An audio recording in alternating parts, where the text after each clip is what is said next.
Hello, can you hear me?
I don't have to stay here, I realized. Okay. Igunon, good morning. It's a real pleasure to welcome you to the third and final day of the GovTech4All European Consortium Summit, and to do so from the incredible city of Bilbao. I hope you had a chance to rest, to recharge, and maybe even get a little lost in the charm of this beautiful city. If you did, I'm sure you'll all agree it was totally worth it. Yesterday was a big day for us. We had the opportunity to share with you our vision and strategy around quantum technologies, and the energy was truly inspiring. It was a moment to exchange and to set the tone for what's still ahead awaiting Europe. From Lanket, we'd like to transmit our gratitude to be here with us. Escricasco, I've been practicing that all day. And I prepared something which I'm going to go off a little bit from the cue cards. So something that I wrote here myself. It's an important message I think that I should really say, going off script. We're at a crossroads at the moment in Europe where our values are being tested. Technology has the power to unlock so much for so many, to empower citizens, but also there are risks that it can be used in the wrong way. We have a duty in this sector to ensure that technology is developed to strengthen citizens, to support the most vulnerable, and to make a better world. And this is an important message to constantly consider, especially in a world that may seem to be increasingly going the wrong way. And I know in a project like this, it's about being a beacon contrary to this revisionism. So let's do that. We will explore today more deeply the different results of the pilots, concrete outcomes that reflect what happens when collaboration meets innovation. That is finally get to see how those efforts are shaping the future of digital public services in Europe and beyond. Later, we'll take a look at the upcoming SGA2 project, which is set to define the legacy of this initiative and to open the door to new partners and new possibilities that are even more ambitious, if this one is even possible. So whether you're here to share, to learn, or to challenge ideas, thank you for being a part of this. Let's make this final day one to remember, but first, we invite you to watch a short video that reflects what we're building together.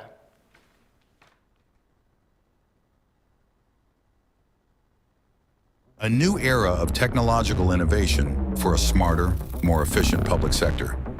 A united effort among public administrations, startups, and innovation boosters, shaping the future of governments to empower citizens through technology.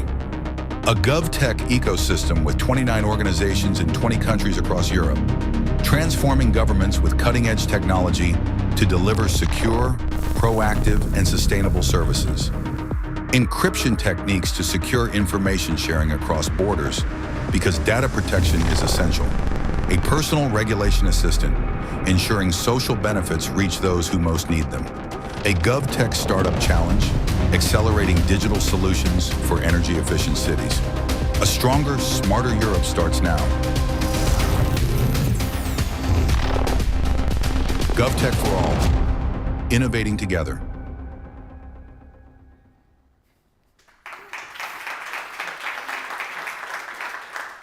And now we're reconnecting with someone who's been following this journey closely from the very beginning, and who already joined us yesterday. We're very pleased to welcome back Stefanos Kotogoulou, Project Officer for GovTech4All, who will be sharing a few reflections with us this morning. It's always valuable to step back and look at the road we've traveled, and the milestones, the lessons, and the collective effort that had brought us here. Stefanos, welcome back. The floor is yours. Good morning, everyone, and thank you, Alex, for the introduction. Indeed, we are living in challenging times. It's things that I think, as we do in this project, Europe can work together to pass these times, to go over this. And I think it's only through collaborative work that we're going to go through this. Innovation, of course, it's something that it's not quite related, apart from the high tech guns used, but it's something that it's of interest of us. And I would like just to focus on our session and welcome all the participants. Thank you for the organization from Bizkaia and the city of Bilbao, having this great summit that I miss there for 2-3 days. And this GovTech4All European Consortium in Bilbao, I think it's a very important milestone for the whole SGA plan that we have, SGA1, SGA2, and forthcoming one third in the future. The specific grant agreement was about just to set the base, I would say. It was just to put the ball in the ground and put it rolling. It's initiating the concrete work, let's say, to build a pan-European GovTech ecosystem. And I'm saying this because, of course, it's a big challenge to bring together all these 20 countries, 29 organizations now, from around Europe, not only member states, but also other countries around Europe, like Ukraine, for example. And the core of the work that we do is to co-create and innovate together, as mentioned at the beginning, and developing practical tools, technologies that unlock interoperability, as it's one of the core elements that we are aiming at, and support modern citizen-centric digital public services. This, of course, does not exclude the services that they are provided for administrative support internally in the public administrations. So we have to think as a whole government approach on this. As mentioned, key achievements that we have until today is that the consortium is growing impressively. We started, as mentioned, with 29 organizations, and now we have 32 and more to come, I would say, in the process, and hopefully more to come. We want to be more and bring fresh ideas for the future actions and tasks that we are having in front of us. GovTech4All has established itself as a central platform, of course, for GovTech collaboration in Europe.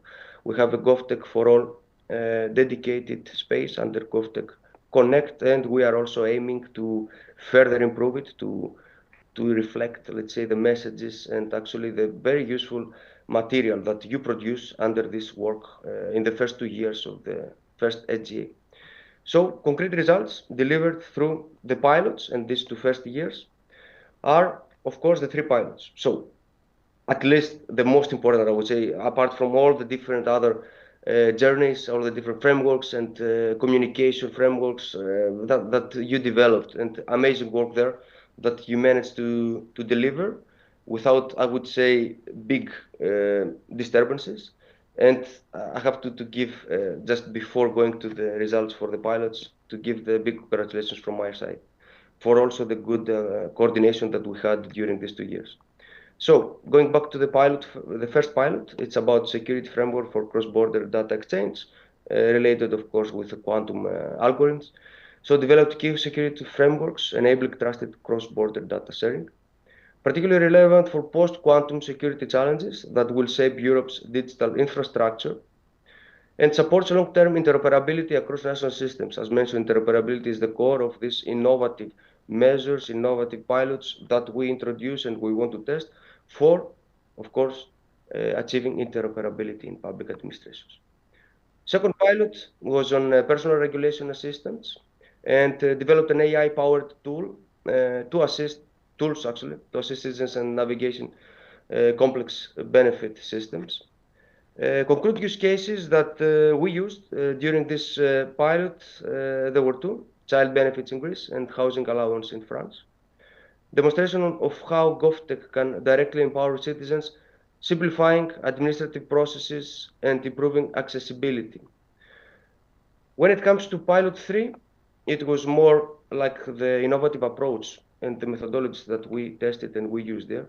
So new innovation methodologies, it was all about pilot 3, piloting the open innovation process, actively experimenting with new procurement models. In the core of the activities, the design contest, a model that particularly promising for innovative procurement, instead of procuring the solution, discussing the problem, procuring, let's say, the problem, and then companies, SMEs, startups, they come up with innovative ways to give solution to this problem. Could transform how public administrations procure innovative solutions, opens access to a wider range of providers, startups, SMEs, and innovators who may struggle with conventional procurement processes. The actions that we took under this pilot also they are in line with the AI continent and the policies of the European Commission. The recently published startup and scale-up strategy, GovTech is there. We made sure that this ecosystem with SMEs and startups, not only procuring with innovative ways, but also being there, part of the public administration innovation, it's ensured when it comes to the strategy. Encourages also solution-driven approaches rather than rigid administrative compliance. So this is pilot 3. It is something that is very important, as mentioned, and of course, it complements the other 2 pilots that they were more practical and more in the sense and essence of, let's say, practicing something tangible together. European collaboration is, of course, at the heart of these projects. As mentioned, it's very important that we collaborate together to reach to a very important result. And of course, as mentioned at the beginning, the most important accomplishment of all this action in the first 2 years was to build this ecosystem, to build this, I would say, friendship among partners, because everyone, I would say, knows each other and collaborate better. And I appreciate the effort not only of the partners, but also of the coordinator that glued all these good assets that you partners bring in this project. So congratulations once again on this. But European collaboration, of course, it's at the heart of the project. It's a diverse consortium, different cultures, legal systems, levels of digital maturity. This, of course, ended up in exploring different opportunities and challenges to overcome during the pilots and during the collaboration you had in these 2 first years. This also led to mutual learning across member states, bringing together unique perspectives and shared challenges. The diversity in Europe's strength, it's fostering innovation through collaboration. And this is the message that I would say we pass quite grandly here. Just to close my intro and before passing to the word back to Alex for the forthcoming panel, just want to say that you will have the opportunity to have the different 3 demos to have more knowledge and the results of these pilots. So I just put the introductory words on this, and I hope that you will get some interesting action there. Before closing, I just want to thank Lantic and the government of Bizkaia for the excellent organization. Actually, I was quite, happy when I saw, and confused, when I saw that the organizer on Zoom here, the name is San Mames, so it was like, okay, maybe the event takes place at the stadium, but okay, the Bizkaia tower, I think it's okay, close enough to the stadium, and also it's quite thrilled, I would say. I saw the pictures, so you have good time also in this tower. So thanks a lot to Lantic and the government of Bizkaia, and of course, thanks a lot to all the partners, and last but not least, to the coordinator of the consortium. Finally, sincere thanks to all of you here today for your participation and contribution to the GovTech4All journey. Thanks a lot, and have a great session, and the word back to you, Alex.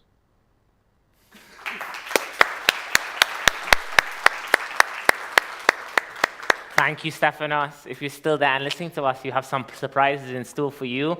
We are, in fact, in the stadium, but there's more than that. I just want to also thank you for emphasizing that diversity is really our strength. It's something that makes this consortium strong, agile, and ready really to implement the right technology in the right way. So thank you very much, Stefanos, there for your nice beginning, nice welcome. And with that, we are now approaching one of the most exciting moments of today, the policy session. Interoperability for public innovation in Europe. Let me introduce you all to our moderator and my friend, Camilla, who will be the moderator for this session, as well as a dear friend, which I said before, but I didn't know that I had that in my cue cards there, whose extensive experience in leading high-profile discussions across Europe European initiatives ensures that we're in excellent hands. Camilla will guide us through a forward-looking discussion on policy dimensions that frame our work and its future. We're also joined by a distinguished panel of speakers, including Ángel Luis Martín, who brings invaluable insight from Spain's leadership in the EU Digital Wallet Initiative. Alongside him, we'll hear from Thomas Richter, Dani Marco, Ana Hernandez, and Despina Metropoulou, each contributing their unique viewpoints from their respective domains. This session is not only a space for reflection, but also for alignment, as we look ahead to the broader policy landscape that will shape the next phase of this journey. Let's begin.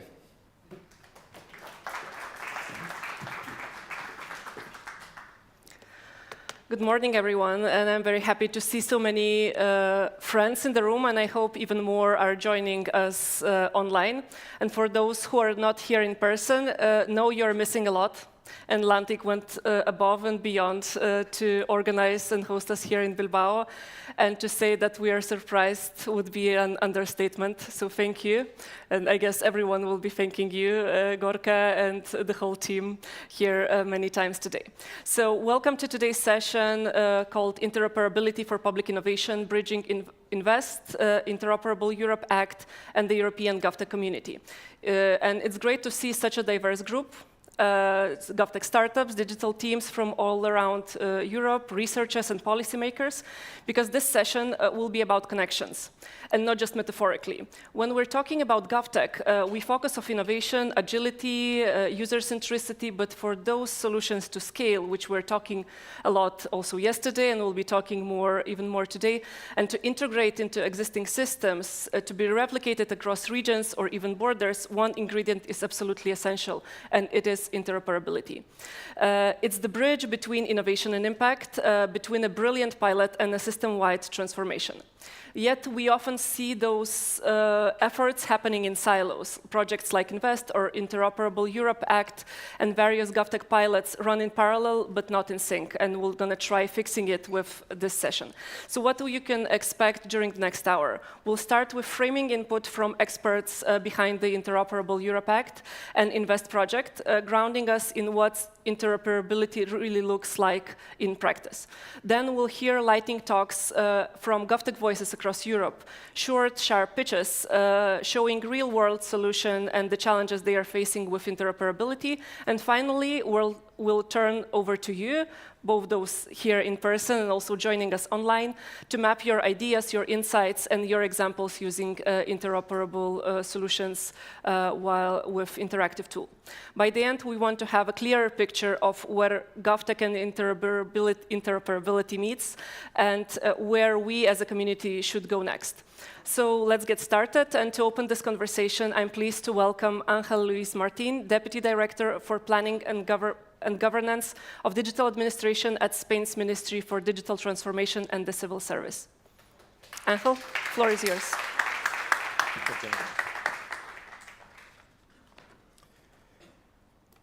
Good morning, everyone. Thank you very much for the invitation to participate in such interesting GovTech4All European Consortium Summit 2025. It's a real pleasure to be in this wonderful place. I've written a speech, so I don't forget anything. You know, the European Interoperability Framework defines interoperability as the ability of organizations to interact towards mutually beneficial goals, involving the sharing of information and knowledge between these organizations through the business processes they support by means of the exchange of data between their ICT systems. This requires cooperation around semantic, legal, organizational, and technical issues. It entails the reduction of administrative burdens and improving the performance of public organizations, and this is innovation. Cooperation and trust are fundamental in this environment and are part of the European values, which are aspirational within the interoperability context where all member states have been intensively working in the past years.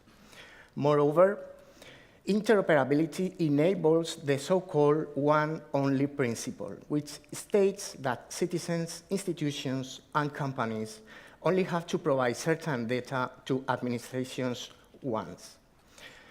Spain is a country with a significant degree of administrative complexity, primarily due to the existence of 3 distinct administrative levels: the state administration, the central state, the 19 regional or autonomous administrations, and more than 8,000 local administrations, plus many, many universities, all of them with their own competencies. This complexity has obliged us to make great efforts during the past 20 years to bring interoperability to our public sector by connecting thousands of different registries, data sources, and administrations over 3 interlinked pillars: regulation, governance, and common solutions.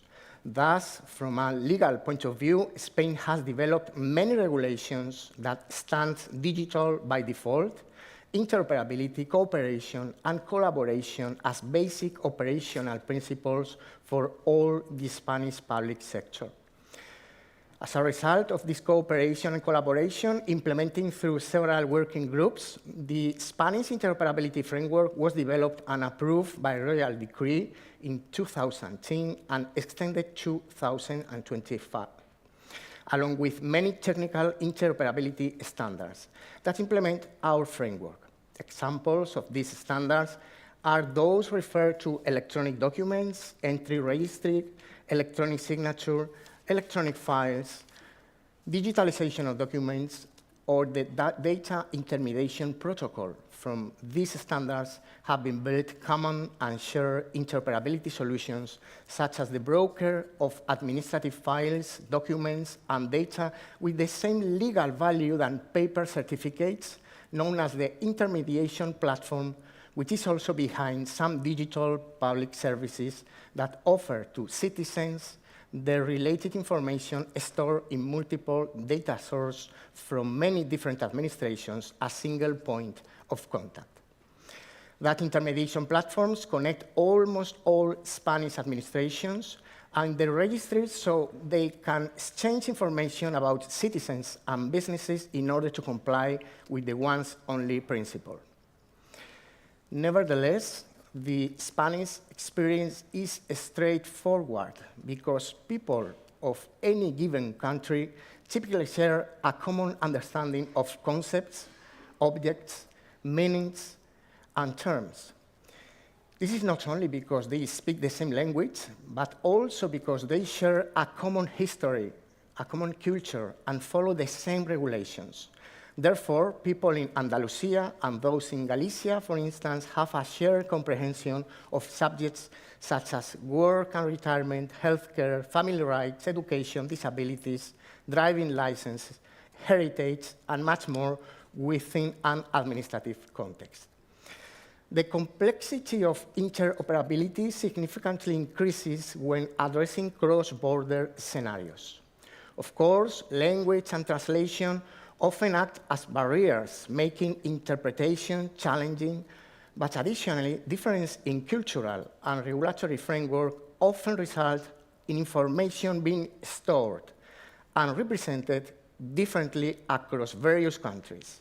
On one hand, information can be stored in a centralized or distributed way that varies from country to country. But also, the way of representing information can vary significantly between countries, leading to continuous discussions about the subject matter.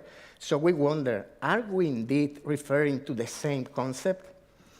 The challenge intensifies when incorporating interoperability between public and private sectors, as the volume and variety of information grow exponentially. Today, there is a promising solution European project that is working very fast and very hard to give a solution for some of the interoperability challenge in a cross-border context. I'm talking about the new eIDAS2 regulation that provides the legal framework for sharing a new type of electronic document, the electronic attestation of attributes with legal validity across Europe. They are electronic documents that have been electronic signed by the issuer and then delivered to the user. This is a very ambitious project because of its aspects related to privacy, user control of information security, usability, availability of source codes, the principle of data minimization, the right of user to use freely choosing site domains, and many, many others. All these aspects are also addressed in the IDAS2 regulation, which gives a legal framework to the interoperability context. This initiative resolves also the technical problem in a very simple and elegant way by creating a new artifact called the European Digital Identity Wallet. So every member state is obliged to provide to their citizens this application by the end of 2026. This is a harmonized solution because it has to follow the same technical specifications in every member state. So when the application is the same in all distributions, then the technical interoperability is guaranteed. All that technical specifications will be part of the IDAS regulation itself after a voting process between member states that will be published as part of the regulation in the so-called implementing acts. The governance dimension is also addressed by creating a European high-level working group, the European Digital Identity Cooperation Group, that has been established by Commission decision with the aim of supporting and facilitating cross-border cooperation as an exchange of information between member states on trust services. European digital identity wallets and notified electronic identification schemes. IDAS2 is a regulation about electronic identity, but it considers identity in a very wide concept, beyond just identification. Thus, the regulation includes any attestation of attribute that can be predicated from any natural or legal person or even an object. In this scheme, information is under the control of the user, and it empowers the citizen, which means that citizen carries his electronic data in the European Digital Identity Wallet. Also that the source of that information that gave the electronic document to the citizen cannot act as a big brother, because that information source is never asked whether if it provides the data that is presenting the citizen to a third party. Again, the solution is in line with European values to protect citizens. This framework implies that the citizen acts as the information connector. By carrying the data, the citizen is able to present it to any third party they choose, regardless of whether that third party is a public or private entity. The semantic dimension remains the most difficult one. It is very difficult to agree the content of an attestation, so that attestation is commonly accepted by all member states.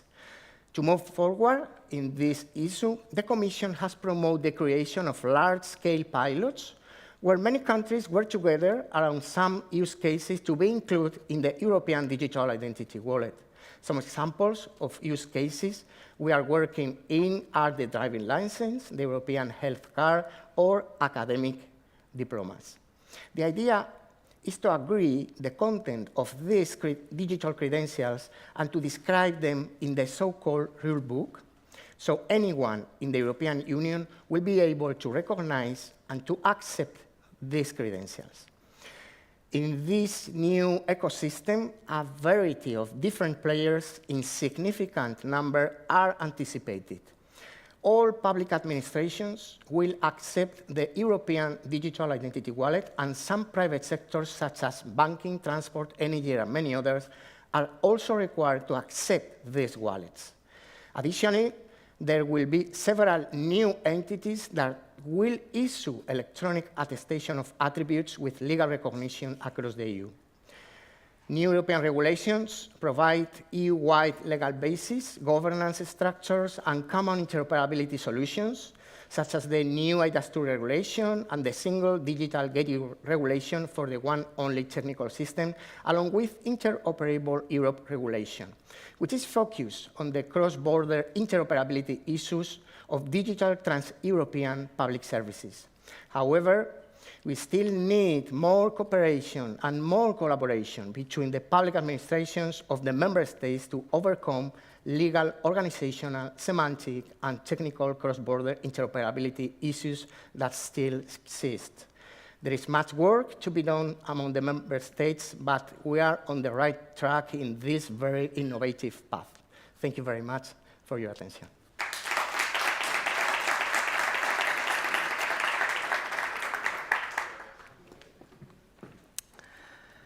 Thank you very much, Angel, for that insightful overview and for showing us that the Interoperable Europe Act is not just a regulation, but a foundation for real-world collaboration. Now let's go a step further and hear about these ambitions, or how these ambitions are being put into action through the INVEST project, which is helping to build practical interoperability tools and pilot what GovTech innovators can plug into.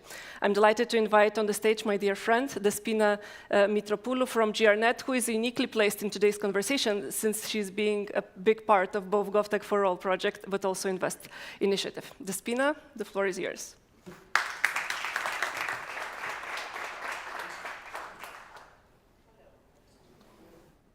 I think, okay, it works. I don't see the presentation, but it's okay. Ah, it's here. Thank you, Gorka. Okay. So let's start. I think you already heard Angel talking about what the people in Spain are doing in terms of interoperability, and I think you've heard a lot of work being done already. But I'm going to take you like a step back and see why interoperability matters.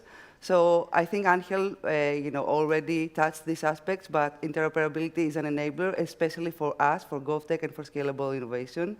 Because what we want to do is, I can move, right? You can still hear me. Yes, great. Okay, because I don't want to be constrained here. Okay, so we want to build secure, user-centric cross-border services. We want to make efficient use of public data and systems and avoid reinventing the wheel, which is the case in a lot of countries. We can see that we all always start from scratch where there's no need to do that. So we all want agile, citizen-centric public services, but without interoperability, not only between systems, because he framed it very well. It's not only the technical thing that we have to resolve. It's semantics, it's legal, it's other aspects we also have to see. So it's between system institutions and countries, we hit roadblocks. That's where the EA Act and INVEST step in. So the regulation entered into force 2024, so it's it's already a year that we have the regulation. The different thing here is that it's mandatory interoperability for public digital services, and we have to go by the once-only principle. Angel already talked about it. It's share data once and use them everywhere. So what it introduces, interoperability assessments, sandboxes, and the strength and support and cooperation across EU. So this is not only a policy. It should be considered like a game changer. For the first time, we have the legal framework to work together, and it mandates the share and reuse. So whatever we were trying to do all these previous years about scaling up, reusing things, now we have the mandate through the EA Act. So what does that mean for GovTech? Because everyone here not everyone, but most of you are here within the GovTech ecosystem. It gives us standardized requirements, so we have clearer market opportunities. We have common technical specification, or almost common technical specification, so it's easier to scale. We have procurement alignment, and this is important for startups and SMEs, so it's more accessible. We have more accessible tenders. The quality seal is something that the Commission has introduced. We will see it later, how it's going to work for interoperable solutions. And you also have the regulatory sandbox. Angel talked a little bit about that.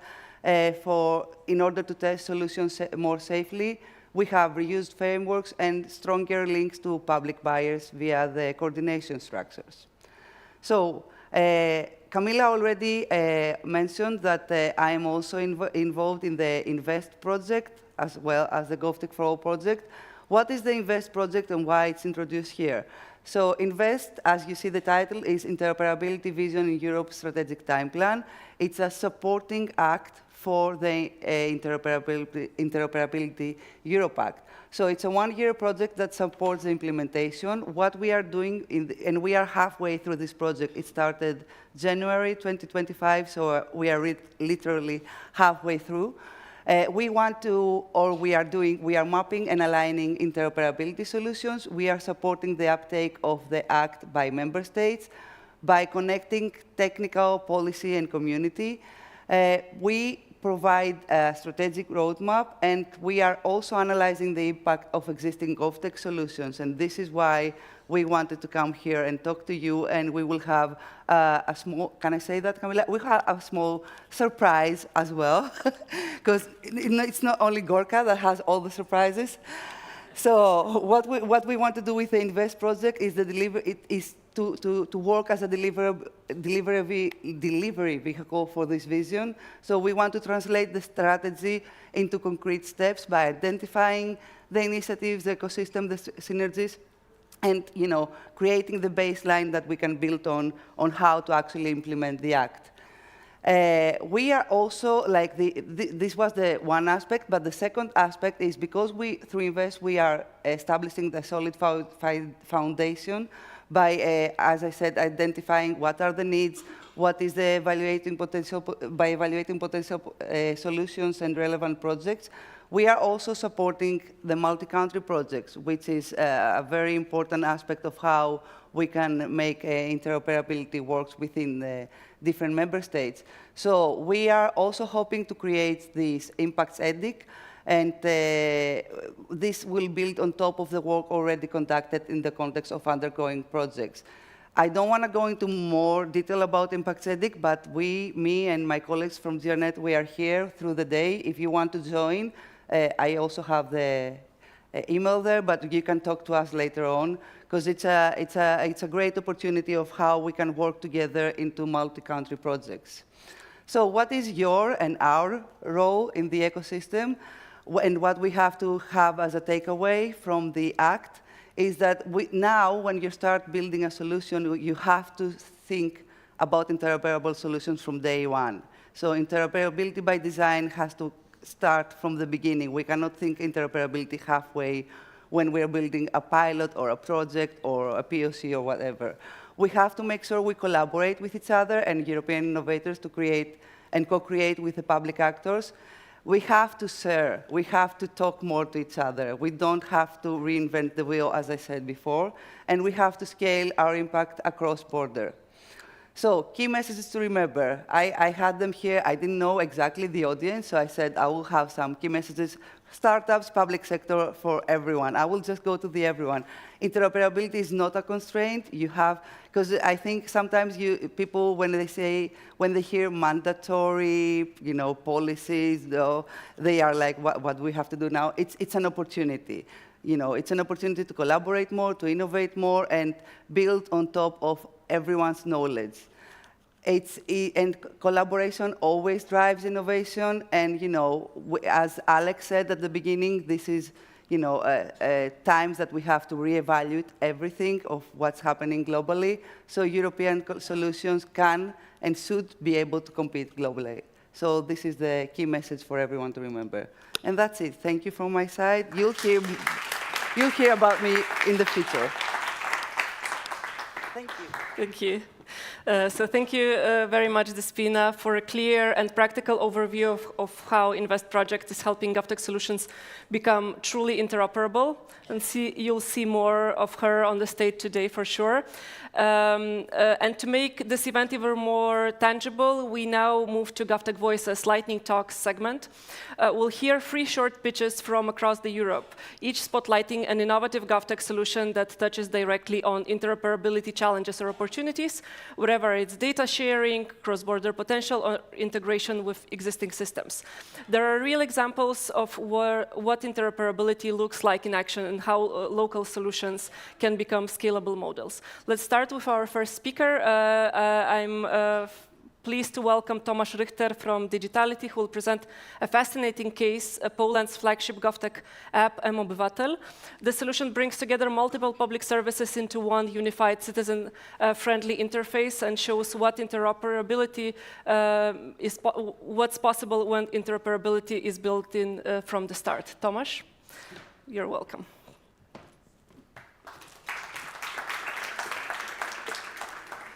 Thank you. I'm really happy to be here.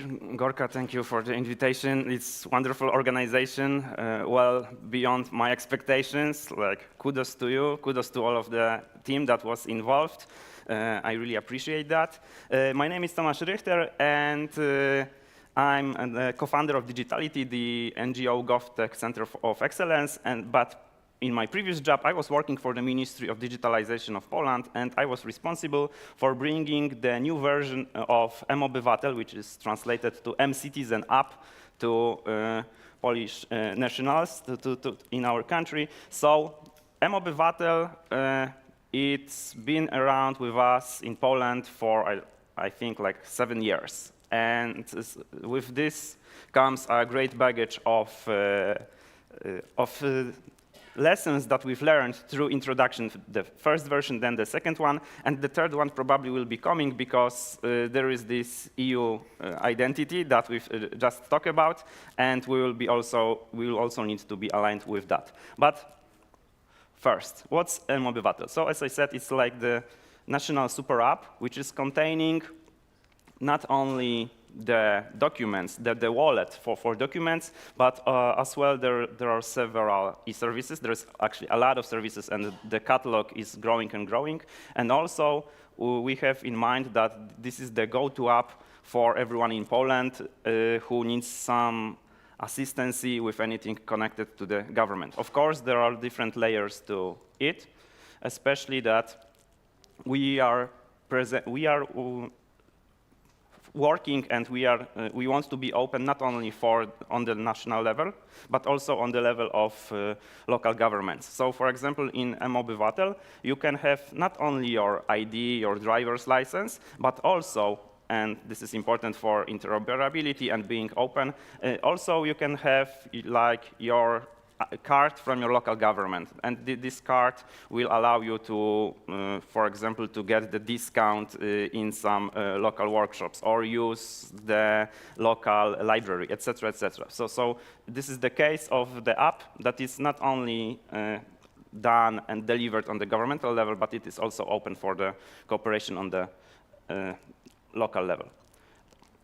As it is said on the slide, we have implemented around 40 services, documents, and functionalities. And these functionalities, they are really different because, for example, we have our national identity number, which is called PESEL. And if you want to go to the bank and you want to take a loan, you need to be verified, by example, with this number. So the one of I think more important functions right now is the blockage of this ID. So with 2 clicks inside the app, I can block this usage of this ID.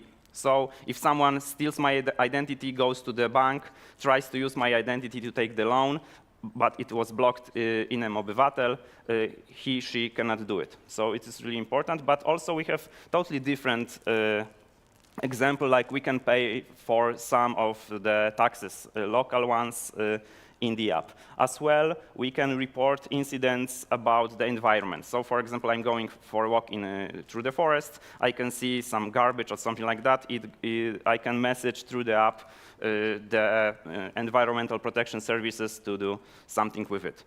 So this is about what's inside the app. I think it gives you a perspective of it. But what I really would like to share with you is 3 key messages that will be important for you, especially that we have the EUD wallet coming, and a lot of the countries right now, they are working on their apps. And probably you will face the same questions that we were having during our journey of development of the app. So first of all, remember when you are building the apps like this, please think about interoperability, not only about interoperability coming from the legislation and from what you are obliged to do, but also from the perspective of how the app can be used for broader audience. So for example, like we have a lot of local municipalities. We have large municipalities for larger cities, but as well we have a lot of smaller municipalities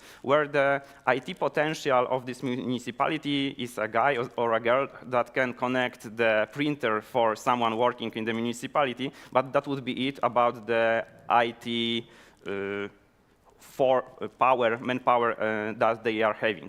And when I was working for the government, we were talking with these local municipalities, and they were saying, look, we really need and we would like to be as digitalized as it can be, but we don't have the means to do it. We need the support on the governmental level, and probably from the perspective of citizens, of taxpayers, it is good that some of the functions will be delivered by the government and then shared with the local municipalities, because the municipalities, of course, everyone is different, but from the other perspective, they are sharing the common needs. Like, for example, this local card of the local person living in some local municipality. This is the need that is shared by many local governments. So delivering it on the app that is available for anyone in Poland, it was a nice case of helping the local governments on the governmental level.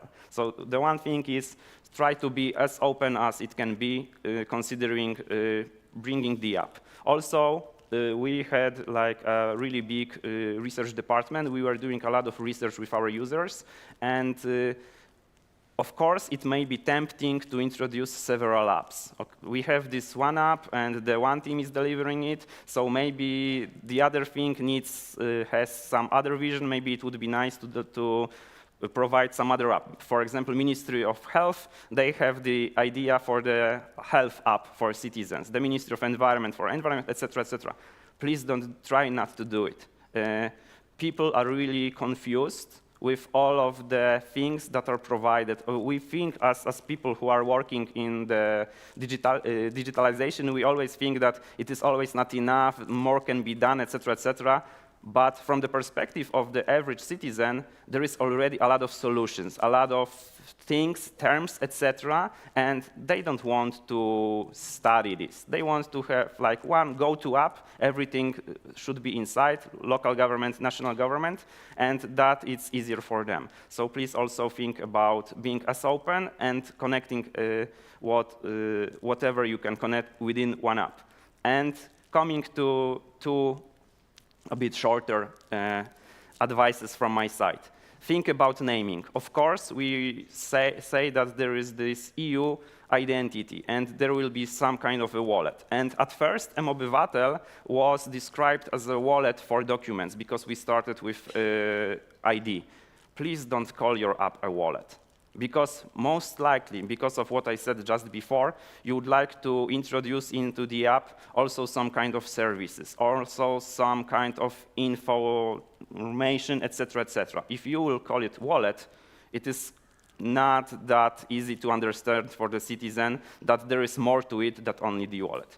And the third one is, when you are building the app, this will be a bit of a technical advice. When you are building the app, think how it is structured. Of course, we like pretty things, so the nicest thing would be to prepare the app that is totally native app. Everything works smoothly, perfectly. It is according to the standards that are prepared by the iOS or Android. Everything looks like it is like superb considering the UI. But think about the parts of the app that may change frequently. Like, for example, right now, we have discussion in Poland about bringing our citizens from Israel, because the conflict is getting more severe. So we have actually in our app the part of which is called the Pol Abroad. And this is the part which is introducing the information to the Poles that are abroad.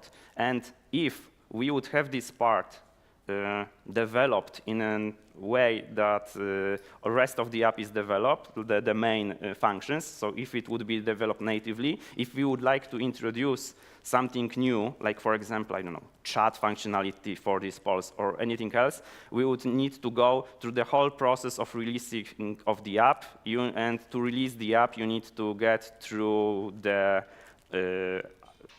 Play Store or the App Store checkup, etc., etc. It takes weeks sometimes to get. But mObywatel the architecture is a mix of the architecture. So there is some parts of this, there are the web views. So it means that actually it looks like the app, but it is like a website inside it. And this allows you to change a lot within the app without adding the new release. So if you have some functions of the app that will change frequently, please consider also the architectures to be flexible from this part. Thank you so much for this. I hope you will prepare great application for your citizens. Thank you, Tomasz, for that impressive example of how interoperability can empower citizens through a seamless digital experience. I'm Polish myself, and I'm constantly going to Poland, but I'm not Polish citizen, and I always envy, Polish citizens to have this opportunity to use public services through the app. But now we move to Spain, and please join me in welcoming Ana Herrera and Cristina Fabrega from Las Rozas Innova. They will present Plato Limpio, a project co-created with an entrepreneur from their innovation hub, a great example of how local governments and startups can collaborate to build practical, interoperable solutions with real-world impact. So over to you.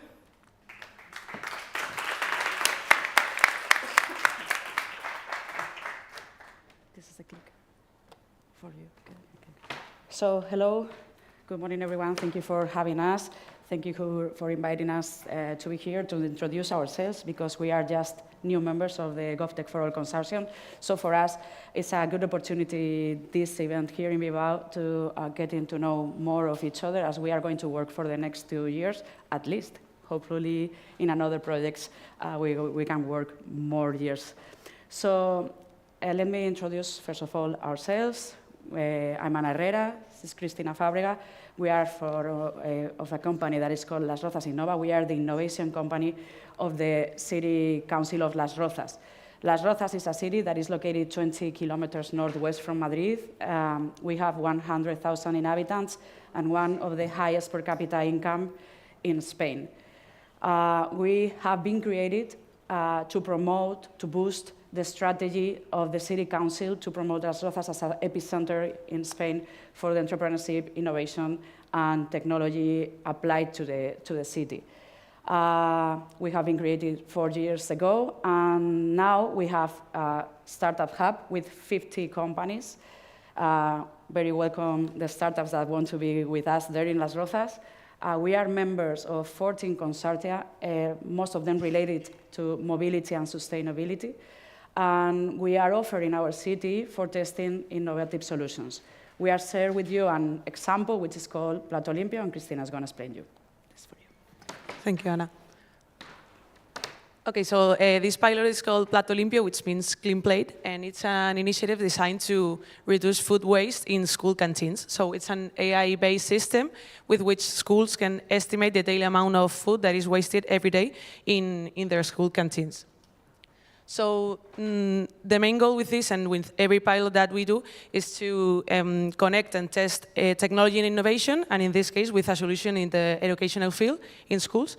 So the aim is to assist schools in creating strategies that promote sustainable and efficient use of resources, and also to reduce the environmental, social, and economic aspect of it. And we've been able to collect and analyze all that food waste data through a digital shared platform. And by that, we're ensuring interoperability between systems and also allowing a more cooperated information management. So this project has been validated in 3 schools so far and carried out in 2 phases. The first one, from November 2024 to February, was basically focused on collecting and analyzing data from the schools that participated. And then the second phase that has just concluded focused on the on improving the technological aspects of the platform, and also to develop an online training platform to gain awareness in this topic in an educational way.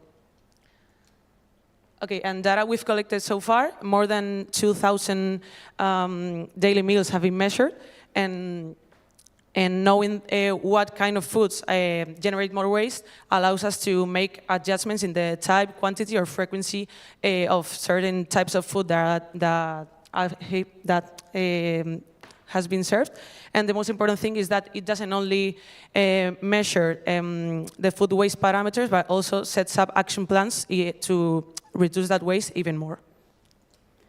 So now that you have more information regarding the pilot, we are going to share some thoughts about the process of the pilot. So this is an idea that came from an entrepreneur of our hub. We have a strategy to reduce, for Las Rozas to become a more sustainable city. So this project is part of this strategy.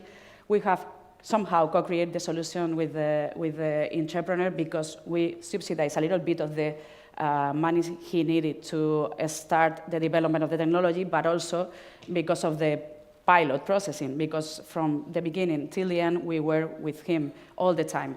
We opened the doors of the schools, of the educational community there in Las Rozas, but at the end of the project, we have supported him a lot with the communication and dissemination of the results. And now we are like in a key moment because we don't know how to continue helping him scaling this solution. Our first step is going to be, we have applied for an Erasmus Plus financiation to test the solution in Portugal, promoting the interoperability of the solution. But our idea is once the technology is ready, once the team is ready, we can start helping him commercializing the solution on a shared revenue basis so we can get some income, some funding to support more of these kind of projects in our city. So this is all from our side. Thank you very much for having us here. If you have any thoughts, please share with us in the coffee because we need to learn from you. Thank you. Thank you. Thank you, Anna and Christina, for that excellent example. And I personally worked in the Ministry of Education and schools and education. Everything what's related to kids are really there for me. So I'm really impressed with the project you're running.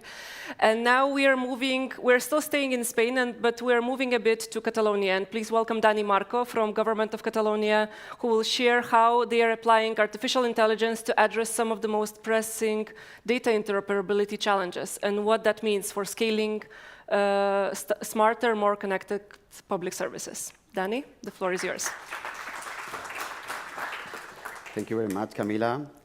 It's a pleasure to be here and be part of this fantastic consortium, and also here in San Mamés, Bilbao. Thank you very much, and congratulations to Atlantic for this great organization of the summit. We were talking today about exchange data between different administrations, and we face a lot of problems in that area, but two are very significant. One is that data is structured differently in the different organizations. For example, the name can be stored in a field in one organization, in 3 fields in another, or we can put numbers in literals or in codes. It's a need to standardize this kind of information. Also, digital systems are very strict. They expect the data in a format, in a way, and if you don't send it in that way, then it can be rejected and create errors on that. The rigidity of digital services in some cases makes true interoperability very slow, costly, and non-scalable. And this is higher in the case of cross-border digital services. Now, I want to put a reflection here. It's that there is with innovation and opportunity. We have artificial intelligence as a technology that can act as intelligent mediator that understands, cleans, adapts data to put understand environment for different systems. It can do this automatically, scalable, and with the agility to learn between different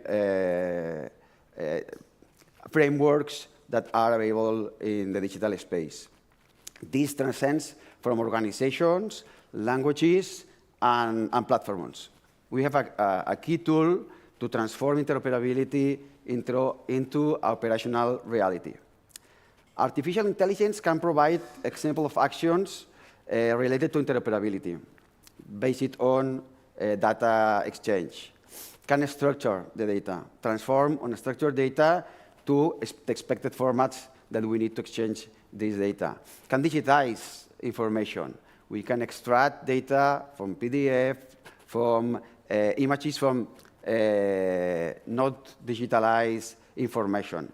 Can clean, can detect and remove errors from the data inconsistent formats that we have, can classify the information automatically to assign data to predefined categories, for example, or extract identities from the data that we have in our systems to identify only the relevant information that needs to be shared. Can translate information between different languages or between different codifications of information.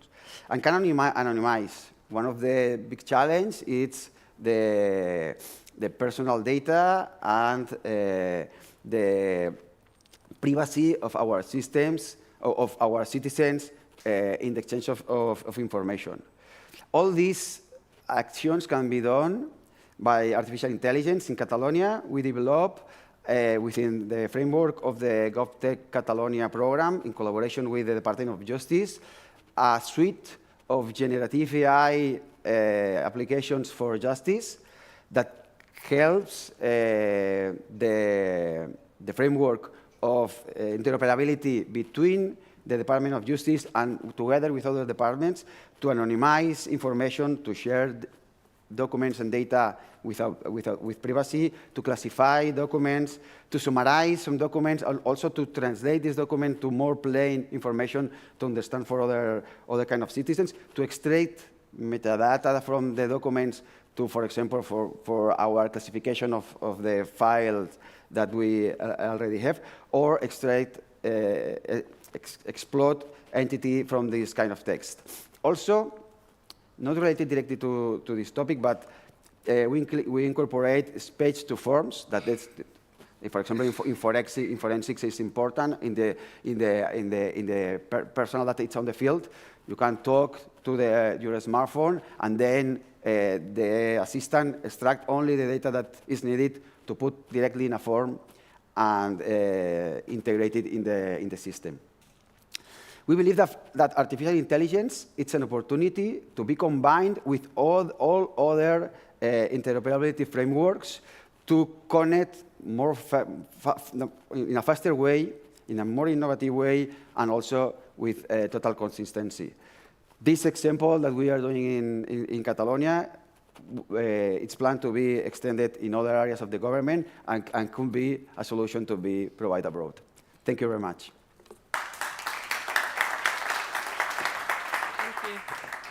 So thank you, Dani, and all the other speakers for your insights. It was truly inspiring to hear those examples, and hope you will know who to speak to during the coffee break.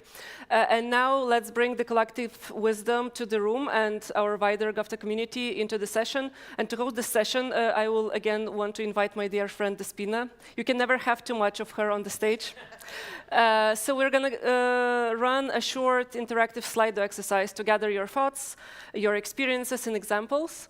So now if you could scan the code, or if you're joining online, you can go to slido.com and put this code manually.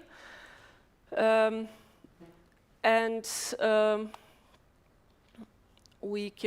gonna have the QR code on over there.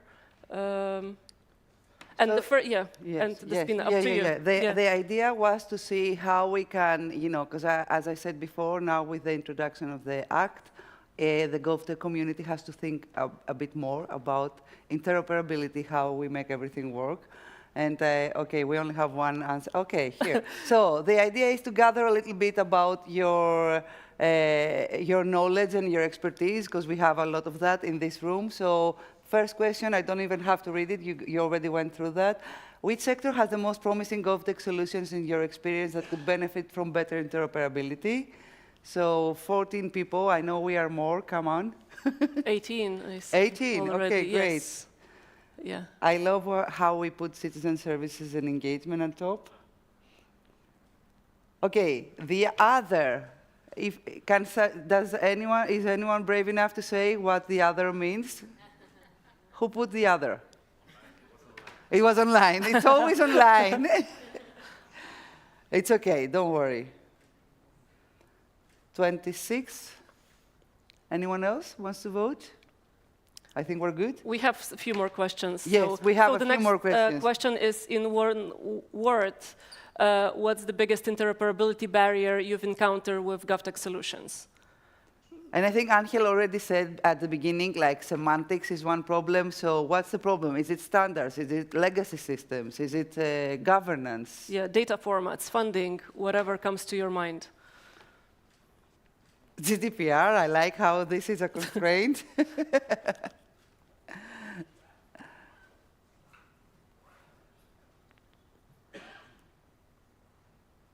OK.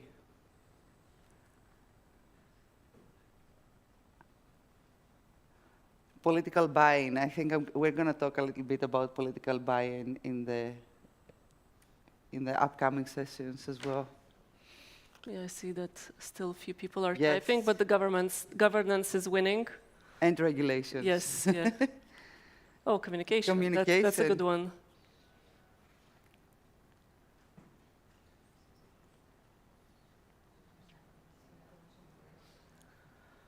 I was expecting more about vendor lock-in, to be honest, because this is, for me, very, very often an interoperability issue. OK, don't do it because I said so. I'm biasing. You asked for it, so sorry, you got it. I won't talk again, so sorry, yeah.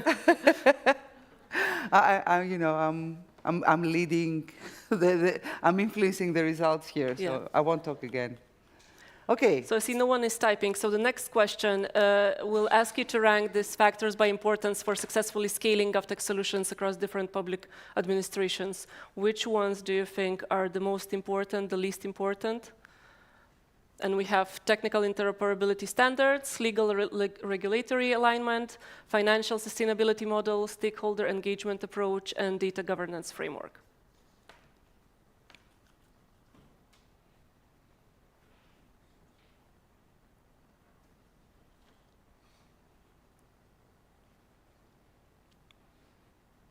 OK. Political buy-in and stakeholder engagement, political buy-in is an important one for sure. Yes. We have to be sure we are ready for SGA 2, 3, 4, because we have to scale up now, Alex. So this is why I'm asking these questions. So 42, yes.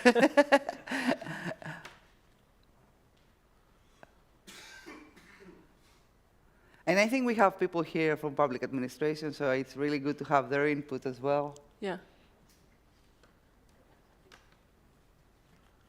Wait, is one participate? Yeah. OK. I think we're good. So stakeholder engagement is the first one, and then legal regulatory alignment. OK. And so you all have the money to do it. It's just that we don't have the other things. OK, that's good. But talking about the money, we'll now change the presentation and change the Slido. So you'll have to, once again, scan the QR code, because we're operating under free Slido account here. So 3 more questions to go. But once again, we're going to ask you to scan the new QR code when it's... Which will appear in a minute? Yes. Let's hope. Slido 2? Yes. Something is happening? But before it appears, the first question will be, and you can start thinking about it, we're going to ask you to briefly... It's here. Yeah. Let them scan it. Yeah, to briefly describe one GovTech solution you know that has good replication potential, and to include what it does, which automation it uses, and why it could scale. So this is just for you to think. I think that many people can be already in. You can still scan it. Yeah, if you can still haven't. scan the code. So please briefly describe that solution you know could be replicated, have good interoperability potential. And if you could add those information about what the application does. But we are just looking for one phrase, like, you know, one phrase. you know, is used by city X or by, you know, country X, and it's scalable because it has standard APIs. So brief answers. I think I know who put Dia.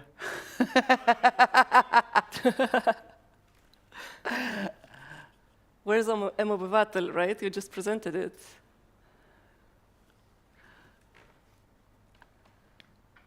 We'll give you like 2 minutes for that. Yes.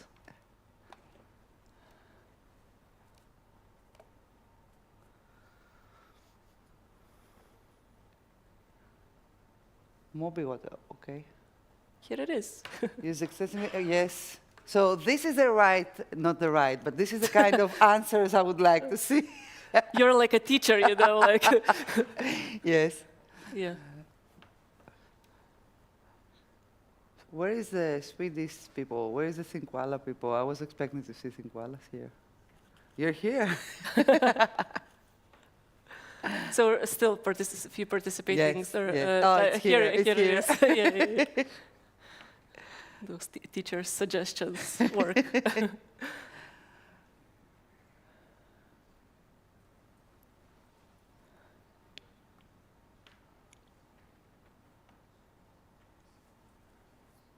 Okay.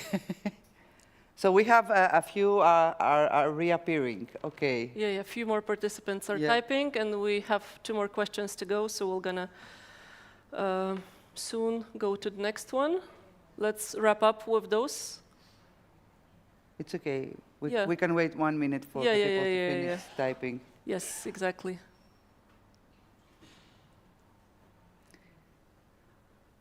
Oh, traffic. Okay, yes. So I see some, you know, usual suspects, but I also see things that I have not seen before, which is really good. Okay, so thank you for those. It's super helpful for the SPINA, also for Invest project. So the next question is what would be the primary requirement to adapt an existing GovTech solution for cross-border use across EU member states? And you have few options. You can choose multiple choices. So it's translation and localization services, legal regulatory harmonization, technical API standardization, data protection, compliance alignment, cultural procedural adaptation, many very difficult words to go one by one, and financial procurement model adjustments. Again, legal is like on top, I think.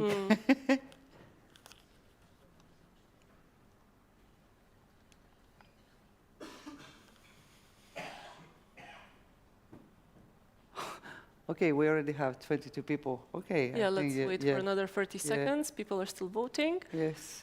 And we have one last question. I think that we can... Yes, we can move. Oh, it's still... Yeah, we can move to another one. So we would like you to share one specific best practice or lesson learned from implementing or using GovTech solution that other public administrations should know about. And to keep it short, just one sentence or one phrase, always involve end users or start with pilot before scaling, whatever comes to your mind. Yes. Involve different departments or, you know, just one lesson learned that I think most of us have now the experience of working with GovTech solutions. So again, not to influence everyone, but we are talking a lot about the Act. So interoperability by design should also appear here. Yeah, that's true. Service design approach. We have it Use here. common sense. I really love that. Okay. Thank you for the interoperability by design. Build the prototype first, pass, always iterate. Yes, that's really important.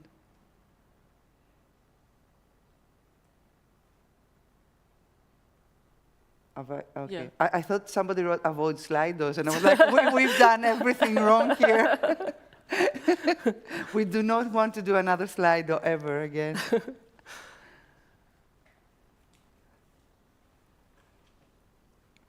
Okay, thank you. You're amazing. You're very quick. You're responding. Thank you so much.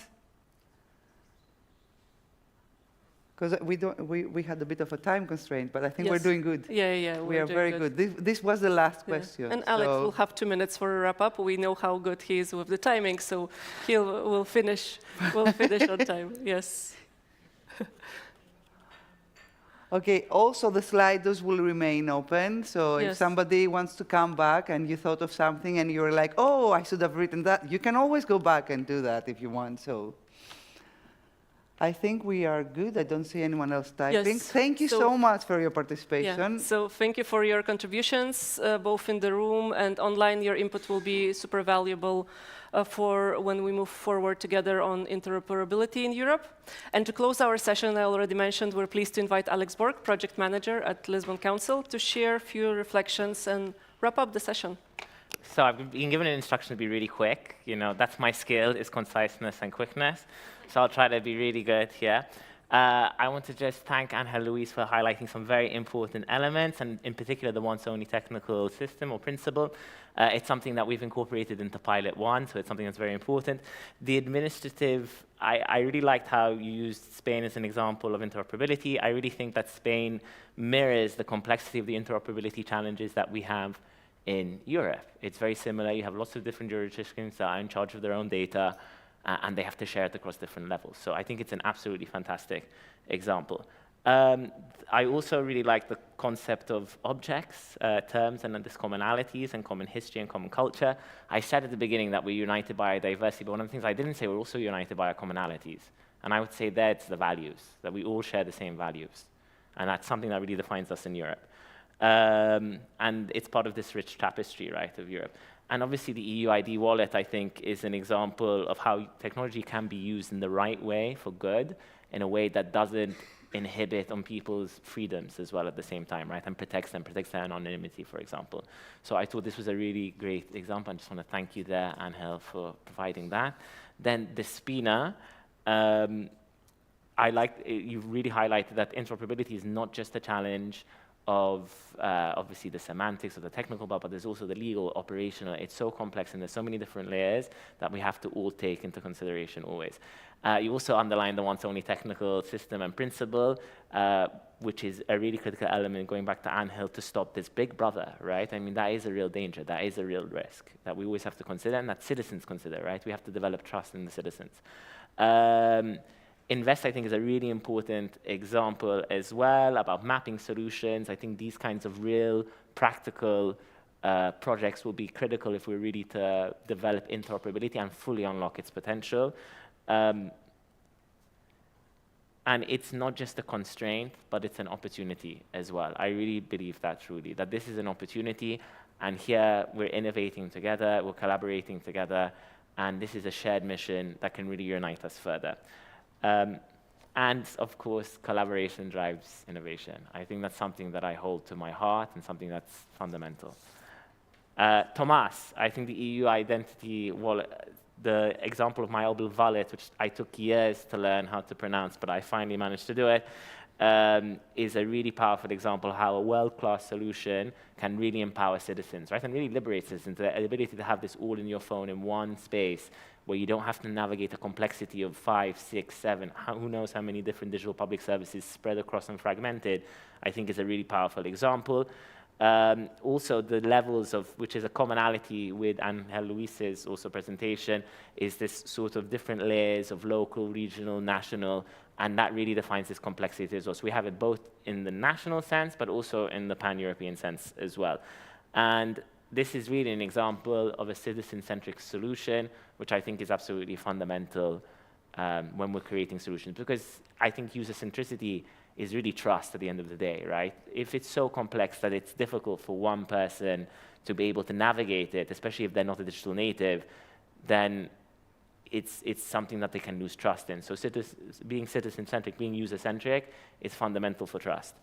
Anna, thank you. We heard, again, here about the different, we heard from Tomas about an example of a national level world-class solution, but you talked about a local level world-class solution as well, which I think is really, really critical. And I think another very important thing is that it's a technology for good, right? It's a technology for sustainability, for children. It's a real example of what I talked about earlier, technology for good, for citizens, to empower them, to support them. And I think sustainability is something that's fundamental in the epoch of the climate crisis, something that we cannot forget, and we have to inject that cross-cutting in everything that we do. And finally, Danny, thank you for the example of the scaling smart AI solutions. I think it's really critical that we're using AI in a responsible sense. This goes back to the idea that technology has to be used for good, and it has to be an expression and mirror our values as well at the same time. And I think it's fundamental that, okay, at the same time, there are risks with AI, there are risks with using it in a lot of different areas, but it's up to us, it's our responsibility to ensure that we're using these technologies to empower citizens in a way that doesn't promote these risks. And that was a fantastic example there. So I tried to be really quick. I'm not sure, I probably went over 2 minutes, but I think I was quite good. Thank you. So thank you, Alex, for those thoughtful closing remarks and connecting the dots between the policy innovation and implementation. And that's that. We wrap up this session on interoperability, but the conversations don't stop. And thank you once again for your time, your ideas and energy, and see you in the next session. Alex, the floor is yours again.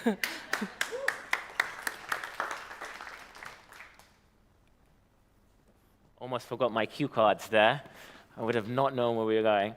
So I still want to say thank you. I've already said thank you to the speakers. I know that from doing the closing. And of course, a big shout out and a big thank you to our moderator and my dear friend Camilla for eloquently and gracefully and impactfully moderating that session. The ideas and perspectives shared in the project have really set the tone and the stage for what's next in the GovTech space. We've got a solid foundation now for the conversations and decisions ahead. Now we're switching gears and driving into a more technical part of the day. In this section, each pilot lead will walk us through the results of their work, real hands-on examples of the outcomes that showcase the collaboration and innovation that have driven the project forward. It's a perfect chance to explore all together these amazing innovations coming out from the first SGA. Who knows, we'll be making it to SGA 42 pretty soon. Okay, with that, the video will play, rather. Thank you.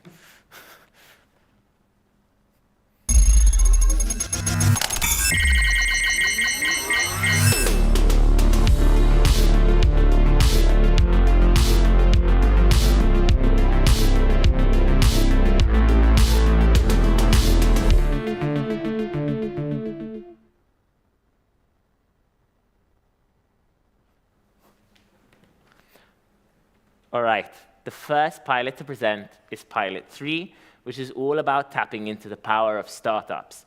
Through the Startup Challenge, we're looking for ready-to-go solutions that can help Europe institutions use energy more efficiently, especially with the new reduction targets coming into play. We're focusing on startups and scale-ups that already have mature technologies, so we can move fast, test them in real environments, and scale what works through innovative procurement methods. To walk us through the results and key takeaways, I'm pleased to hand over to my colleagues and friends. Please, the floor is yours.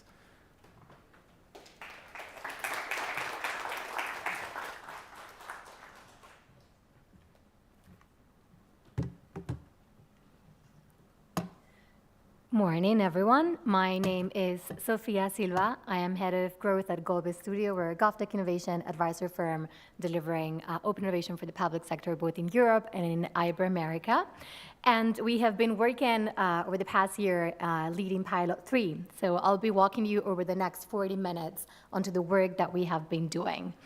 And today, honestly, I'm not here just to tell you about exactly what we did. We're also here to share what we have learned together, because Pilot 3 in this case wasn't built by just one organization or even by one type of organization. It was the result of collaboration across many different sectors, each playing a unique role.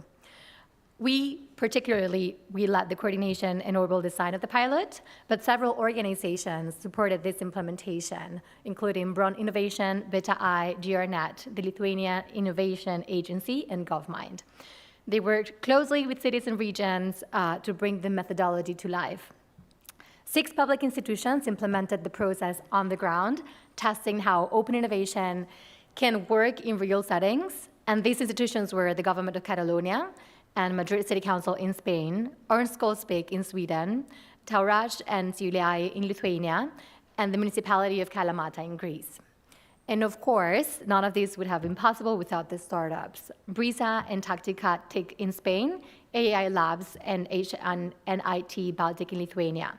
Each of them took part in a real pilot with a public institution. And as you can see, this was a truly European effort, bringing together perspectives from both Northern and Southern Europe, from governments to startups and innovation enablers. And today we want to reflect together on what this diversity actually made possible. But before we dive into what happened on the ground, let's take a moment to talk about the problem that we were trying to solve, because that's actually the nutshell of the project, right? At its core, Pilot 3 was about helping local governments work better with startups. We wanted to make it easier for public institutions to find, test, and adopt digital solutions that can improve how services are both designed but also delivered, and ultimately how citizens experience them. This is not just a technical challenge, it's also political and cultural. We're operating in a broader context where trust in democratic institutions is declining and expectations from citizens on the other side are growing, right? So people want public services that are more responsive, more personalized, and easier to use. But even when the most promising startup solutions exist, public institutions often struggle to work with them. Why? Because there are structural barriers that most of us here in the room already know. Here's where Pilot 3 actually comes in. We designed the pilot to tackle all of this with a structured approach. We combined an open innovation process to explore and test solutions, a bootcamp to support startups in navigating the public sector, and a flexible procurement tool, the design contest, to help institutions buy innovation more effectively. Each of these elements played a role in breaking down the barriers that keep startups and governments apart. So, how did we respond to those challenges? We basically designed a solution made up of 3 interconnected components, as I was just mentioning. Each one focused on removing a specific barrier to GovTech collaboration.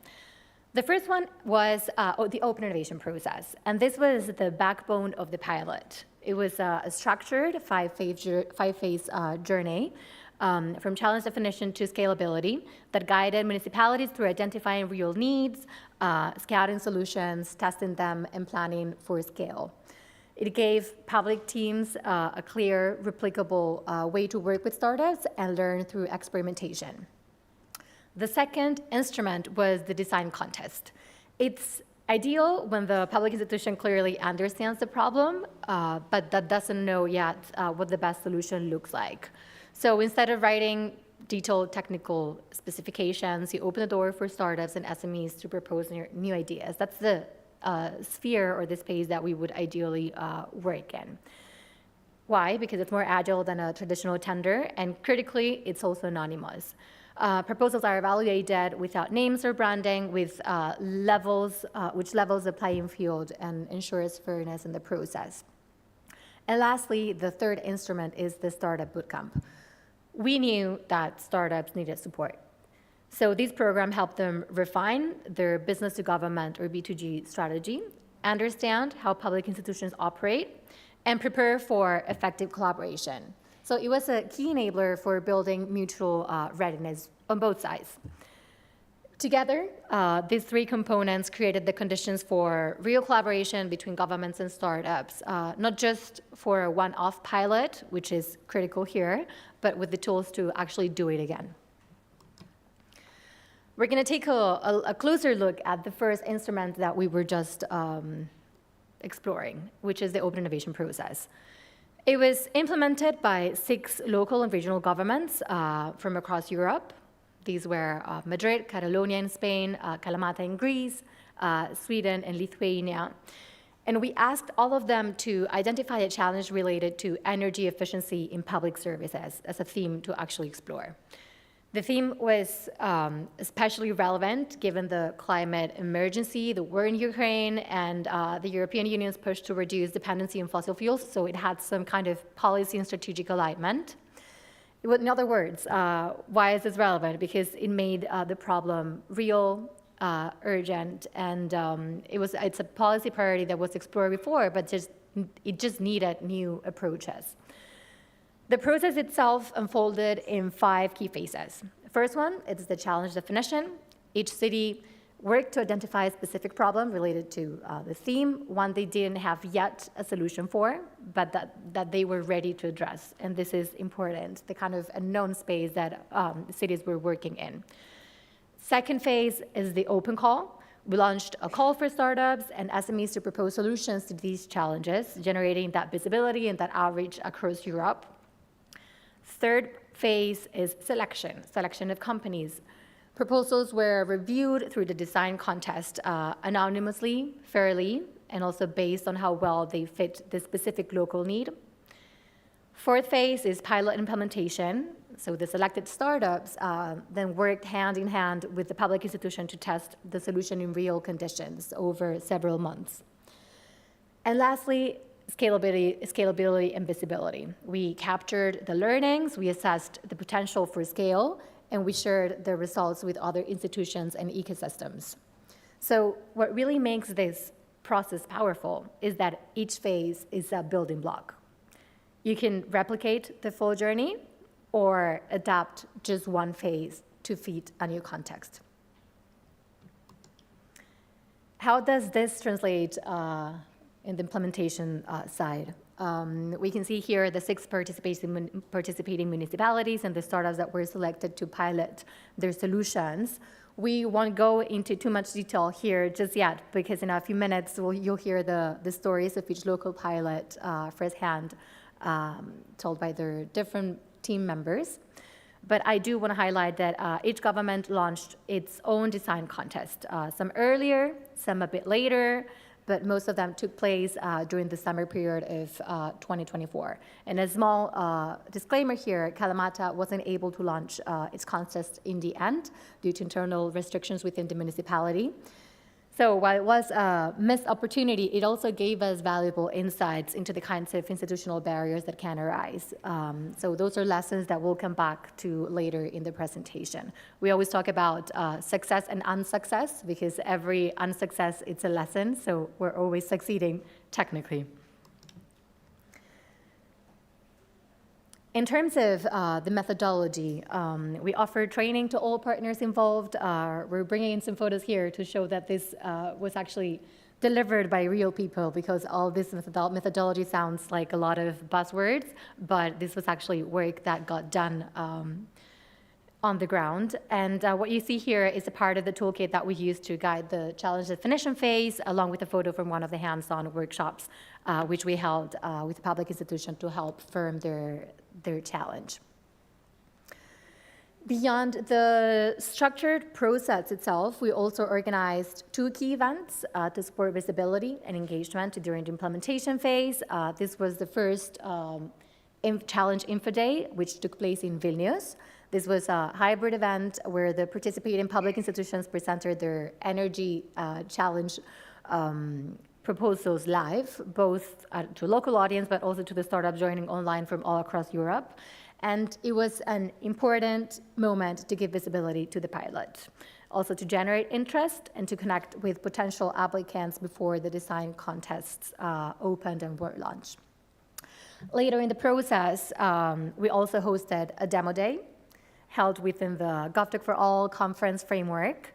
And this was an opportunity to showcase the progress of the pilots, share early learnings, and give the selected startups a platform to present their solutions publicly, as well as creating a space for peer learning across municipalities and for conversations about what came next after the pilot phase, which is always the big question.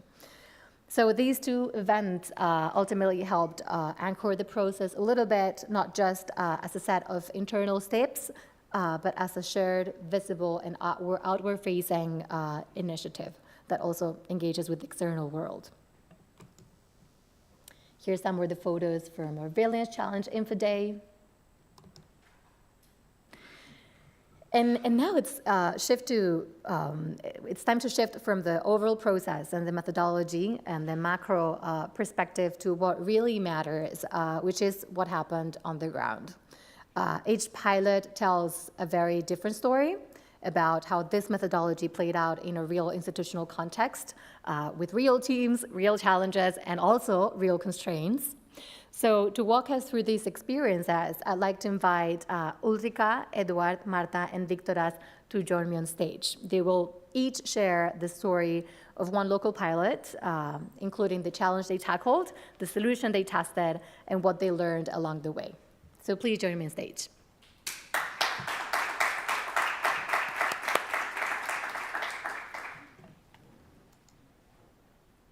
We're starting off with the Catalonian pilot. Okay, thank you very much for the opportunity and also for include us and follow the complete process. That was really lucky.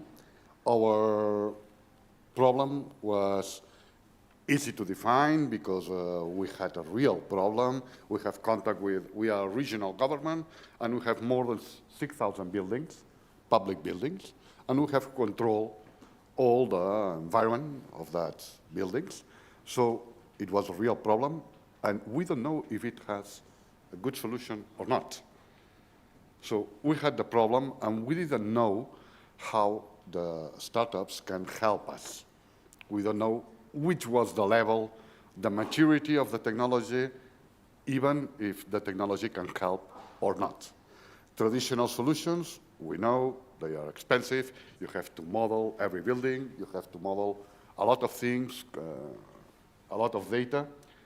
And then we think, okay, with AI, perhaps we have other solutions, creative solutions to do that. And really, it works. And a startup has a technology, is innovative. They were prepared. They knew the technology, so it's not that they have to develop a complete new process. And they were really agile, not just for the name of the process. They were agile. One lesson learned was the process. How can you make a public procurement to get it? It was innovative, and now it's one card that we have incorporated to our procedures, how to make the public procurement faster, easier, and neutral. To don't think in the solution, think in your problem, describe your problem, open it, and let the market give the solution. Secondly, work together. Don't explain the problem and wait till the result comes. No, work with the developers face-to-face during that month that they are adapting the solution or creating the solution exactly for your problem. Don't wait till they have developed what they believe could be a solution. Work constantly with them. We had a lot of problems because the buildings, we have prisons, we have schools. So the data available for each one of the buildings was very different. Okay, the systems, the providers, and we want a practical solution. No, I want to operate all this system with 6,000 buildings. I want to let the order. I want to let I want to know when I have to change the equipment in that building based on a forecast of how is the living time of that equipment, that kind of things, practical things, okay? And we will continue. We have piloted the solution, it's okay, and say, okay, I want to contract it. I want to contract and even extend it to the complete install base. So it was a good solution, and the good thing of when the process is running well is, no, I don't want a pilot. I want a product. And now we will scale it for the complete plant of the 6,000 buildings, and we will keep that solution as the global solution on the provider. The startup, Brisa, will be the provider, and we will scale it like an ongoing solution. So, next one.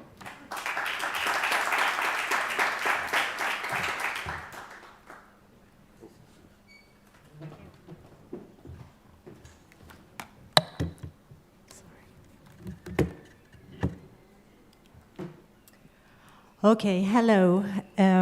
So my name is Ulrika Eklöf, and I'm from Sweden. Work at Bron Innovation. The most of you probably heard of Bron Innovation right now. It's been talking about Bron in many pilots. So I work together with Hannah and Angelica. Anyway, but today I'm going to tell you about the local pilot in Örnsköldsvik, in the northern of Sweden, called Paradiset. But first, let me set the scene. So you're in the northern of Europe. It's winter, and it's around -20 degrees outside. And everything is frozen solid, except for one magical place. Of course, that's Paradiset. And Paradiset is one of the Northern Europe's largest water park, actually. Okay. Oh, sorry. Okay, so I would like to ask you a question. Take a couple of minutes. Why doesn't it work? Okay. So my question to you is, how much energy do you think it takes to keep a tropical water park warm and welcoming in that kind of cold? And think in households. How many households do you think this water park consumes? Does anyone want to take a guess? 100? 1,000. Okay. It's something in between. It's actually 425 houses. Yeah, that's right. That is how much energy it consumes to keep everything warm and nice and bubbling. So.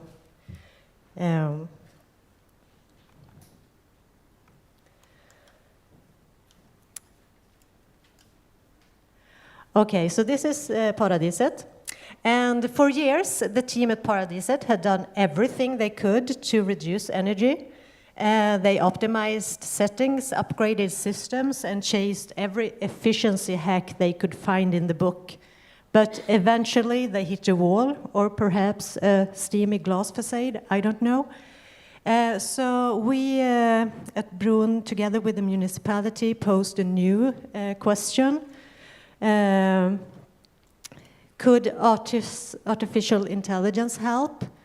And the question was not just only to react, but to predict the weather forecasts and weather shifts, visitors numbers. Could the AI predict all these stuff to make it more efficient, to make it smarter, to do real-time decisions? Oh, sorry, I can't really.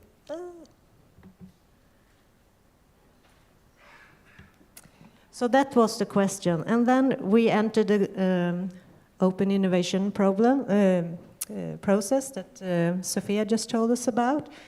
And we followed this method. So we did defining the challenge. And we did it structured and clear, and we had the right people at the table. We did a European-wide design competition, and we had actually 5 proposals that came in, and great response actually. So we say that innovation procurement really works.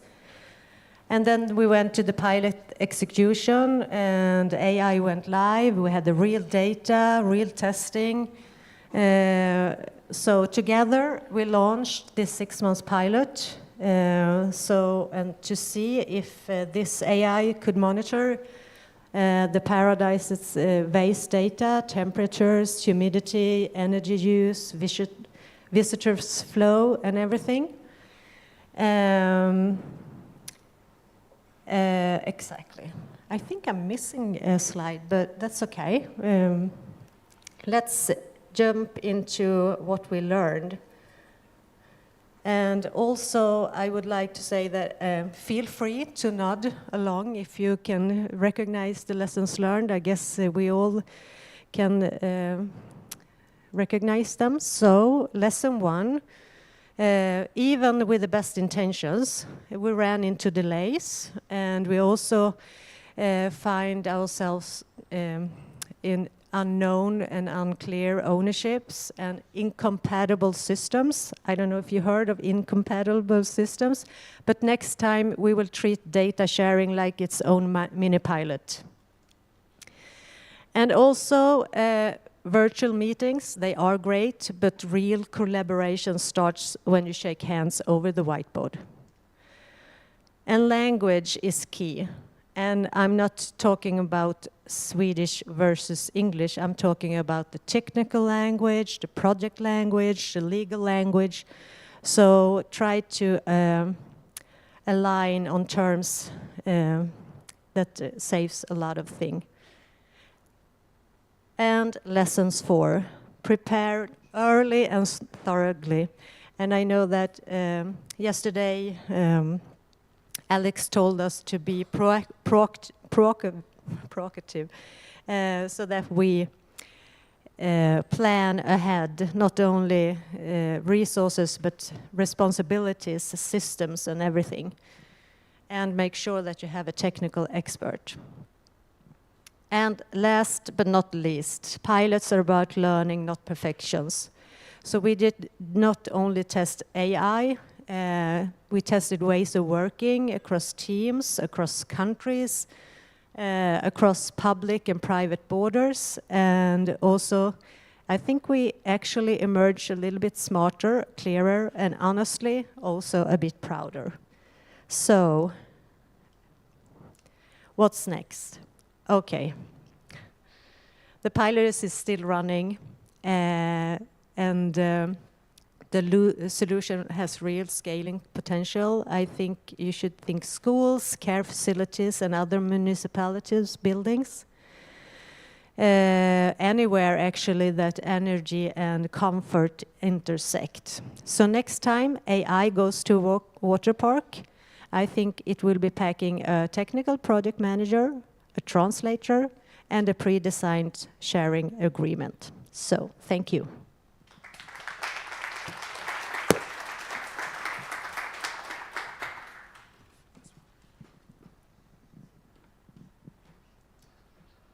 Hello to everyone. I am Viktoras Urbis. I am from Innovation Agency at Lithuania. I'm representing GovTech Lab team. I'm an innovation expert at GovTech Lab. And today I'll try to present you 2 of our pilots that we implemented in Lithuania. And the first one was in Tauragė municipality. The issue, the challenge that municipality tried to solve was about green spaces. And the challenge sound how to track green spaces. Very common challenge probably to many cities, but it was very actual and very important question to municipality, and they had a few objectives that they tried to seek, and one of them was more efficient management of public spaces, because it was like before it was like navigating in fog by trying to plan green spaces, plants, trees, and so on, as well to optimize use of resources, because the maintenance of tasks as well, it takes time, and when you are in the fog of your green spaces, it's very difficult. And in the end, to make data-driven decision making, so to have real-time data from your city, and as well data from and responses from your citizens, and as well residents in your city. There's problems with trees, there's problems with parks, and so on. And after design contest, Tauragė municipality started collaboration with company Ignit Baltic, and they developed a solution like green space management system. That system allows 3D modeling for tree inventory, heat island detection, plantation planning, and as well optimizes the assignment and monitoring of maintenance tasks, and enables citizens to report green space issues easily. So by testing this solution, they have an opportunity to see how their trees will look after 5-10 years. And you know, this municipality, Tauragė municipality, had a goal to become climate neutral city in 2030. So this solution would very help to them to work directly and to be one step further. And finally, solution was like about this digitalization of green spaces, but indeed it was more, I would say, more about way to city to respond, to listen and to respond for citizens and nature. So yeah, thank you.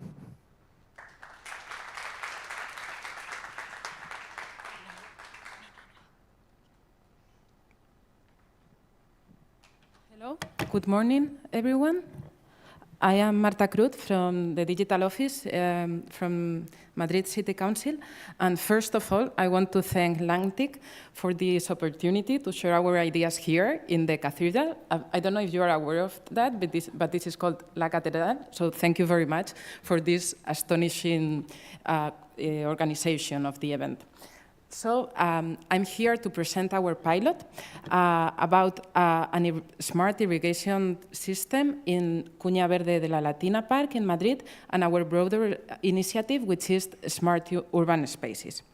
So what was our challenge? As Sofia explained before, one of the greatest challenges that we are all facing nowadays is climate change. And in fact, in Madrid, within our Madrid Digital Capital Strategy, one of the most important actions is the digital twin transition, which is green and digital. So we really want to put the new technologies to the service to a smooth climate, to help to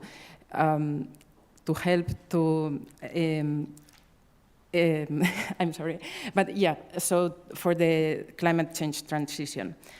Then, as Angel also explained to us before, interoperability has been a great deal in Spain for many years. And I think we can say we've made really a lot of initiatives regarding the once-only principle. And I think we are already quite great all over Spain regarding the once-only principle and interoperability in electronic administration. This has been a collaborative effort of all administrations. But now in Madrid, well, he said already that Spain is a very complex country because there's a lot of people, there are a lot of different administrative levels. But in Madrid, we have also other great challenges. Madrid is a very big city. There are more than 3 million people living and working in Madrid. And we are more than 30,000 workers in Madrid. So we have some specific challenges regarding interoperability within the city. So our initiative is smart urban spaces, so smart urban spaces. And for that, our first initiative has been the smart irrigation park. So what did we want? What was the challenge? We started with a real need. We had smart irrigation system, but with this deployment of artificial intelligence, we thought that we could go a step forward and use artificial intelligence to make our irrigation systems smarter. So that's how it all started. But then we started working, we joined this great GovTech4All European Consortium, and we also started working with academia. So we signed an agreement with the Polytechnical University of Madrid to see how was the best way to do that. And we realized that it really didn't make sense to make just like a smart irrigation system. We had to focus on interoperability, and we had to make all of the devices of our great city talk to each other. So we started to this scalability and replicability project. Because we were sure that it couldn't be an isolated case. If we were doing this project only in this park, it couldn't be a success. We wanted the whole city, all of our public workers, to work with the same model so that it could replicate later. So the goal, as I said earlier, was to lower our water consumption, but also our energy consumption. So what we do, we started with the challenge, and thanks to this innovative process, we found a great startup which had a great system based on artificial intelligence to reduce the water consumption. But what was really crucial was that we developed together a model for the interoperability also with the other devices in the park. So we also changed the street map, the street lamps, so that we could afford a water and an electrical consumption. For that, we had to develop a common data model, a data space, and a platform. And that was the key of the project. So in the end, it all started as irrigation system, smart irrigation system, but what's great about this pilot is that we had to move beyond that. So we had to go to smart lighting, energy optimization, but then we are also setting more, this has really broadened, so we have installed air quality, and we are also working on noise and environmental monitoring sensors. The thing is that the data that we are going to get from the smart irrigation system can be used for other use cases. And I think that's what makes great of this initiative. Then, as I said, we've already achieved the phase 1 of the project. So the deployment, so it's carried out, the smart irrigation system and the smart lighting system is developed in large areas of the park, this park of La Latina in Cuña Verde of Madrid. Here you have the map of the park, so it's quite a big park, but we want to go further. Well, we have covered this area. We want to go to the whole park. It's a really big park, so it's we've found a new budget because it's a really big park, and we want to go beyond that so that the solutions will be replicated in other areas, in other parks, and what makes us more proud is that we have talked to other public workers in the city of Madrid, and we are going to replicate it in Valdemingómez, which is the waste management facility of Madrid, and also in Mercamadrid, which is our food distribution system, and I think it's one of the largest in Europe. So lessons learned. I'd say first, collaboration is key. We wouldn't have achieved that without collaborating with you and without collaborating with academia and the providers that we already had in the City Council. Second, when you start innovating, it goes beyond what you had already planned. And yeah, this is our experience in Madrid. I really want to thank all the members of the consortium, Alex, Gove, and all of the other colleagues from the administrative and from the other pilots. And I just want to welcome the next members of the next members of the consortium. I'm really glad that there are more cities joining us so that we can address our specific challenges. And that's it. Thank you very much.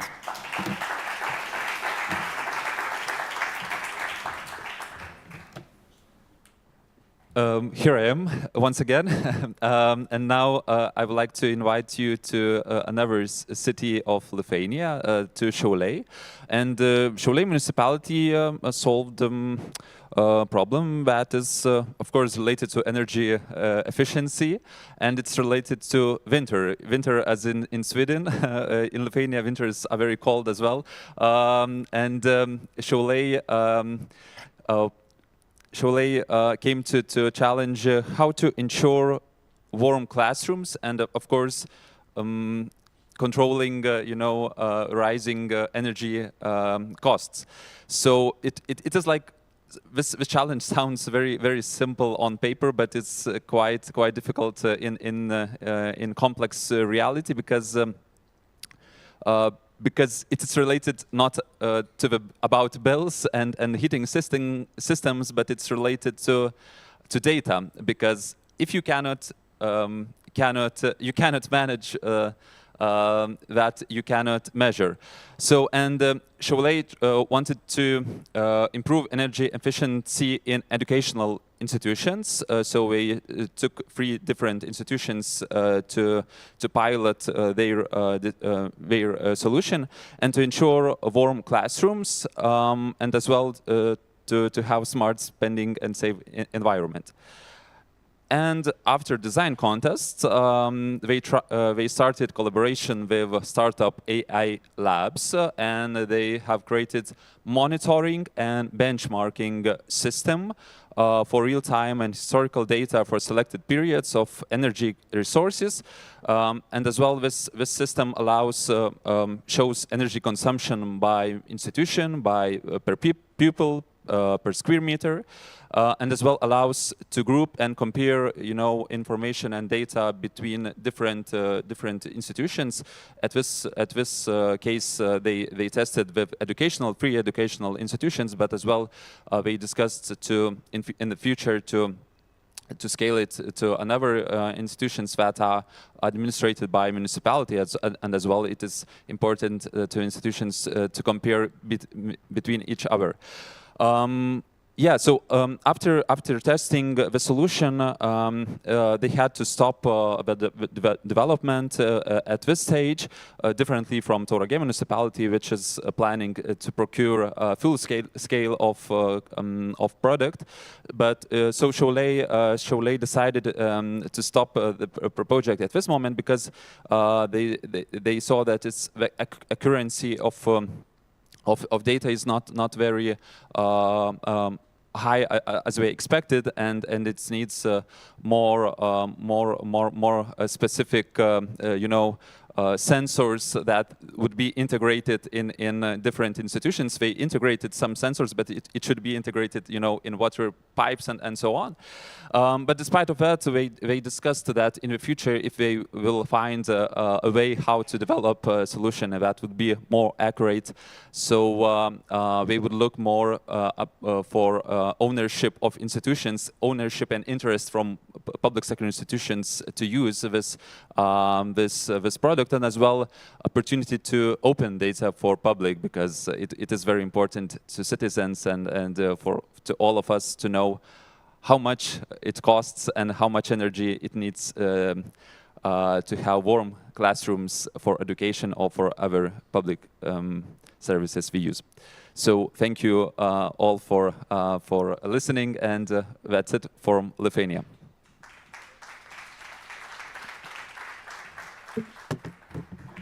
Thank you so much to our three speakers for sharing their lessons with us.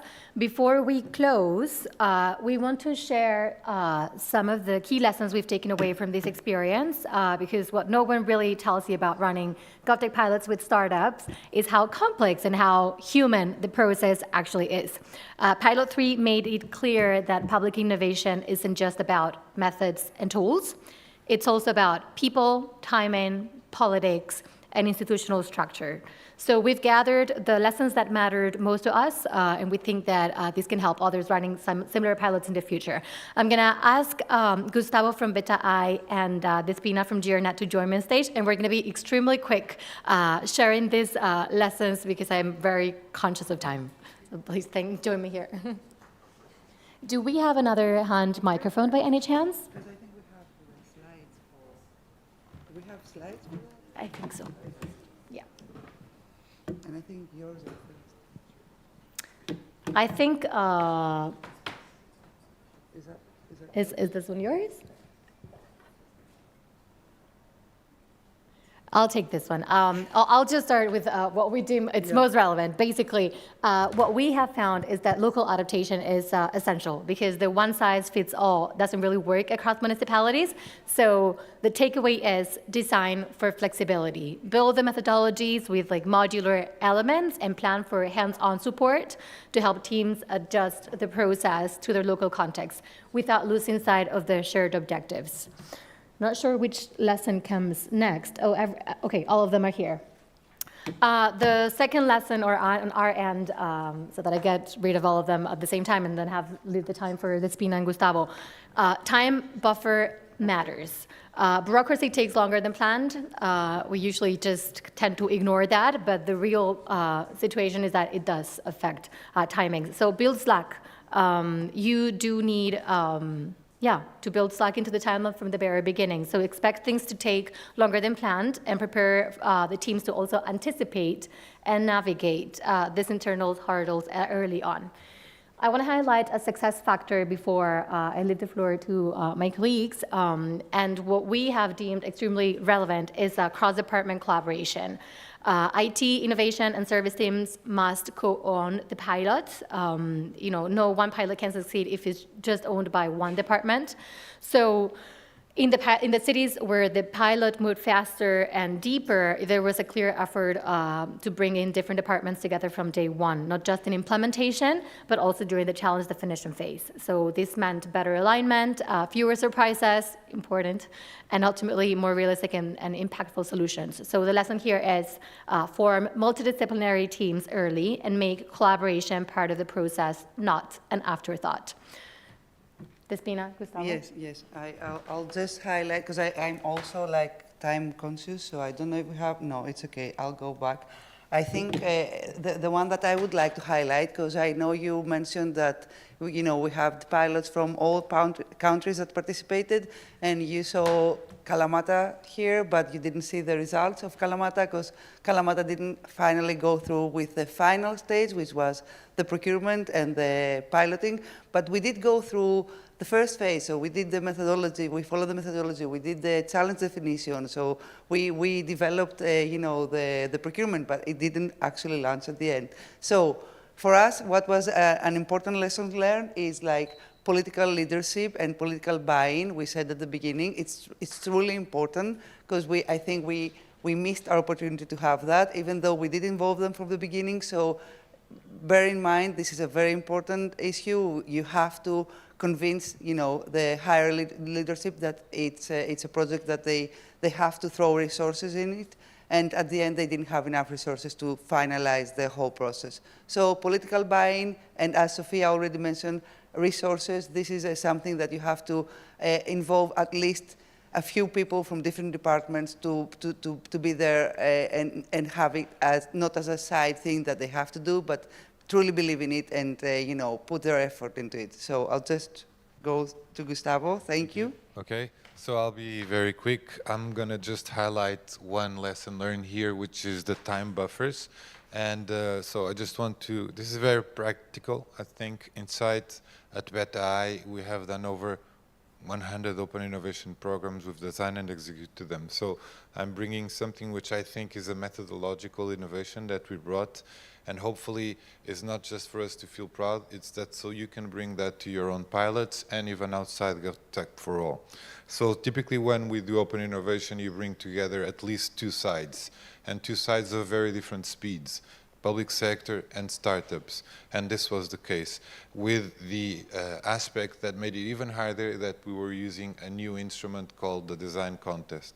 So over a year ago, we decided that we would create a time buffer in the methodology.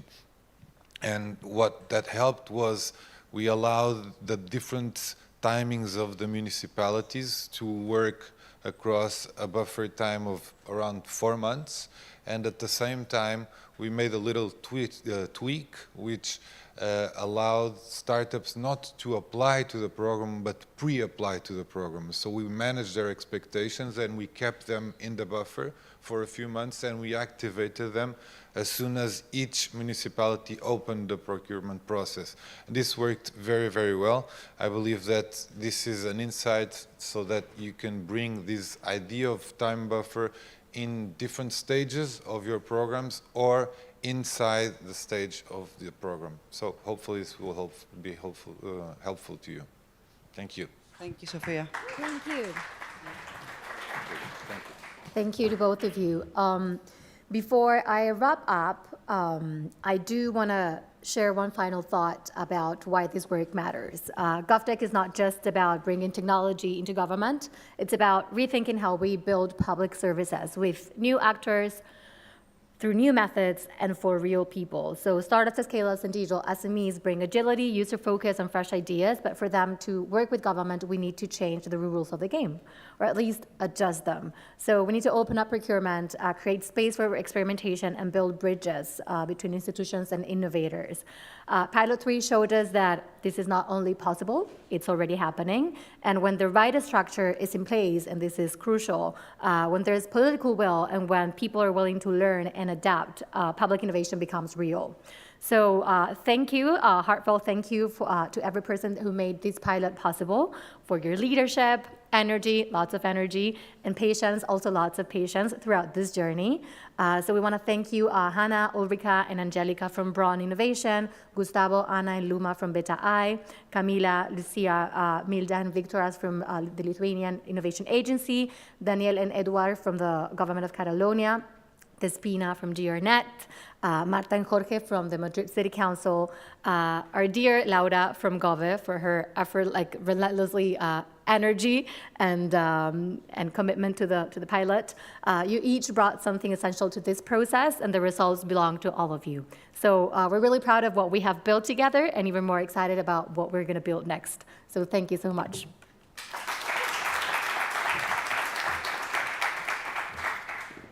Well, you stole the words from me, actually, because I wanted to thank Laura profusely and thank all of the partners as well from the pilot. I want to give a special shout out to Laura here, because she's put in a lot of, it's one of my favorite expressions, put in a lot of blood, sweat, and tears into this, lots of energy, lots of passion, and we've had so many successes, because of her, as well as the whole of the pilot team. I won't go back and rename all of the names again, but I will also thank Sophia for so eloquently guiding and moderating the Pilot 3, and for all of her support in general in preparation, and all the support with the pilot as a whole. So a big thank you there as well, Sophia. Now, we're moving on. We can now continue with helping EU citizens obtain social benefits with personal regulation assistance. The goal, to share, combine, and enhance existing technologies and knowledge around personal regulation assistance, as well as rules of code. It is all about making it easier for citizens and organizations to access schemes and services they're entitled to. Let's hear more about it from the team. Please come to the floor, Deraj and Michelle. The floor is yours. And Luma. No, you're coming.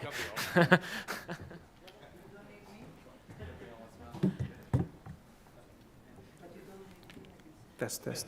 Yeah, it's working. Good morning, everyone. My name is Dheeraj Kumar Baijanat. I'm from DigiCampus from the Netherlands. And today I'll present our joint work on Pilot 2 about the personal regulation assistant and as a part of the GovTech4All program. And this pilot explores how we can help citizens access public services and benefits more easily by using technology like rules as code. The next slide, please. Yeah, this one I tell yet. Let's tell about the team. This pilot is a collaboration between 3 partners: DigiCampus from the Netherlands, DINUM from France, and GRNet from Greece. Each country developed their own version of the PRA, the Personal Regulation Assistant. And in this presentation, we will show what we learn and create together. What are the drivers of this initiative? What we like to solve? There is a serious problem because many citizens don't receive their benefits where they are entitled to. And the main reason is regulations are too complex and services are too hard to find, and people don't trust the system. And we want to change this by giving people digital help that is simple, clear, and trustworthy automatically. The fundamental challenge. Back. Here is the challenge. Rules written for human, but hard to understand. At the same time, governance becoming more digital. And we need something to help translate law into the advice, and without replace human decisions. And that's where the personal regulation assistance comes from. Our big goal is to make public services easy for use for everyone, and like online version product. The personal regulation assistant should explain your rights, helping apply for benefits, and also available when you need it. It should be fair, transparent, and personal. That's the digital future we want to build.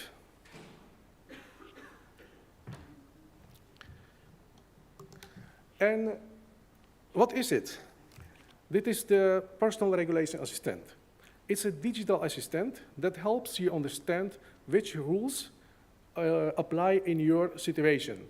It simulates your situation, explains your options, and guides you to the right service and application forms. It used the technology rules as code to do this possible. There are also fundamental success factors. There are 3 what we find out.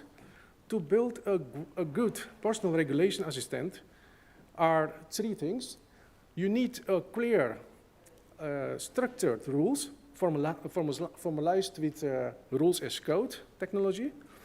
And the second one is focus on the real user. That's why we take many tests. And the third one is a strong sense of trust. You need trust from people. And to build into the tool design and transparency. Let's tell more about the rules as code. The rules as code mean turn the law into the code and not replace a lawyer or civil servant, but make the rule usable for both, for the people and for the machine. And we used open source tools like OpenVisca to model real benefits rules from France, Greece, and the Netherlands. The second one is centric, user-centric. Also very important, technology is only useful if people use it. And so we focused on a lot of user tests. We found that clear, simple language is more important than fancy design of app. A personal regulation assistant must guide people step by step with successful text and explanation. And it should feel like talking to someone who really wants to help you. And trust is critical. It's very critical. Trust is everything. People need to understand how the personal regulation assistant gives advice. So we made sure that assistant explain where the rules comes from and how it is applied. It should never feel like a black box anymore. It must be clear, explainable, and reliable. And how we work on this pilot. We work in short cycle to build a product, test again, and improve again. We use design tools like Miro, Figma, and role models like business process model notation, also decision model notation, and code on open source like OpenVisca. We shared knowledge between 3 countries and compare different approaches of building the personal regulation assistant. And we built many things also. Design flows and prototypes and legal rule models in code, text for user interface, web apps, and also interactive demos you will see later. And we did this together with local experts from each country and also community, what we have in the GovTech4All, and through open collaboration. And what are the shared assets? What did we build that others can use? Like communities. In March this year, we had a Rules as Code event in Paris. It was very successful. And we share knowledge. Now we know each other. We can find each other also. What we also make, we make a Rules as Code framework and training that we can share with everyone.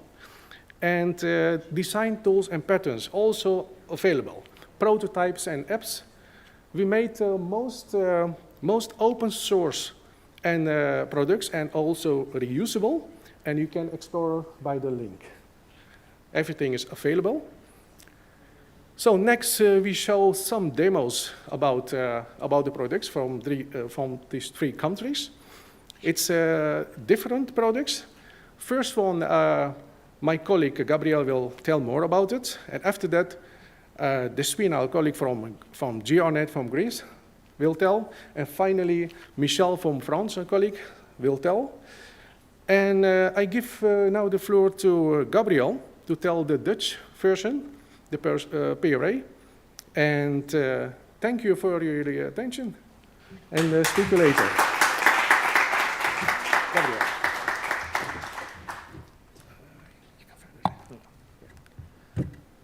Good afternoon, everybody.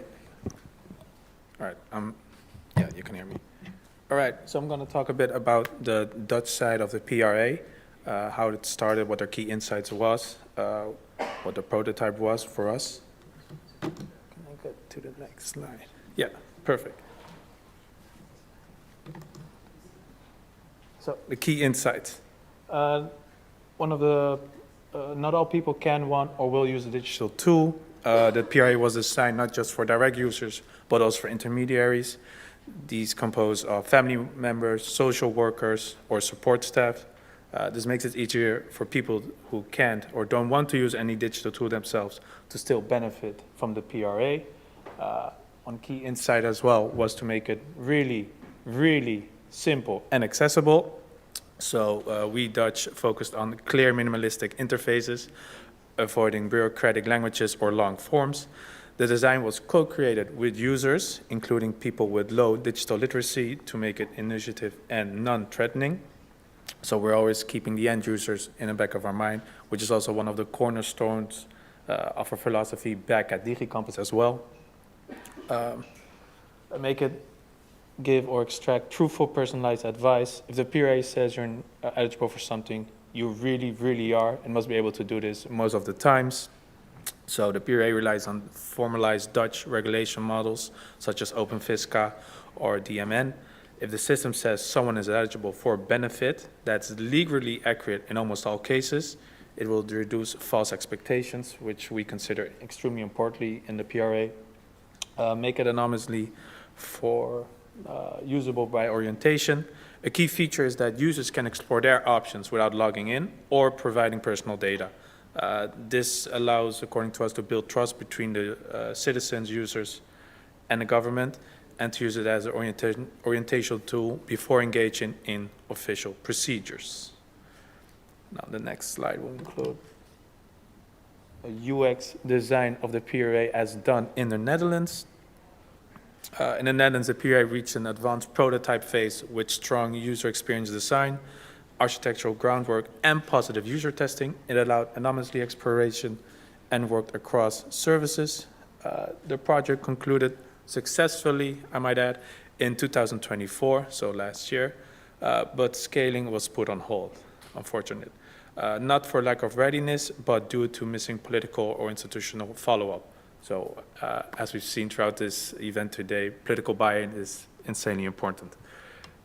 We've developed a clickable Figma prototype and partial working prototypes. The Dutch organizations developed a highly fidelity clickable prototypes in Figma and tested it with real end users. These included both general PRA flows and specific use cases. One of these use cases was a social benefit eligibility. Prototypes were linked to real logic through tools like OpenFisca NL, showing early functionality. The functional design and architecture we have developed, or the Dutch teams has developed, a detailed functional design supporting complex user journeys. The architecture allowed for integration of multiple public services, reflecting real-life situations where citizens need to combine benefits. Now on the edge and functionality and anonymous use.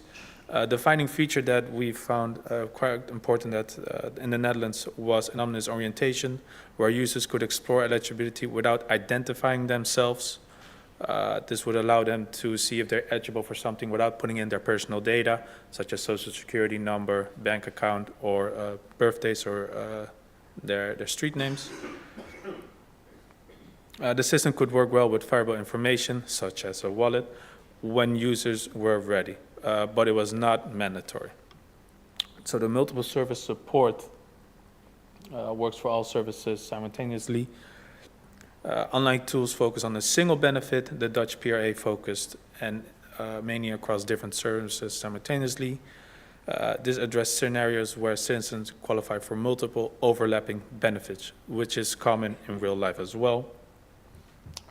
When it comes to the user research and concept design and prototypes, we've done extensive user research and testing were conducted on the concept, interaction design, and prototypes. The feedback from citizens, intermediaries, domain experts were crucial in this part, informing each design iteration was done properly.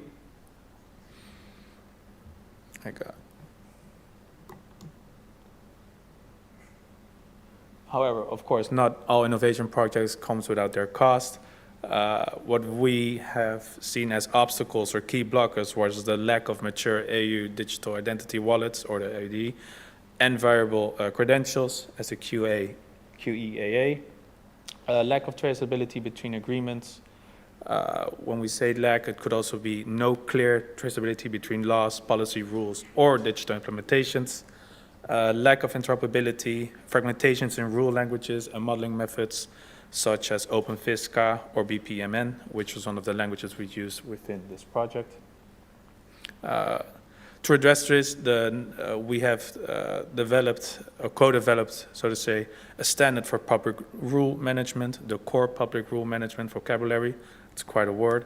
This aims to ensure interoperability, traceability, and readiness for integration with trusted digital identity systems, aligning with both NORA and IER. More on that on the next slide. So we think what's next. What's next for us within this project, because Pilot 2 will continue as Pilot 8, as a citizen-centric rules code. We will still be involved in it, of course, and to scale up the concept of the PRA. We're still co-developing the core public rule management vocabulary, or the CPRMV, in GovTech4All. This standard allows public rules to be made machine-readable and reusable, enabling more accurate, user-friendly digital services.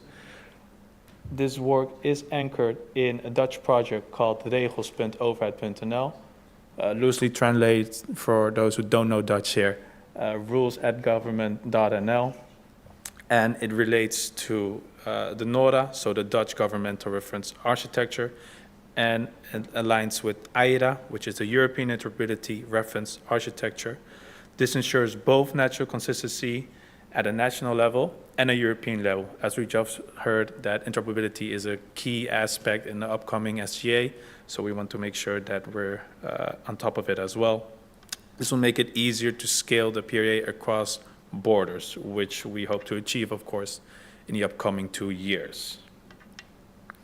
I think that was my last slide.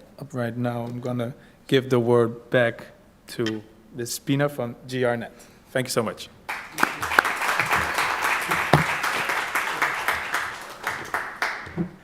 Join me.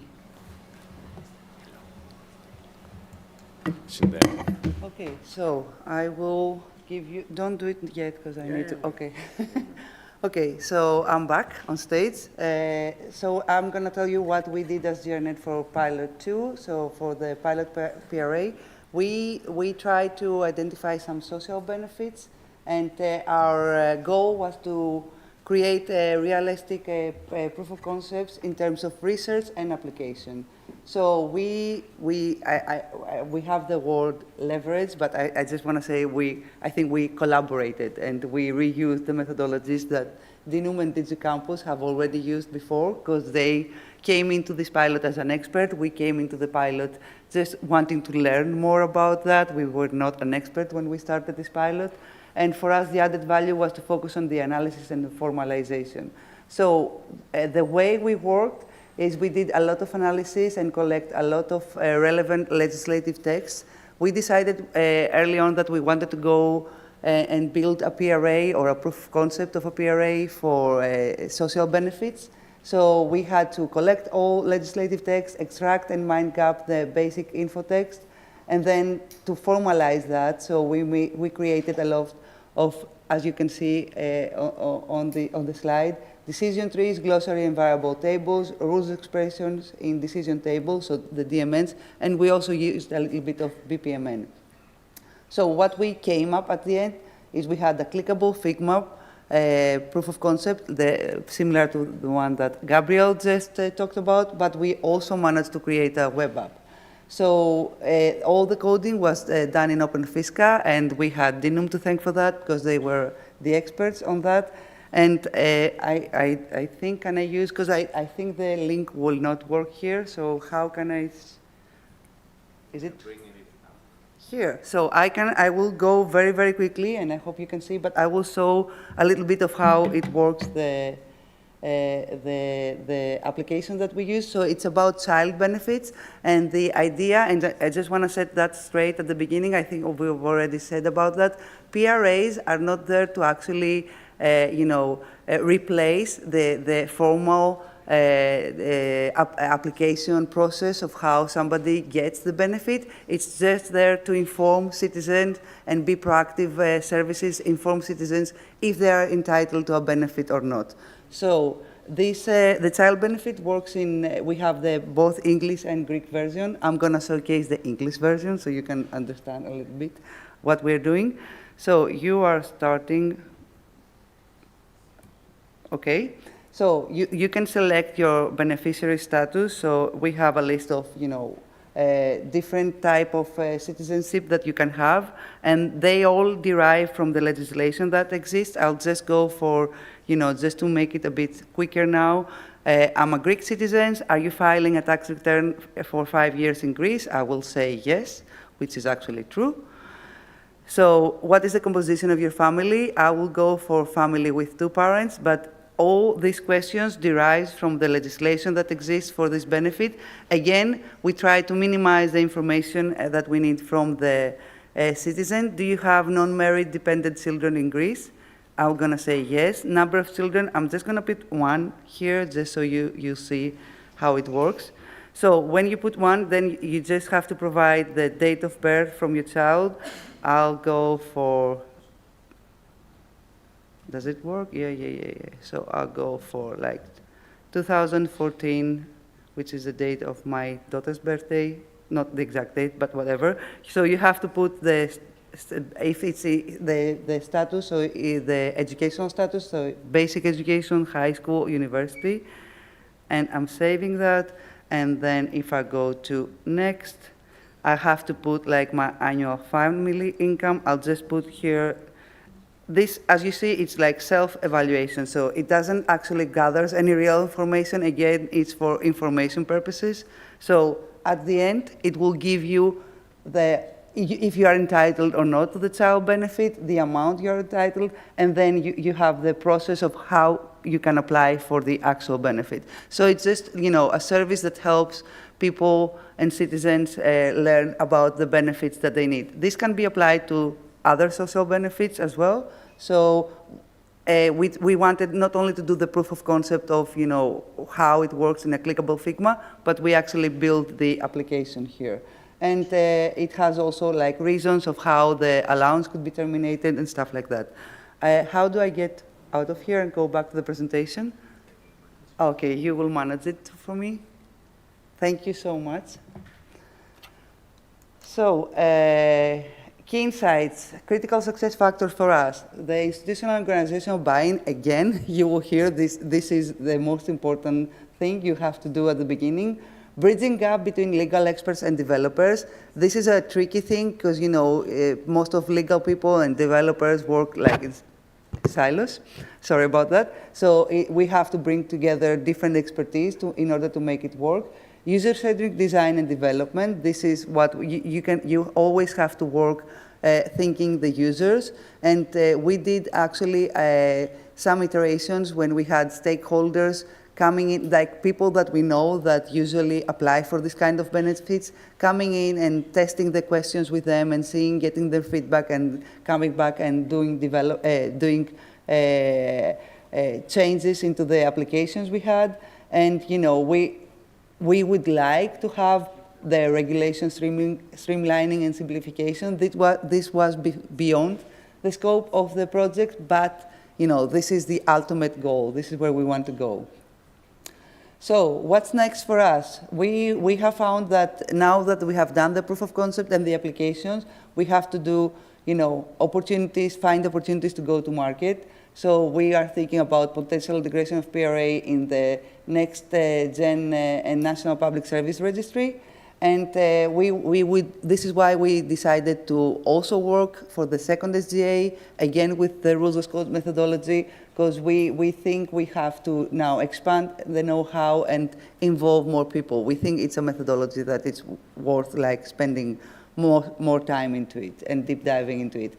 And before I just hand the floor to Michelle and Dinu, because I appear here too much, I just have, I feel the need to say, obviously it's not me that has done all this work. I have a very strong and team very committed that they have put a lot of effort into these pilots, because you'll see GRNet is involved in all 3 pilots. Most of them couldn't be here today and yesterday, but obviously none of this would have been possible without the effort of all the people that work in GRNet into this project. So thank you so much. Michelle, you can go next.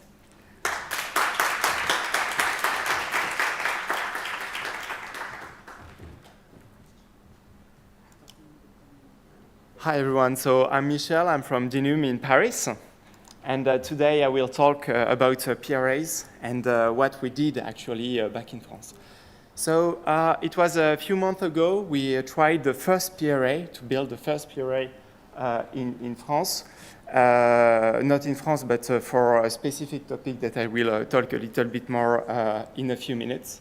And as you know, there is like this whole general problem, which is that we need to have transparent rules, and rules can be very complex. So you have to bridge the gap between, on the one hand, you have the technical people in the administration that know the law very well, and on the other hand, you have the citizen, and the citizen might not know the law and the subsidy rules so clearly. So the whole idea is to make something very transparent, very clear, so that it kind of bridge the gap between those two populations. So the solution was to create a PRA, and we use this rule as code approach. So for me, it's a fancy word to say that we need to encode the law as an algorithm, and the algorithm is delivered to the citizen in a very simple UI UX platform with explanations of what is going on and why they have a subsidy or why they don't have access to this subsidy. So maybe I will try to show and click the link to the demo. I don't know if it's possible here to switch to the laptop. Oh, thanks a lot. Perfect. So this is what we've built. So you have like very simple question. We try to target a very specific moment in life. We targeted students who begin after high school or after later on when they begin new study and move out to a new city. So they have to get a rent. Sometimes it's costly to move from one city to another. So that's where the government can really help its citizen. And we created this survey to target this kind of events in life. So basically, we're asking, it's of course open to everyone, but we mostly focused our questions to target young citizens that are students. So basically, you have a lot of questions. I will try to go fast, but we're asking if you are employed or not. I'm not employed. I will say that I'm beginning new studies. And you have this question about birth dates. I will try. So I'll say I'm very young. Yeah, 2 years old is not really a bit young to move around, but I have an issue with the keyboard, but never mind. It's going to be used like this. Okay, let's try this. So,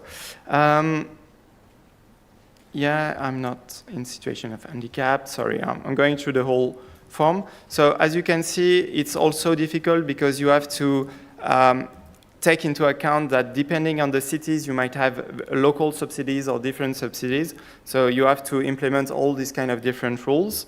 And let's go forwards towards the results. I really want to show how the result page looks like.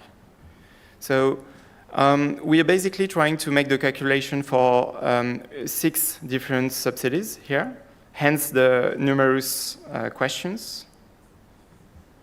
And let's say I have to pay like 1,000 euros, but since I don't have the keyboard, it's going to be a very cheap house.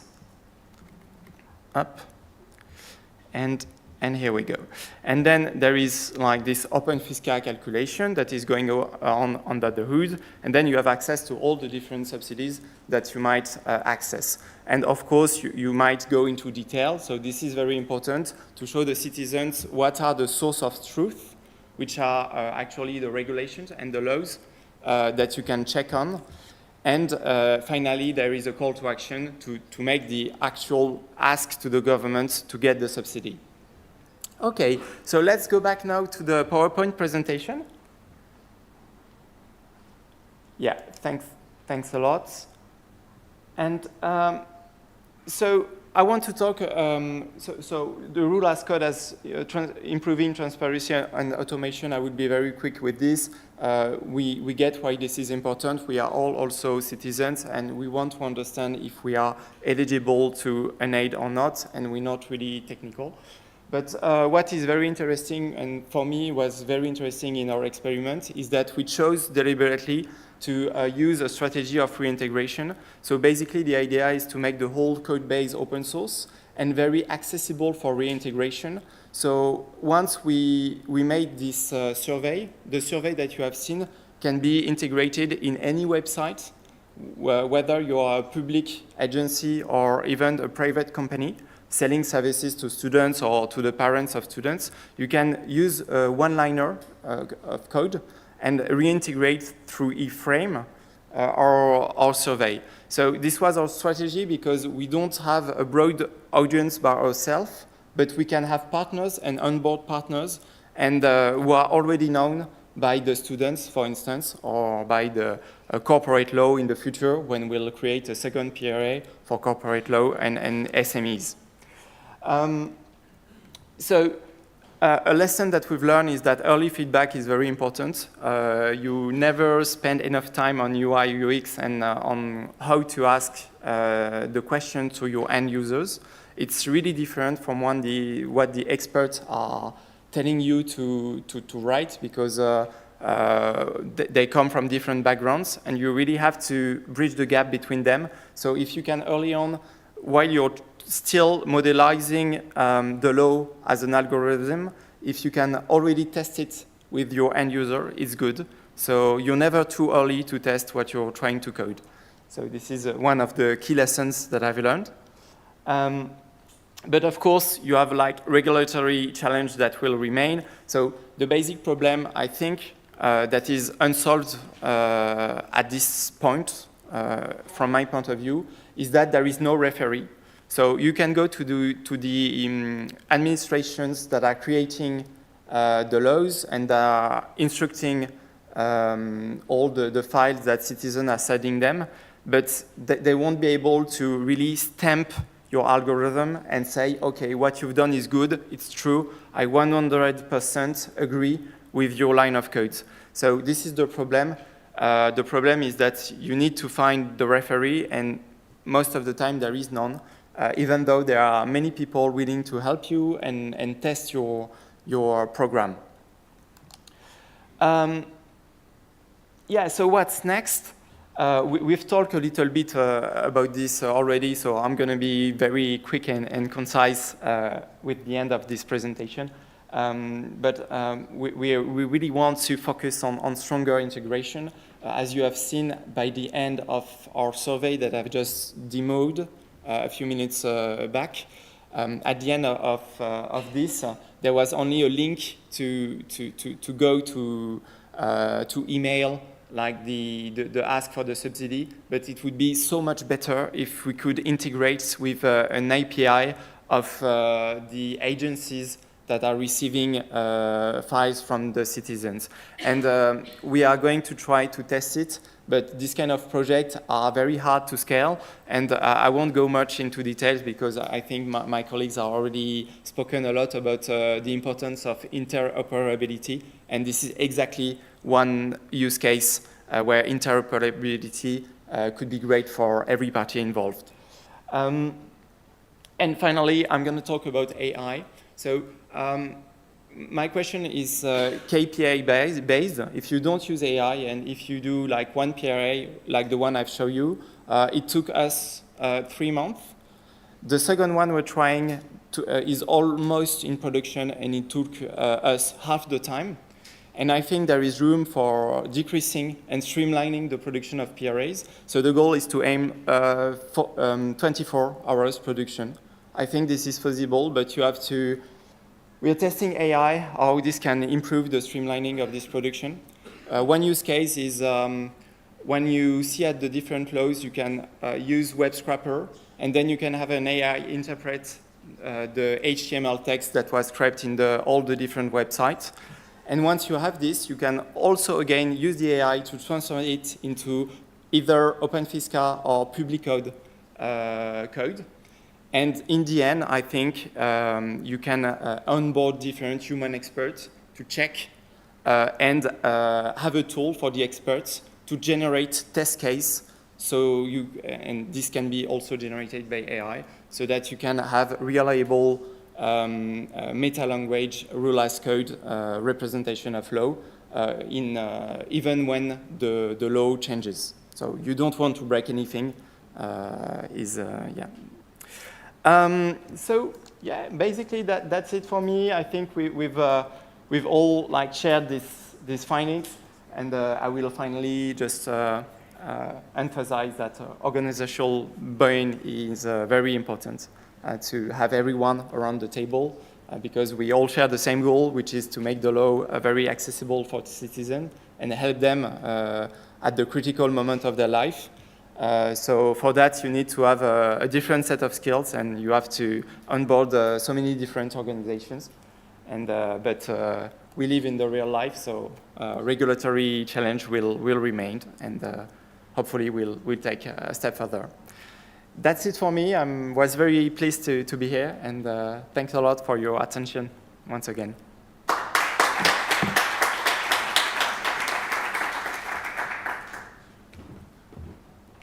Also, thank you all the organization work together on this. Dinum, Andreas, Despina, Irina, and from DG Campus, Jet Klaver, Bas, Kaptein, Gabriel, and also Michel, Joa, all of them, thank you very much. And now I give the floor to Alex again. We also have to thank somebody else who jumped in at the very last minute here and took over from Jet, which is not an easy job to do. So a big thank you, Daraj, for being so eloquent and graceful, and for taking over the reins in such an organized and proactive manner. It's really, really appreciated, and welcome on board. And a thank you also to all of the speakers, and to Michelle, especially for traveling down a little bit last minute for us.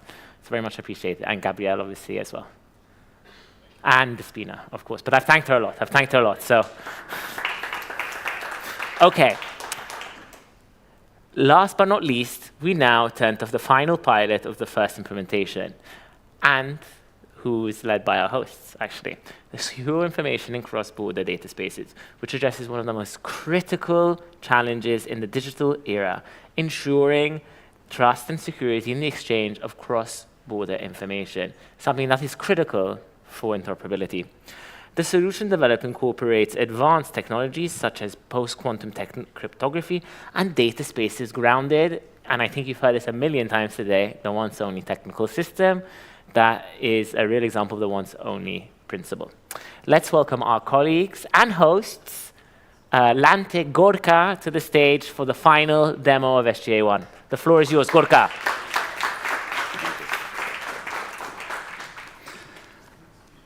Thank you, Alex, and thank you, everyone, for standing till the last moment. So this is the last, as yesterday, the last talk before the lunch. So you have to stay a little bit, and then we'll go. Let's make it as short as possible.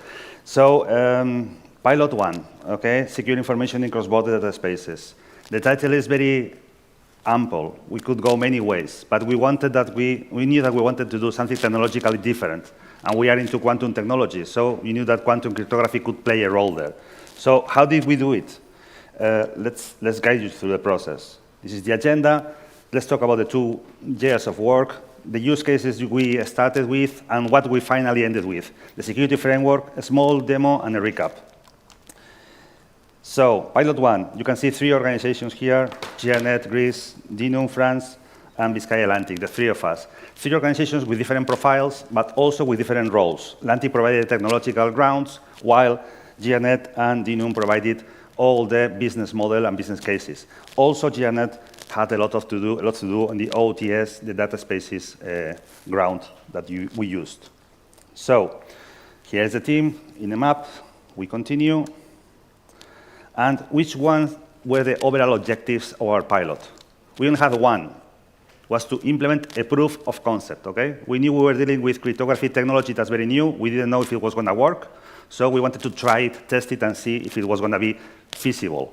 So implement a proof of concept for a commonly agreed cross-border use case, where security and privacy was important for data exchange of sensitive information. That was our goal. So see if we can do it. So next was to decide where to implement those principles, those two principles, data sharing and security. We found two use cases, a skills use case, which was provided from GERNet, and health use case, which was provided by DINUM. As you will see later, the health use case, initially we worked on it for over a year and a half, and then it was dropped. We changed, and it was dropped again. So we ended only with one use case. But it's OK, because we managed to prove both things, sharing data and doing it securely with post-quantum cryptography. Here are the four technological points, two families, security, and data sharing. You will see that later a bit more.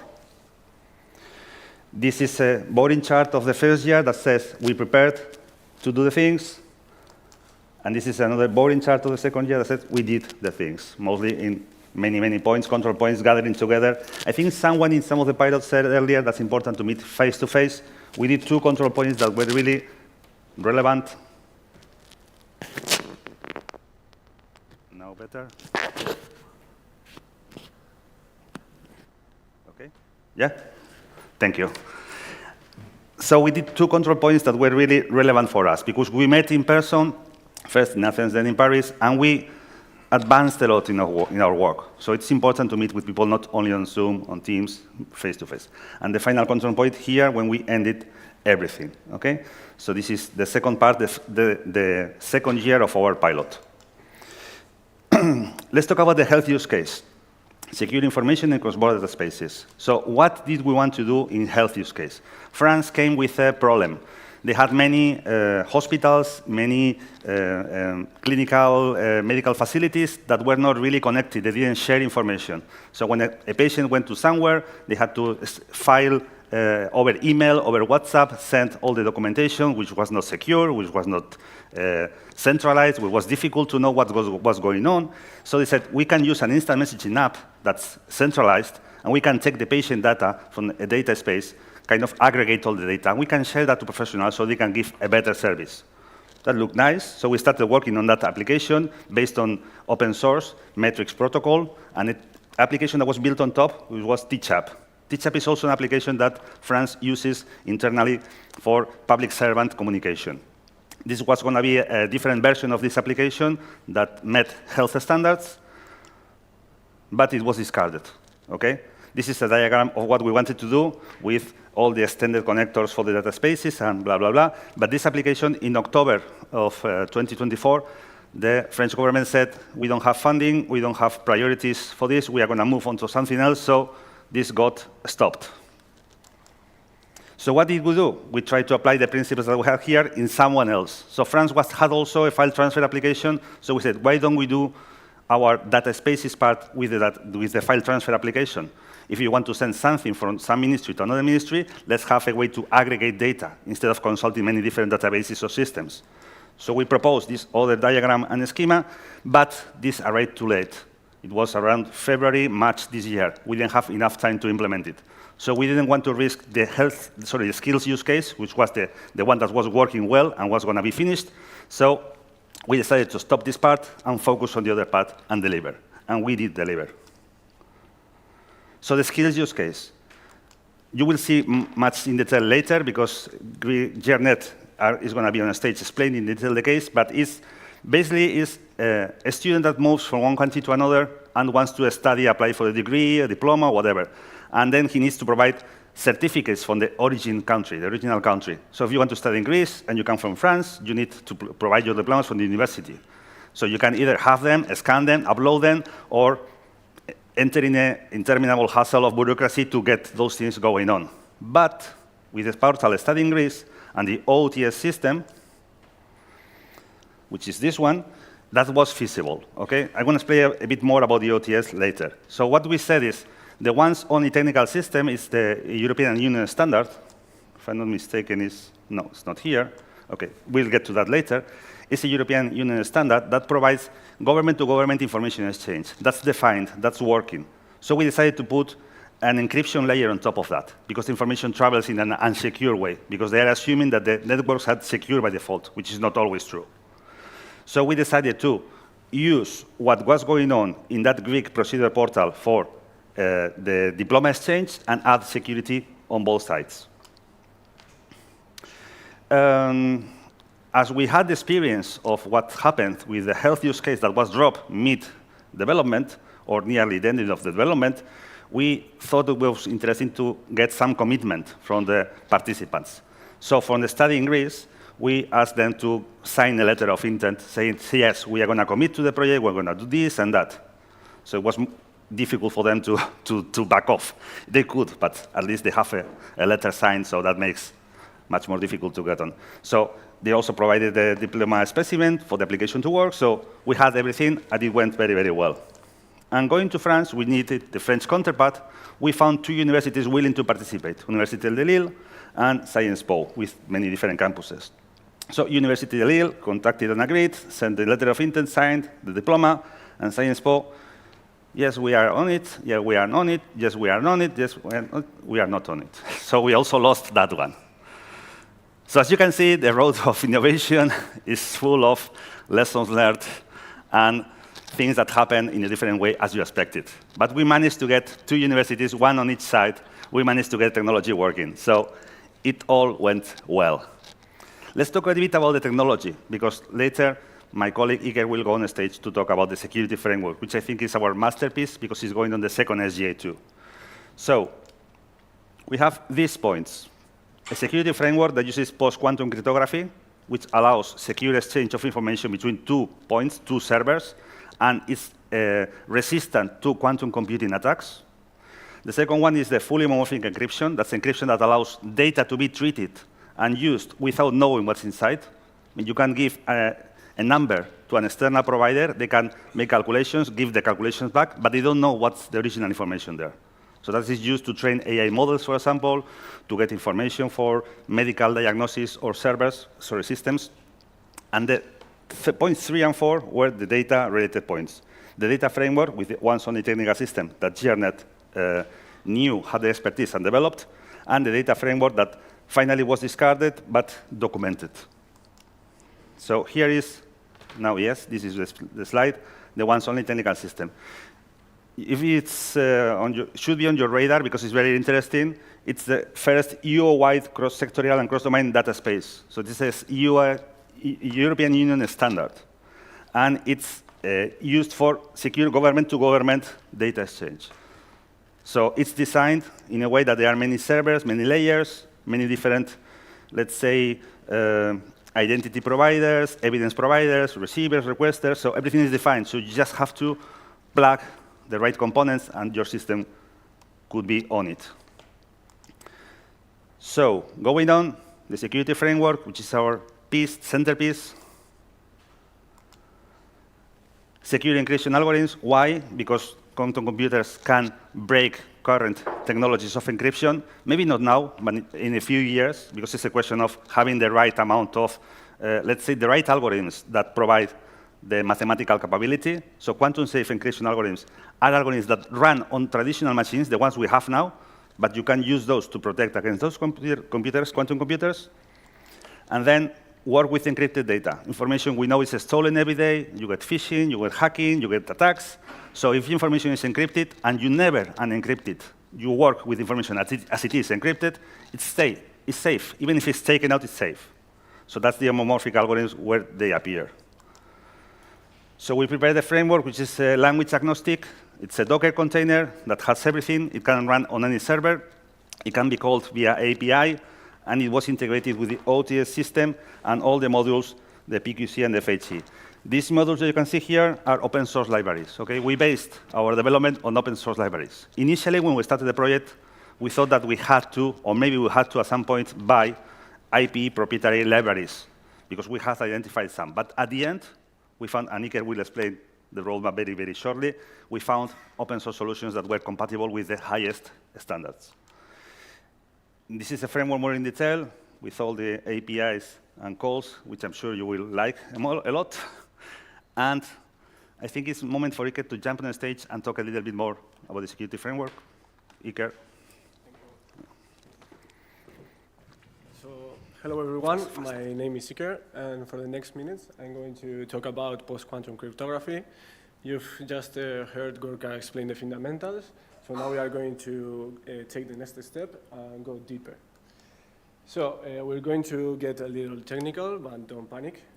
We are going to go through quantum-safe cryptography and why we need it, and then we are going to explain you or introduce the software tool we've developed, the security framework. So, as the quantum computer rises, quantum computing, we had the power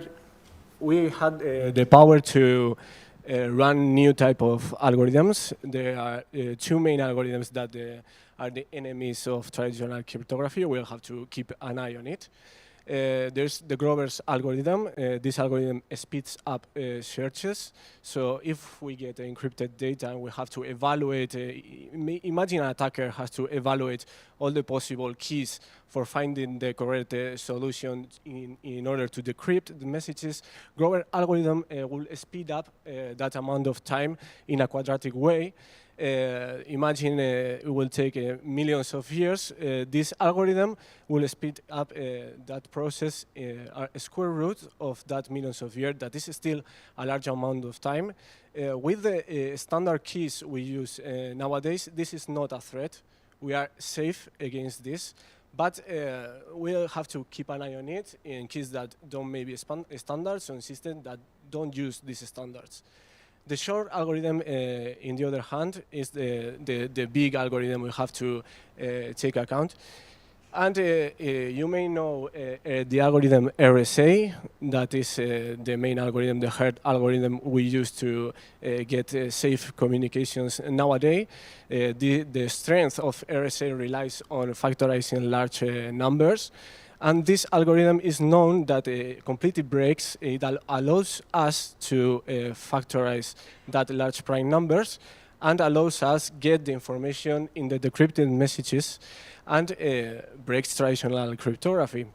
So this is the main enemy, but don't panic. We still don't have the capacity with quantum computers to break this, but it's a matter of time. So we have to protect ourselves, and in 2016, the NIST made a call. The NIST is the National Institute of Standards and Technology, a US government, and made a call worldwide to researchers, government institutes, to develop new algorithms, maths against these quantum computers. And it's a process that is still ongoing, but in August 2024, last year, 4 new algorithms were standardized and formed the base of PQC that in the future we're going to use them to implement this new technology, quantum safe technology. The 4 algorithms are Kyber, Dilithium, Falcon, and Sphinx. They have different purposes. Kyber is for key exchangement. Dilithium, Falcon, and Sphinx are for digital signatures. But in 2025, this year, in March, another 5th algorithm was proposed to be a standard, a backup for Kyber, that is HQC. So with this, we have like the basis, we have the new technology that we can implement in order to get secure communication, in order to be cryptographic safe. So the maths behind these new algorithms, the only thing you have to know here is that this technology don't rely on factorizing large prime numbers, rely on a set of linear equations. You may think that all of us studied to solve this equation in high school, but it comes with a little change that in the independent term is added like a small random noise that make really, really difficult to solve these equations, even for quantum computers. Okay, so as Gorka said, we have 2 systems to get quantum safe, quantum secure. In communication, one was PQC, and this is FHE, fully homomorphic encryption. And as PQC is intended to be general purpose, this one is for specific user cases when we have to operate in encrypted data. Imagine you have an AI model that you want to train with sensible data, maybe medical data. And you can do it if your model implements FHE with that data encrypted. You don't have to decrypt that data for using it. This is the power of FHE. So it's time to talk about the software tool we've developed. This relies on two main libraries. Is the OQS library that is really aligned and updated with the NIST standardization. So it's used by everyone, by all the community to implement PQC. And we have the OpenFHE library that is used by researchers and by academics in the topic to implement FHE. So these are really solid roots for our security framework to work on. So as Gorka said, the framework is packed in a container package that has all the requirements needed by the software to run.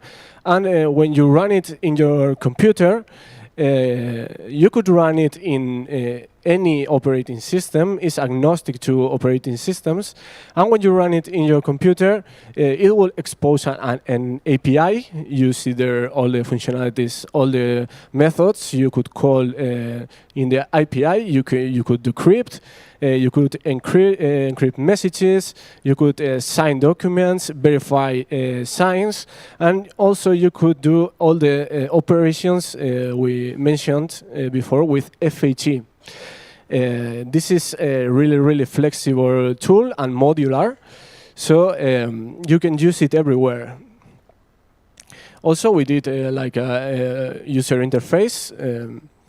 And with the functionalities packed this is for key management only. You can generate pairs, like store keys from another people. You could see in the files and directories, and also you could run tests in the backend to ensure the correct function that is correctly functioning in your computer.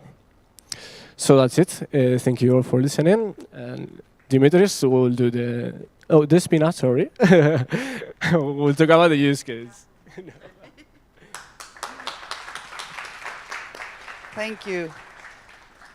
So bear with us just a few more minutes and then we can have lunch. So as Gorka and Iker already explained, this pilot was developed just to highlight how not this pilot. This use case was developed just to highlight how we can successfully integrate the security framework that Landic has implemented into an actual real-life scenario. So as Gorka already explained, we had two use cases we started with. Health use case was dropped, so we stayed with the skills use case. So the idea is that we have a student that wants to apply to a Greek or a French university or vice versa. And in the scenario that Dimitris will showcase in a minute, we have someone who wants to apply to a Greek university and they need to attach some evidence, they call them. So evidence could be a degree, a certificate, something that from a French university to their application form. And we did that by using post-quantum secure and authenticated data transfer via OTS. So the second part that Iker just showed, where is Iker? I lost him. Oh, here, sorry.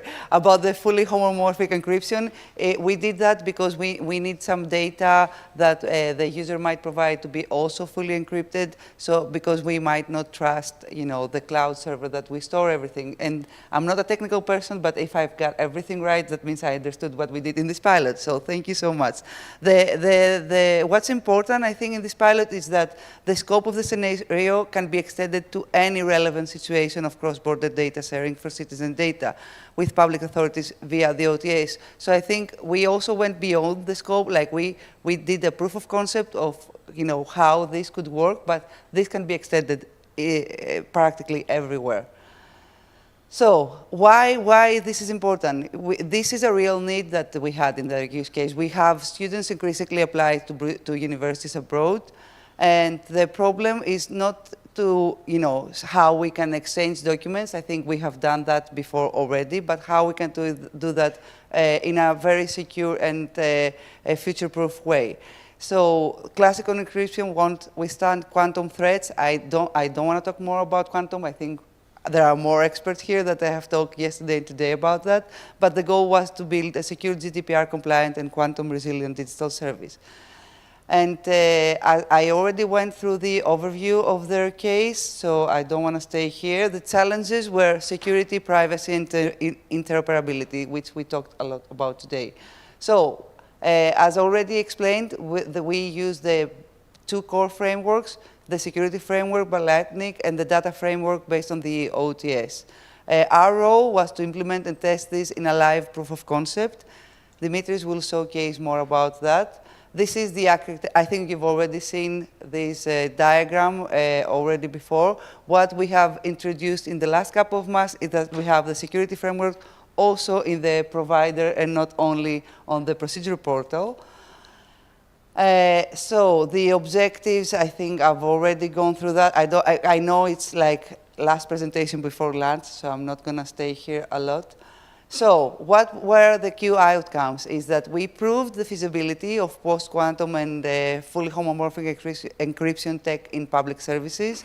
We have the simulated cross-border data exchange between France and Greece. Again, this was the partners that were involved in the pilot. This can be done to any, it's not limited between France and Greece, obviously. We have secured user privacy via encrypted cloud computations. And because this was a successful integration, we decided we're going to use this framework in the next SGA, actually in 2 pilots. So you're going to hear more about that in the future. And I will now give the floor to Dimitris to showcase the demo of what we did. Can I be heard from here? Test, test. OK. Hello, everyone. My name is Dimitris Masad. I'm a full-stack engineer at GRNet. And I will be demoing our proof of concept built on top of the once-only principle using the OTS once-only technical system building blocks, alongside with the need to have the authentication of European citizens and, of course, the security framework to guarantee the encryption of the data. So I will go back to our pilot. First thing that I need to say is that the once-only technical system relies on the authentication of the user using the EIDAS system. Of course, setting up EIDAS nodes or using the production EIDAS nodes was not an option for the proof of concept, was outside of the context of the pilot.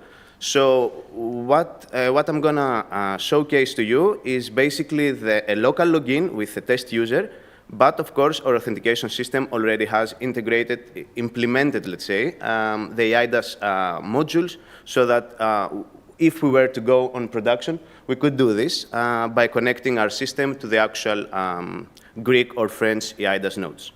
So our building blocks do actually have the necessary extensions, let's say, to do this. Now, going back, our user is a French citizen that will authenticate to our Greek website. Our platform is studying Greece. The French citizen basically wants to apply to a Greek university, and the platform will request from him to give some of his details, fill an application, let's say, that will be, in a second step, will need to be reviewed by a manager. So here we can see the user is Jane Doe, and he's called to basically create the application and fill it. So we can press this button, and now we can see that the user, we have this form, and the user needs to fill all the necessary data. What you see is some of the fields are blacked out, and this is because EIDAS would provide this data. And if we go a bit lower, we will see that one of the fields required is an evidence.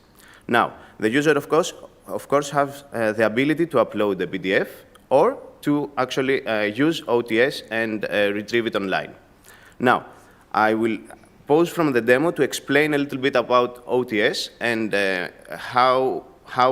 what are the building blocks that OTS works on. Basically, each country has their own Domibus node, and the Domibus is a software created by the European Union that is used in multiple European projects. And the idea is that it's the transport layer between the requests and the responses from each country. So what we have done on our proof of concept, because we, as you can understand, we need to isolate the environment so that we can test with it, play with the encryption of the data, so that we, alongside with Dinum, France, we created two isolated Domibus nodes and connected them together. And we have this system right now that only has, let's say, a virtual Domibus network that only consists of these two nodes that communicate with each other. Now, one other building block of one's only technical system is actually the common services, which is the way that each country can query which evidences are provided by which countries and which requirements, let's say, each evidence can fulfill. So if we go here, we will see the user just selected to retrieve their evidence online, and the first thing that they need to select is on which country is the evidence located. So on our use case, France is the country that the evidence should be retrieved from. And now we can see that our system knows that from France we can retrieve a bachelor's degree certificate to be used on the requirement of proof of enrollment in tertiary education institution. So if we go back here, we will see that we can select France. There is only one option, so we will use the bachelor's degree. And then we see which are the providers from the French side that actually provide this evidence. And the user, of course, will select the education ministry. It's the only option. Now, going to the cryptography options. On the OTS system, the user may select to preview their own evidence or basically not to, and directly, if the provider allows it, it would retrieve automatically the evidence. I don't want to go in too much detail on the once-only technical system because we don't have a lot of time, and I don't want to keep you away from your food. So I will go ahead on speaking about PQC. Basically, what we have here is, alongside with the two Domibus nodes, we have the Greek side that also has the application. This is the application that we are seeing, and the French side, which acts as a procedure portal or the OTS evidence requester. From the other side, we have the French Domibus node that has an application connected to it, which is the French evidence provider. Now, both of these systems have a security framework installed alongside to them. And basically, we have generated some keys, some post-quantum keys, and exchanged them over the network. So when we see this option, basically, the system has already checked if the French side is added to the Greek system, and so whether or not the post-quantum cryptography is available. If it wasn't available, this option would be grayed out, and it will let us know that PQC is not available. The user will select that they want to use PQC. Of course, this is to demonstrate it because in a real-world scenario, when we would use PQC, we wouldn't need the user to know about it. This is the thing, that the cryptography is on the transport layer. The user doesn't need to know about it, and he doesn't really care, let's say. It doesn't affect the UI/UX experience. So going to the next step, here we can review the request that it is about to be submitted. And once we press submit, our system will basically submit the Domibus message. The actual request has been encrypted.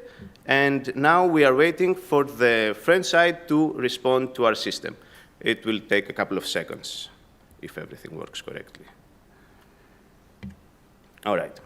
So the user has just received the message that to proceed, the evidence provider requires you to re-authenticate. So basically, the French side just gave us a link, a URL, that it told us to, okay, provide this URL to the user and send the user to our site so they can authenticate, and we can make sure that they are who they are, and they can select which evidence should be transmitted back.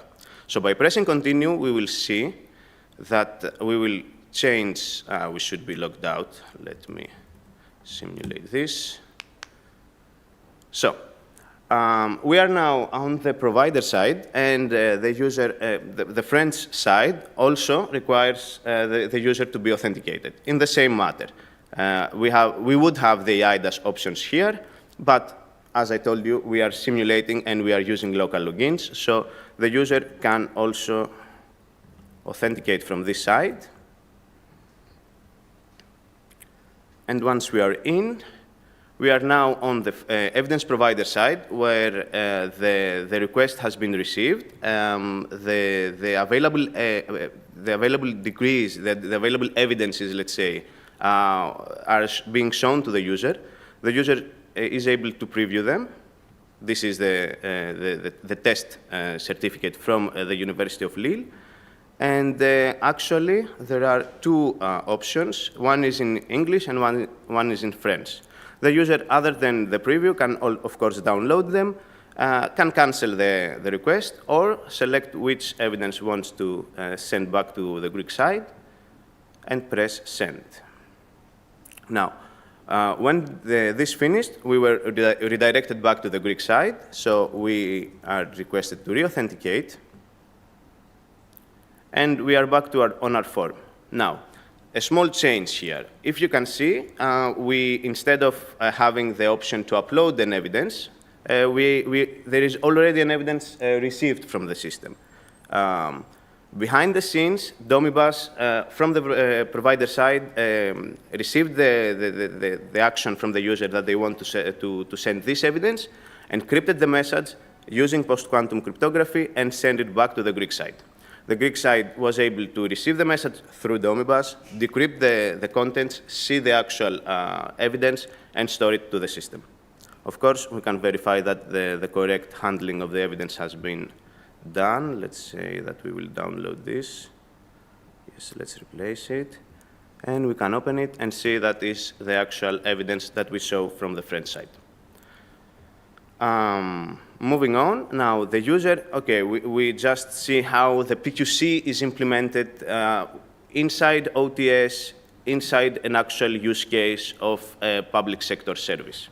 Now, we will move on to the FHE, the fully homomorphic encryption part of the integration, which is actually, once the form has been submitted, we have collected some sensitive data from the user.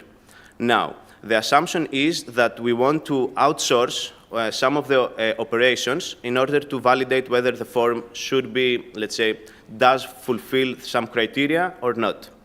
And we can assume that this is a heavy calculation. And instead of running it local, we want to outsource it to a cloud provider that we don't trust. And because we don't trust them, we don't want them to receive sensitive users' info and have them, and it poses the risk. Instead, we will use the fully homomorphic encryption from the security framework, and we will encrypt the data, we will transform it to vectors. The cloud provider will receive these vectors, they will run the calculations, they will have the output without even knowing the actual data, and they will send it back to our system, and we, from our side, we will be able to decrypt them and know exactly what's the output. So I will be as fast as possible to fill this form. Let's say France, let's say test, let's put a number here. Let's say Paris, France, and the family income of, let's say, this. Now, we can save the form and submit it for approval. Now, once we have submitted it, we are done as the citizen, and we need to log into the system using the manager account so that we can see how the manager interacts with the system. So, here we are as manager now. We see all the submitted forms. We see the form that we have just created and submitted as a citizen. We can go in and see, okay, all the details that was submitted. And there is this button, this validate button. Now, when I press it, we will simply see some results.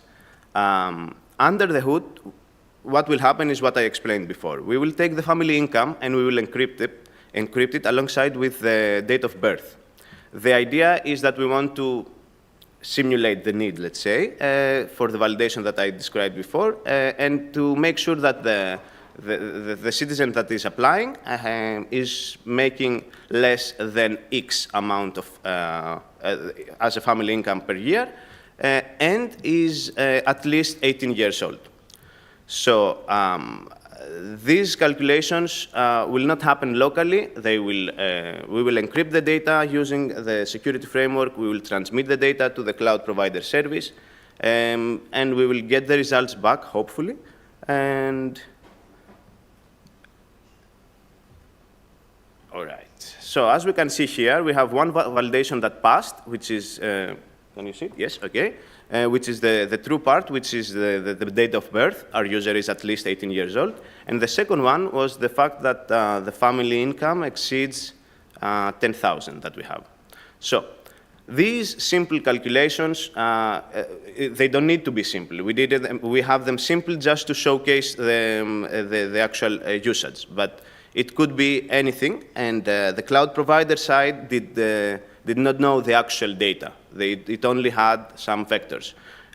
This is very important because this means that we can protect our data, protect citizens' data, and have the ability to have a lot of resources, let's say, to run many calculations for many services without worrying that the cloud provider, each cloud provider could, let's say, leak some data to their logs or whatever. This is our demo, and thank you for your time. And I think, Gorka, you can come and do the recap. Thank you. Thank you, Dimitris. Very interesting to see things working in real world.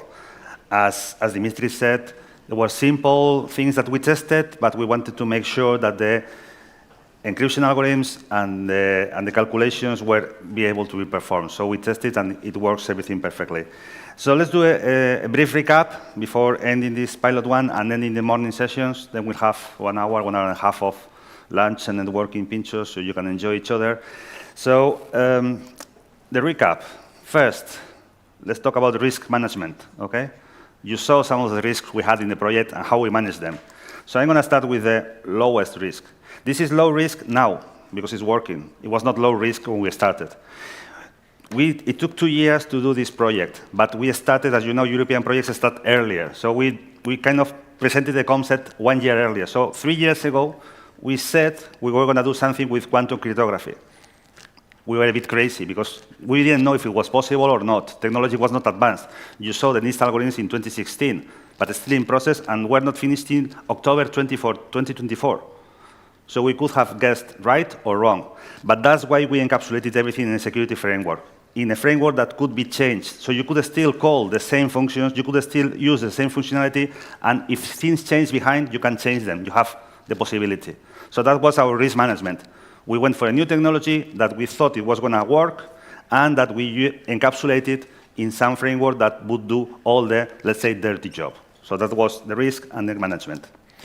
The medium management was a timely on board of universities, in this case, French universities. We approached them with not much time because there was some constraints there with the health use case. So we managed to get one of the universities. We didn't manage to get the other one. So to be safe, what we did was sign a letter of intention, declaration of intentions that you're going to do something with us. You're going to put all the resources that are needed. Okay? So it went well in one case. It didn't go well on the other case. But that was the risk and the management that we had to do. And the final one, the biggest risk, as you saw, was a use case that was we have been worked on it for nearly a year and a half, was dropped. So institutional support and political buy-in. It also appeared on some of the other interoperability policy-making talks. You need to have the right political support and buy-in. You have to be careful with governance changes, priority changes, budget changes. So when projects run for a long time, you have many problems. So you have to try to do those. You have to get the commitment. You have to get people to sign things or, I don't know, reserve budget. It's not easy to get this, okay? France didn't get the buy-in, but we had 2 cases, so also have a backup plan. That's also a good option. Don't bet everything on one thing. Try to have a backup plan. So these were our biggest risks. This is how we manage them. And what did we get from here? Well, reusable blocks. SGA1 is ending today. Not today, the end of the month. We have to send all the documentation. But it's ending this month. And we'll start with SGA2. So we had reusable blocks, as you saw, in Pilot 3 and Pilot 2, the definition contest, the rules as a code. There are many blocks that are going to be used on pilots of SGA2. So security framework is being used on Pilot 7 and Pilot 8, AI, automatic evidence processing, and citizen-centric rules as a code. We are going to use security framework there. We still don't know how, because we haven't defined the full extent of those pilots. We'll be working on them, but we know there's going to be data exchange. We know systems will have to talk. So there is we're going to implement extra layers of security. We will work on that. So we have a framework that has post-quantum cryptography and fully homomorphic encryption capabilities, is independent in a Docker container, as my colleagues explained, based on open source libraries, which means costless, and is ready to be expanded and improved on SGA2. So that's the road we have ahead. We learned, we succeeded, and now let's move on to the next stage. So that was all on our side. Thank you very much for listening, and thank you for coming to this morning session.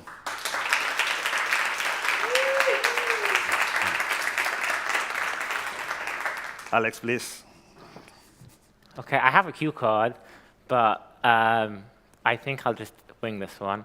A big thank you to Gorka here for this a really amazing event. Well, let's thank him first for the pilot demo. It was an excellent demo. Thank you, team, for demonstrating the security frameworks. This is something we're taking on to the next stage, into the next SGA. And it's something that can be really cross-cutting, and it's fundamental for interoperability. So a big thank you for that excellent demo. And another bigger thank you for this excellent day, where I get to look out now at the GovTech4All right in front of me over there, hiding behind the technical people. We're going to go for some pinchos soon. I don't think you guys have heard of pinchos. I'm guessing you haven't had one yet. I know you've been eating a lot of pinchos, but we'll be having more now. Before we do that, let's take a family photo. We're going to take 2 family photos. We're going to take one family photo up here on the stage, and then an even greater family photo outside in front of the GovTech4All sign at the back. Oh, we have a video first. Sorry, apologies. We have a video that we're going to watch first of the last, so I'm very sorry about that. We're going to watch a video first of actually a little bit of the journey of GovTech4All in the first SGA, and then we're doing the family photo. So please, go ahead. Let's play the video.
it looks like I'm having a good time in GovTech4All, clearly from the photos.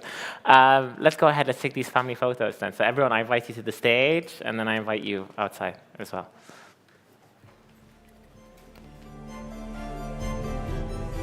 In the middle this time.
Hello. It seems fine.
Ready for some more GovTech4All. I'm feeling a little bit full after all of those pinchos, so I'm not sure if I'm going to be able to stay awake for the rest of the event now after feeling so full. Now that we've recharged gastronomically and mentally, it's time to dive into the afternoon sessions. We now move into the second session where our focus will shift towards the future, specifically the upcoming SGA 2 on our way to number 42. We'll begin with an overview of the new phase, outlining its objectives, structure, and how it builds on the foundations we've laid so far. Following that, we'll continue with a series of presentations from each of the pilot leads, who will walk us through their plan, contributions, and technical direction that they'll be taking. And with that, let's check out another video here. Please, take it away.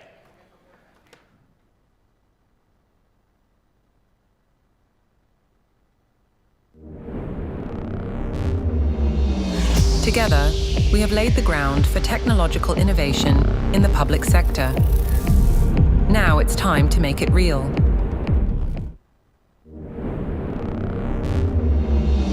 Together, we have laid the ground for technological innovation in the public sector. Now it's time to make it real. Scaling innovation in the public sector, an improved accessibility assistant, a GovTech AI sandbox, a marketplace for public services, a simple intelligent procurement pilot, a super app for North Macedonia, automating evidence processing through AI, citizen-centric rules as code.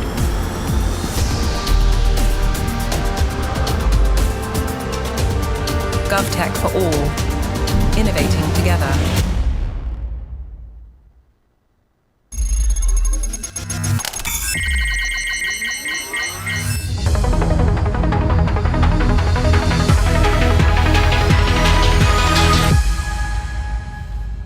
So I hope you're ready. To start us off here for this next session, I'm really happy to welcome back somebody who's been following this journey and this day very, very closely. And that is our project officer and my friend, Stefanos Kotogoulou, who will be coming just to give a few welcoming words to this next portion. Please, Stefanos, the floor is yours.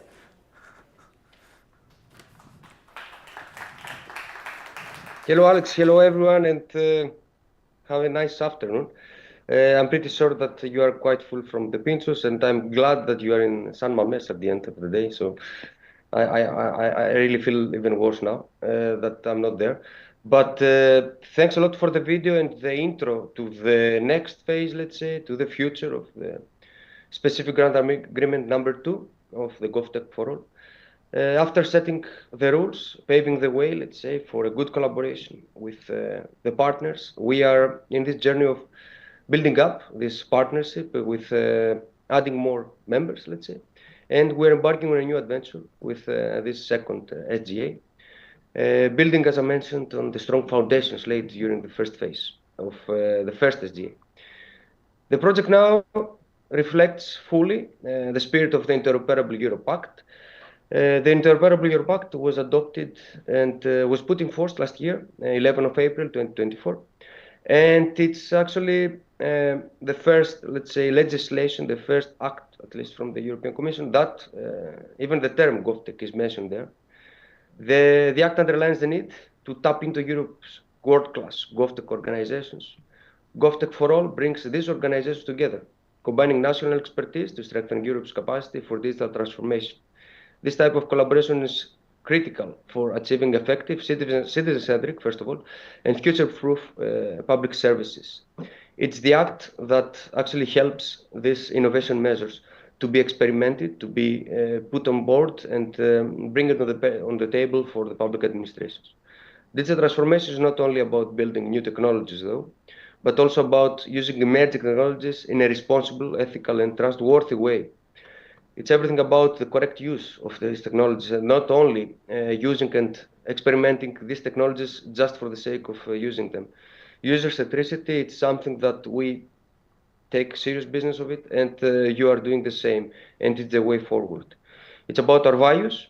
It's protecting fundamental rights, of course, ensuring inclusiveness, transparency, and building trust in public services.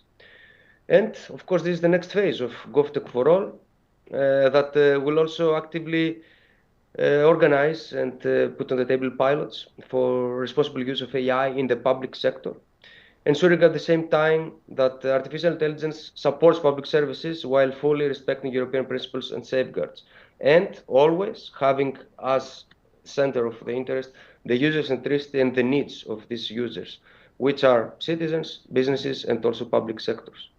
The project is growing, as mentioned also during the opening this morning, and it's growing from also the amount of money that it will be put there, but also, of course, on the amount and the number actually of partners that they are not only there like observers, but also they participate in the pilots. What is also growing is the number of pilots.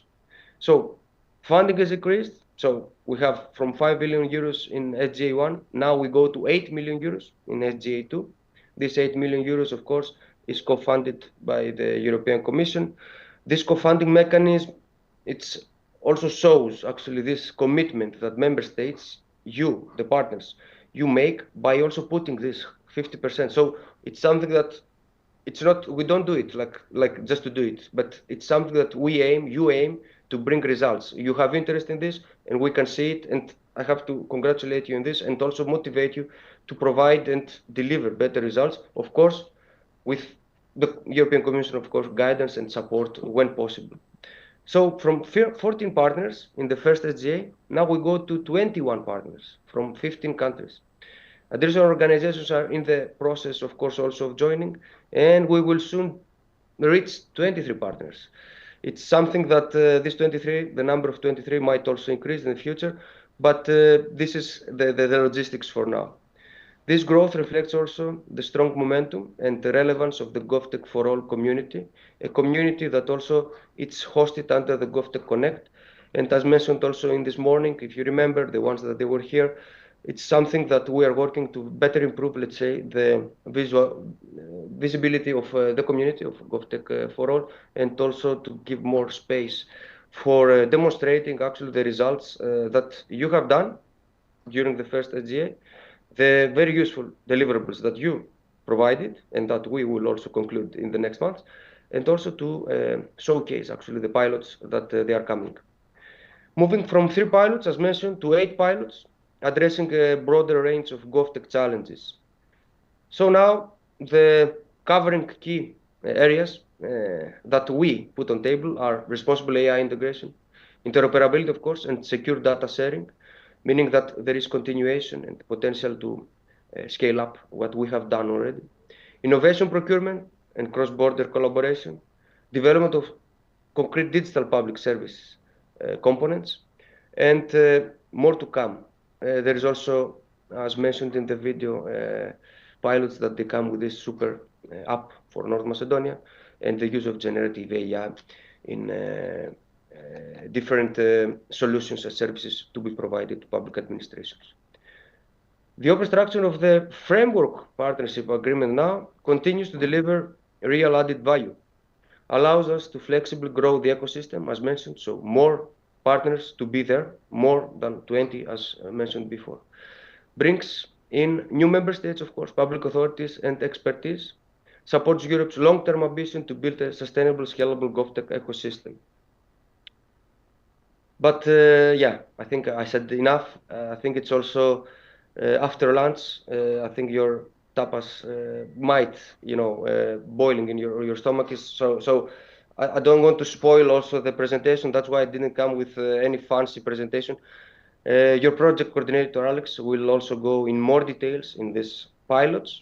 And for now, let me just simply underline my thanks again to, first of all the partners, both all the new partners, and of course to the consortium and the organizers of this wonderful event that, once again, I have to mention it and I have to repeat it, that I regret that I'm not there. But I wish you best continuation of this afternoon session and best closing for this event later this afternoon. Alex, back to you. Once again, many thanks to all of you participating there and online.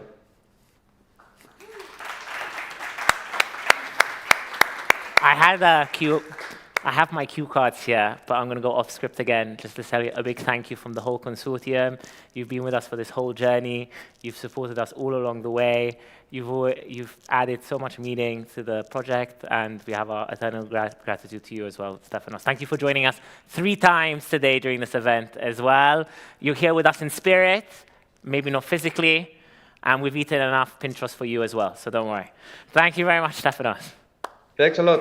Bye-bye.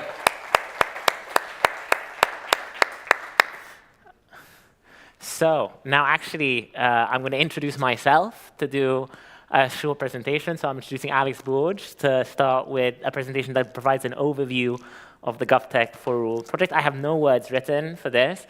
I didn't actually take any speaking points either. So this is all, what's the word I'm looking for? Well, off the cuff. So GovTech4All is defined by the challenges Europe must urgently address. And one of the first things I always put is interoperability is not optional. It's not a nice-to-have thing. It's not something that, you know, it's a benefit if we can have it, if not, okay. No, it's something that's essential. If we're going to tackle the global problems of today, things like climate change, we need to have interoperable solutions that cross borders. And if we're really going to have a proper single market and single European community, that also has to be in the digital arena as well. It cannot just we cannot just ignore the digital arena. Digital public services lag behind. Obviously, this is not something that's true everywhere, in every country, in every place.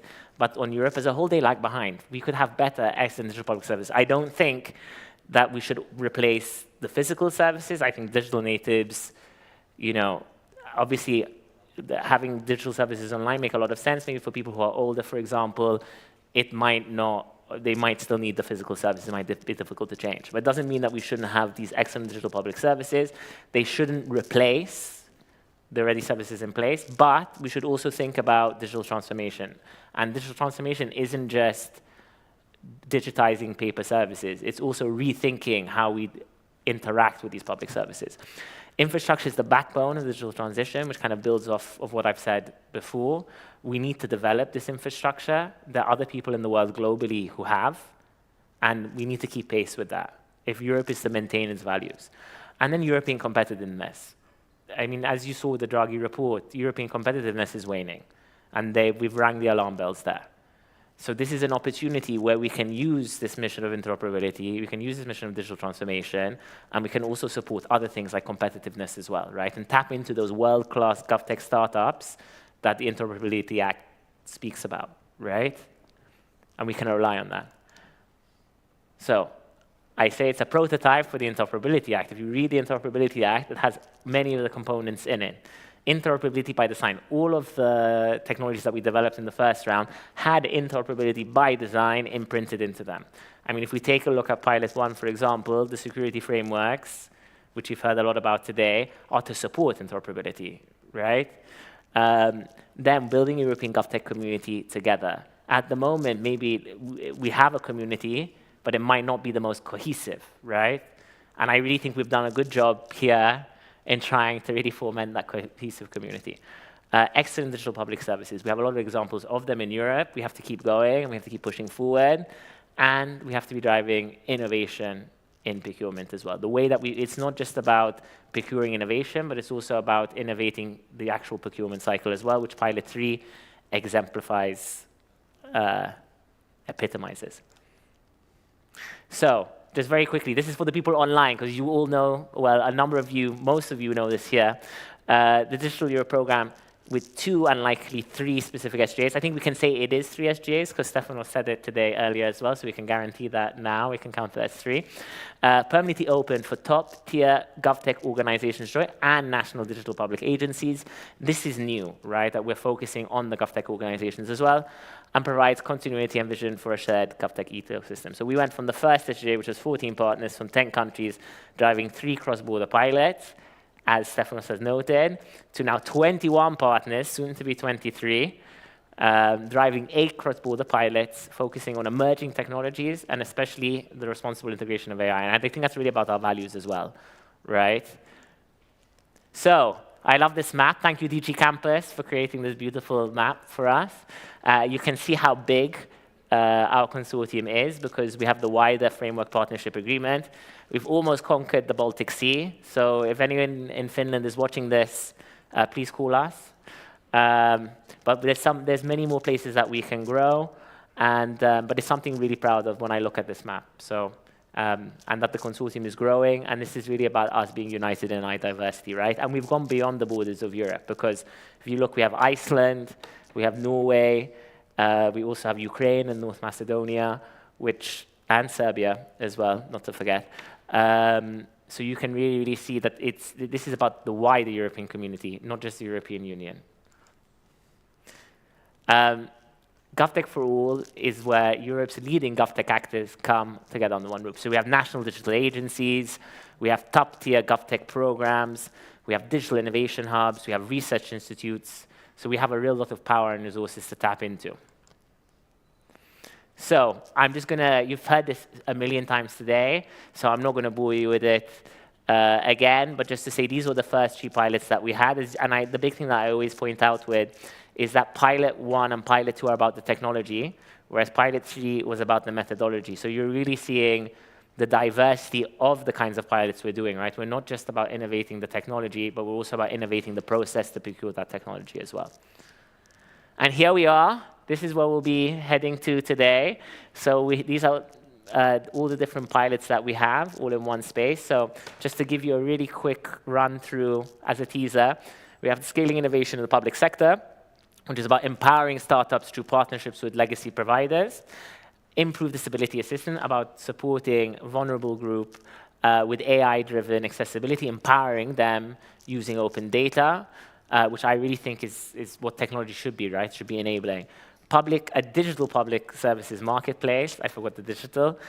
This is a platform to compare and deploy digital public services, something that could be very revolutionary.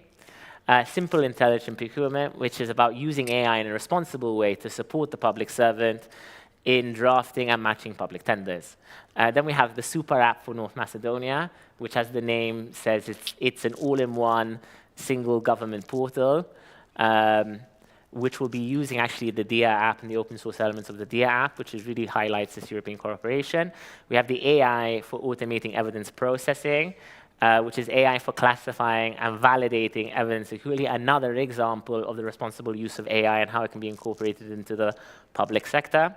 And citizen-centric rules as code.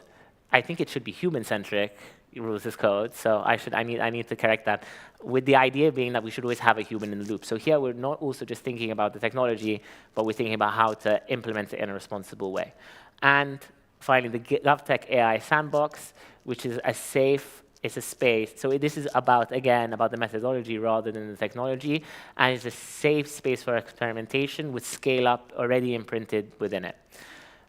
So here's a little bit of marketing for you. We wrote a policy brief here, which is called Achieving the Double Dividend. I have to give a shout out to my colleagues and my director, David Osimo, as well as my colleague, Alessandro Paciorone, who were the ones who came up with this, who drafted the policy brief. And just to highlight, it really builds off the work that was conducted in Pilot 3 and all of the expertise and knowledge from the partners.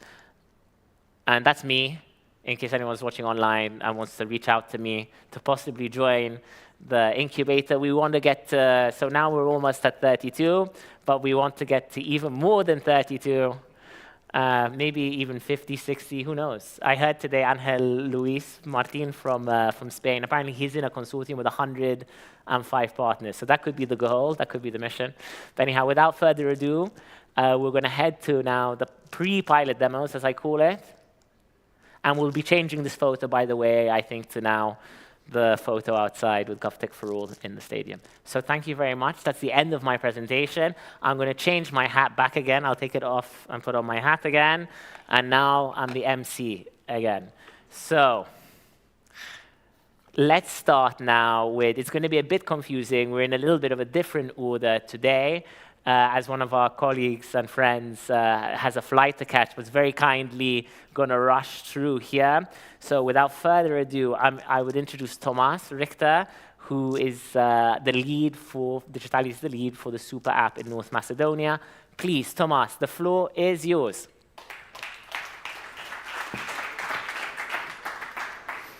Thank you, Alex. Thank you again, all of you, for having me here. Thank you especially for all of the partners for choosing our project and allowing us to be a part of GovTech4All and be a part of pilot number 2. It is really important for us that we will be able to share our experience and to introduce the app and make a difference for all European citizens in this way, because the pilot is about super app for North Macedonia. So As Alex mentioned, this is the app that should be one go-to place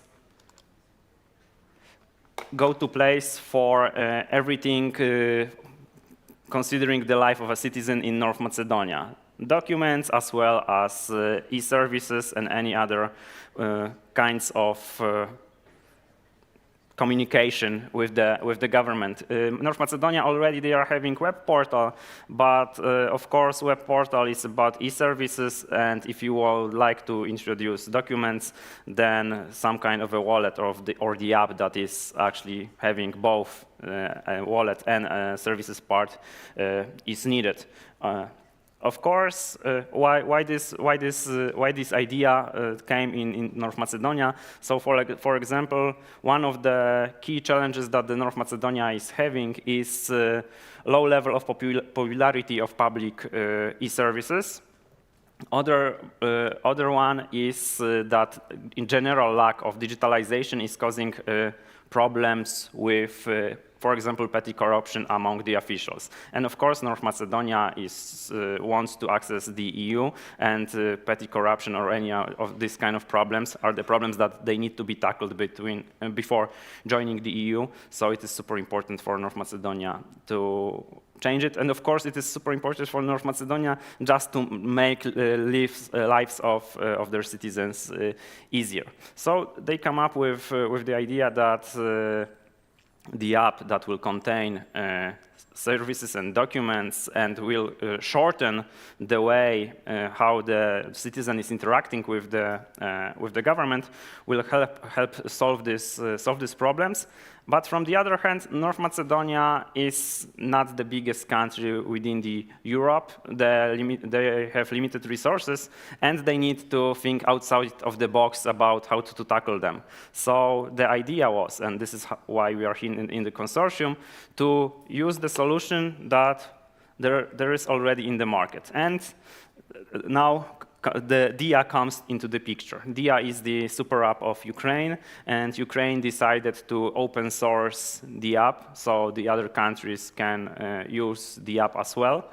And this is our idea. So we will take the DIA open source as a base of the super app for North Macedonia. It will allow us to definitely achieve go-to-market quicker and, of course, cheaper in the end. And I've mentioned in the beginning that it is not only to help North Macedonians, it is to help all of the citizens in the EU. And we want to do it by giving an example how to implement the app using having limited resources, reusing DIA, but also implementing the app that will be also integrated with the EUD wallet. So we want to be one of the first examples, maybe not the first, but one of the first examples of implementation of the new standards that were prepared by the potential consortium. So we are thinking about making the app not only for North Macedonians, but also as an example how the app that is integrated and aligned with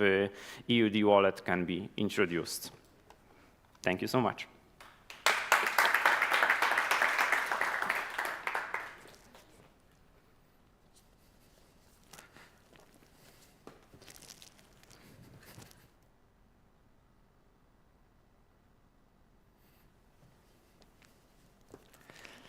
So, thank you very much, Tomas, for that very powerful presentation, that first demo. Thank you for joining us. Now we're going to head to one of the methodologies that we're piloting, and we're going to go back into chronological order with pilot 1, scaling innovation in the public sector. With that, I would like to give the floor to Sophia, I believe. Sophia, please come and take it away.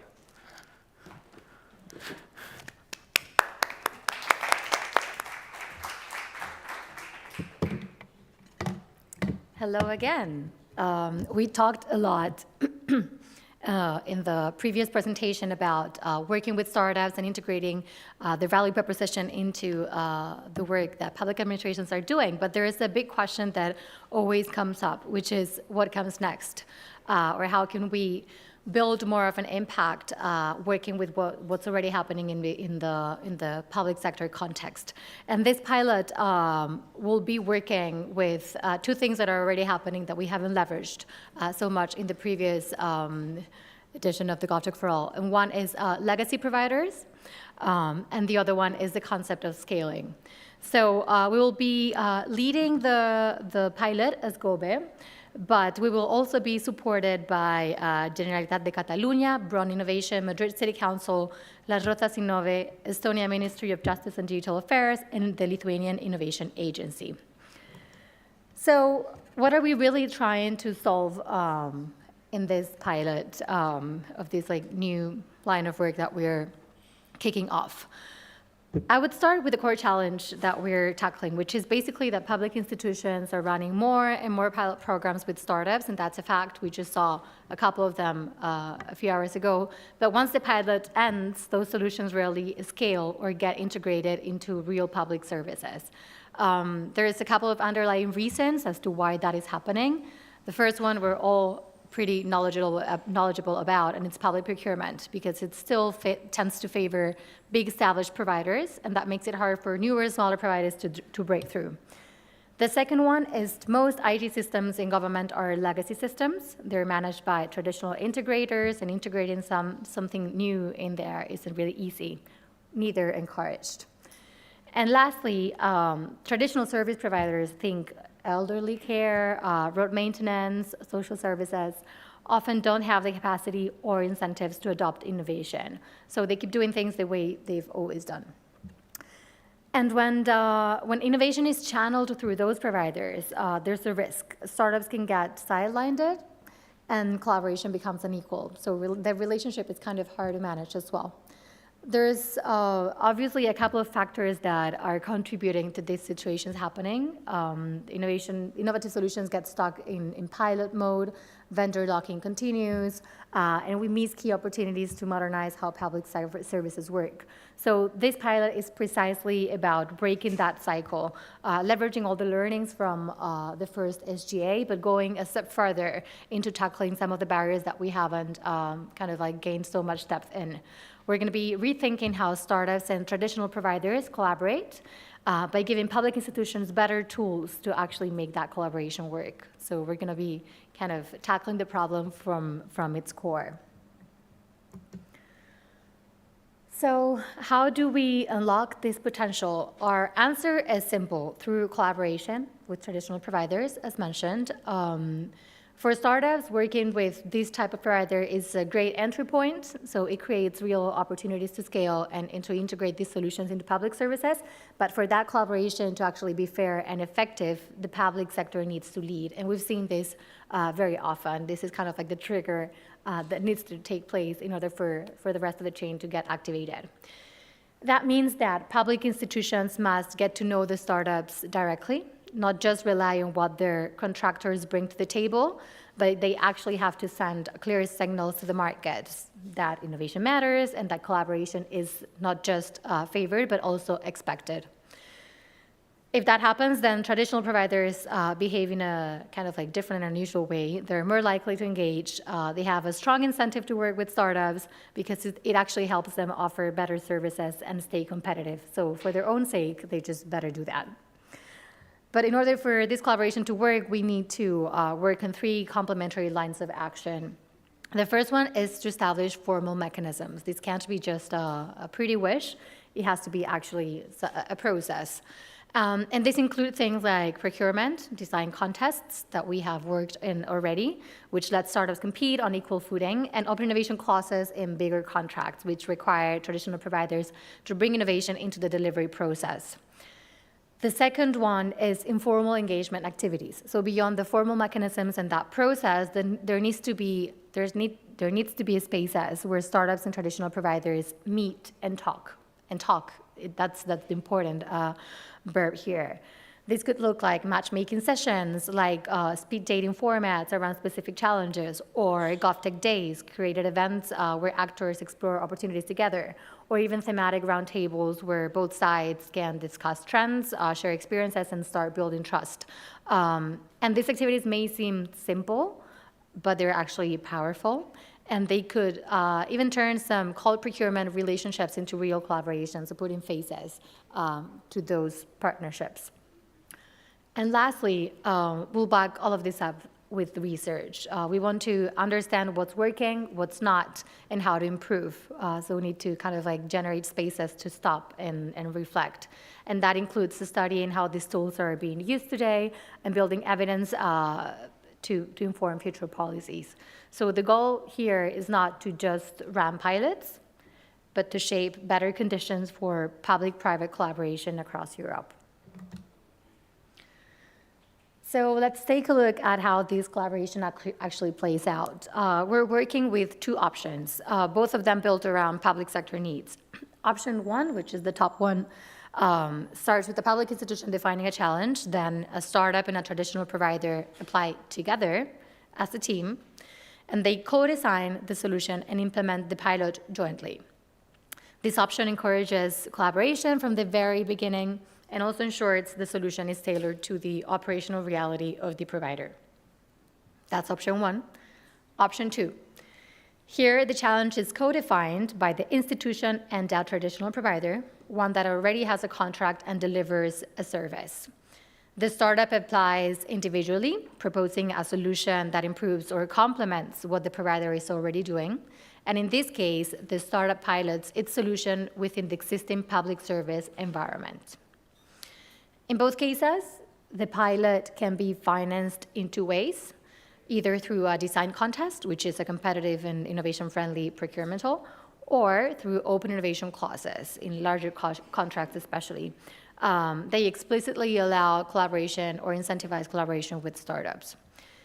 Either way, it's a joint proposal or a targeted intervention, and the aim is the same, to make collaboration possible and to make innovation stick.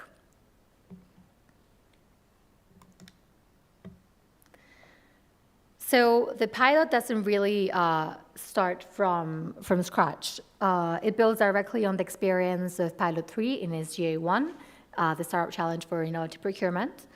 And the pilot that is tested, that we use to test the GovTech innovation process, the GovTech open innovation process, it's a shared framework to bring in external innovation while still allowing each institution some flexibility. We have also used the design contest for the first time with good results. And we're going further to think about scalability. So instead of kind of like stopping at the pilot phase, we're focusing on how to build scalable solutions and interoperable solutions so that they don't just prove their value, but that they actually get adopted. So adoption is a new word that we're bringing in this SGA. What lessons are we bringing with us? And this is crucial. First of all, that it's all about balance. You need a clear methodology, but you also need room to adapt that methodology locally. We talked about the one-size-fits-all not really working, so this is precisely what we're referring to. Second, political backing matters. So without buy-in from leadership, these processes don't stick. And the third one is that you need dedicated teams. Innovation can't be an extra task or a nice to have. It needs to have ownership. So how have we integrated all these lessons into this new SGA? What's new this time? First of all, we're adding the collaboration with traditional providers, which is key to real-world integration. We can't just think of fiction. We need to work with what's already out there, and traditional providers are there.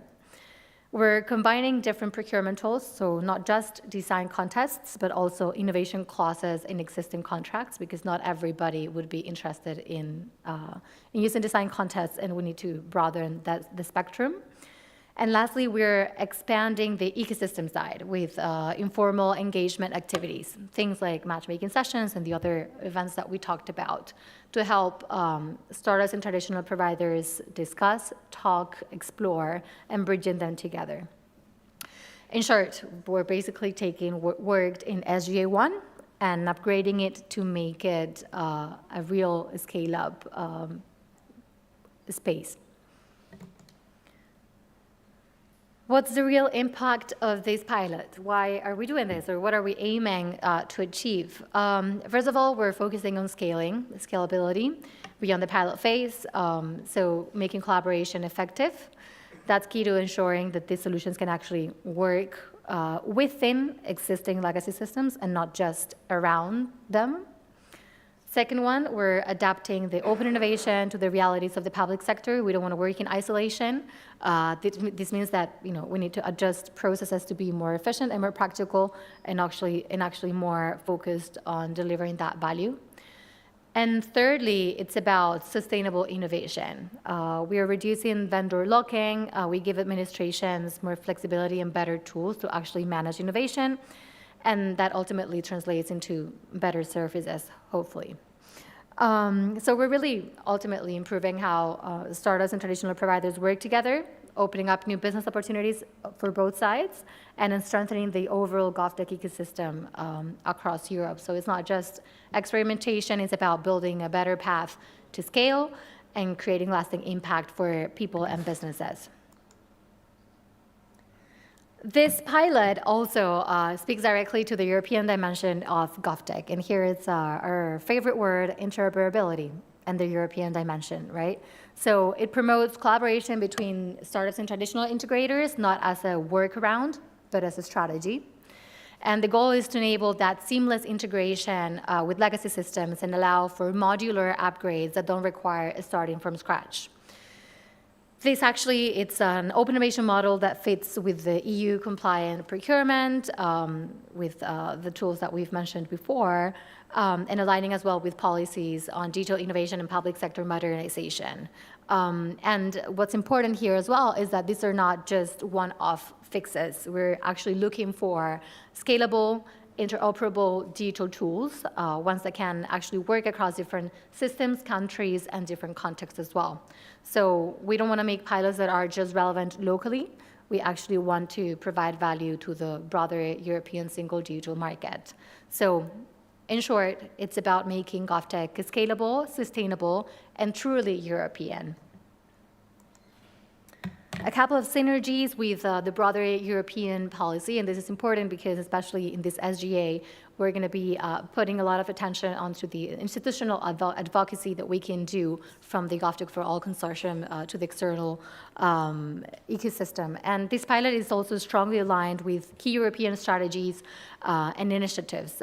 We have the goals of Digital Europe, the Interoperable Europe Act, and the European Data Strategy, which all promote open, interoperable solutions that can scale and connect across different systems and borders. We also have the vision behind the Green Deal by encouraging digital tools that can make public services more efficient but also more sustainable.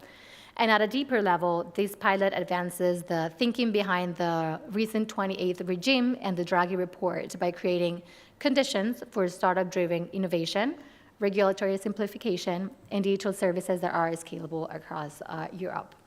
We're also aligned with other ongoing initiatives like the New European Innovation Agenda and the Next Generation EU, especially around a citizen-focused, open, and collaborative approach to digital transformation. So it isn't a pilot, it's a concrete way to turn Europe's strategic goals into action on the ground. And just to wrap up, this is an ambitious initiative, so there are real risks and we are aware of them, but we've kind of thought them through and we have strategies in place to hopefully manage them. The first risk we're all aware of, it's imbalanced collaboration. There's a chance that traditional providers could overshadow the startups, especially in implementation. So to prevent that, we'll require a signed collaboration letter in every joint proposal. We're going to be tactical here. This letter will clearly define roles, responsibilities, and intellectual property terms. And during the pilot, the project team will stay actively involved to make sure that this balance is maintained. Second risk, technical integration barriers, something that's obvious, right? Legacy systems are complex, no surprise, and plugging something new into them is never straightforward. So that's why we're going to be prioritizing modular, interoperable solutions and run a joint technical scoping early on. This will help surface any red flags and align expectations from the very beginning. And lastly, low engagement with traditional providers. Whether they're tech providers or service contractors, not all of them are eager to innovate.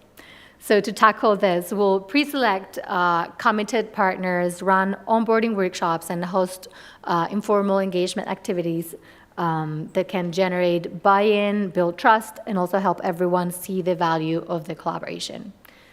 So as a wrap-up summary, yes, there are risks, but we're not avoiding them. We're addressing them head-on with clear actions to ensure the pilot delivers what we're aiming for, which is real and lasting impact. So back to you, Alex. Thank you.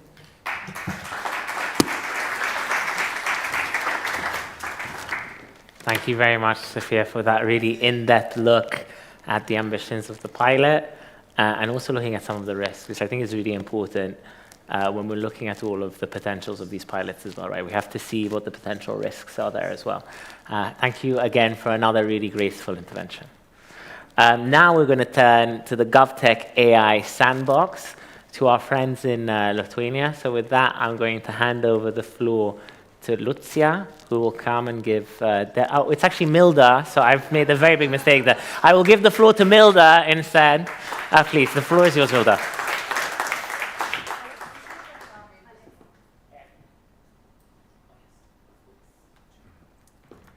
So, hello everybody once again. I'll try to be fast because I know everybody's tired and 7 pilots still on the go. I am Milda Bešytė from GovTech Lab in Lithuania, which is part of the Lithuanian Innovation Agency. And we are very happy to present you the pilot that we call GovTech AI Sandbox, which we will be coordinating and leading within the partnership of 8 different organizations from 6 different European countries. I think we are one of the largest pilots from the 8 in terms of member numbers. But we do have with us the Ministry of Justice and Digital Affairs from Estonia, 2 partners from Greece, the National Infrastructures for Research and Technology, the Ministry of Digital Governance, 2 partners from Malta, Malta Information Technology Agency and Malta Digital Innovation Authority, Swedish partners Brun Innovation or GovTech Lab Sweden, and from Spain we have Gobe Ventures. So, why this pilot? Well, first of all, we hear about all the systemic barriers in all different pilots, right? Why those GovTech innovations don't scale up. And I think together with that, we see the inconsistent dissemination, a really fragmented GovTech initiatives throughout the public sector. The government officials want to have really good working tools. The European citizens want to have public services that they come across in the public sector, seamless, effective, personalized, but demands increase and budgets are tight. What to do about it? To innovate. But when we innovate, look throughout all these pilots that you heard during the first part of the day, a lot of times we heard regulations, legislation. It doesn't come in hand with the innovations that are being developed. And the GovTech innovation often is stuck in this silo and doesn't scale beyond one institution that originally procured it. So, we suggest to develop an innovation framework for experimentation that we call it GovTech AI Sandbox. GovTech Sandbox. The idea behind it is that it would be the framework for innovation, not only for developing digital solutions, but also to drive regulatory change that we are talking there is a need for. And that would allow public sector institutions to confidently drive that change and sustainably integrate advanced technological solutions across the public sector. So the idea behind is, first of all, we would select the group of public institutions, a consortium, like we have in mind to select 4. One of them would be the main coordinating partner of the consortium, the other 3 supporting partners. So already, look at it, we are identifying cross-institutional needs, which is a scalability in mind. Then we will implement a collaborative innovative procurement. So again, since the 4 institutions seek for the same solution, that solution should also have interoperable by design built in. Then the developer who proposes a solution is onboarded to the experimentation phase, which we would carry out in 2 different phases. First, the main coordinating consortium institution would have that solution developed in its context, adapted to its requirements and perhaps some legislative or national regulations or procedural, and then the solution would be scaled in other 3 supporting institutions and fine-tuned. Now, during that experimentation period, we would collect insights, what kind of changes in legislative, institutional procedures or other need to be made in order for this solution to be developed fully. So we're talking about the very early stages of prototyping, already taking preventative measures and assuring that scalability is possible. And during the final phase, we would evaluate the process, build up a business case, and see, depending on the solution, what else needs to be done to be fully commercialized.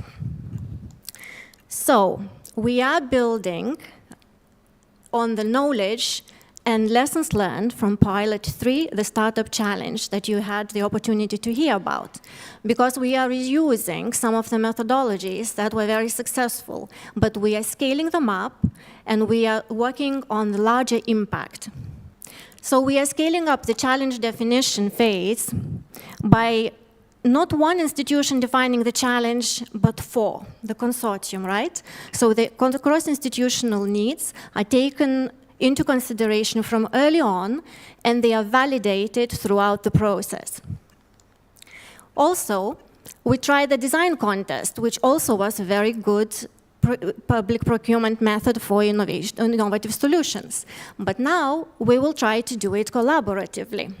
So again, when we seek the solution, the interoperability by design needs to be there in the offer.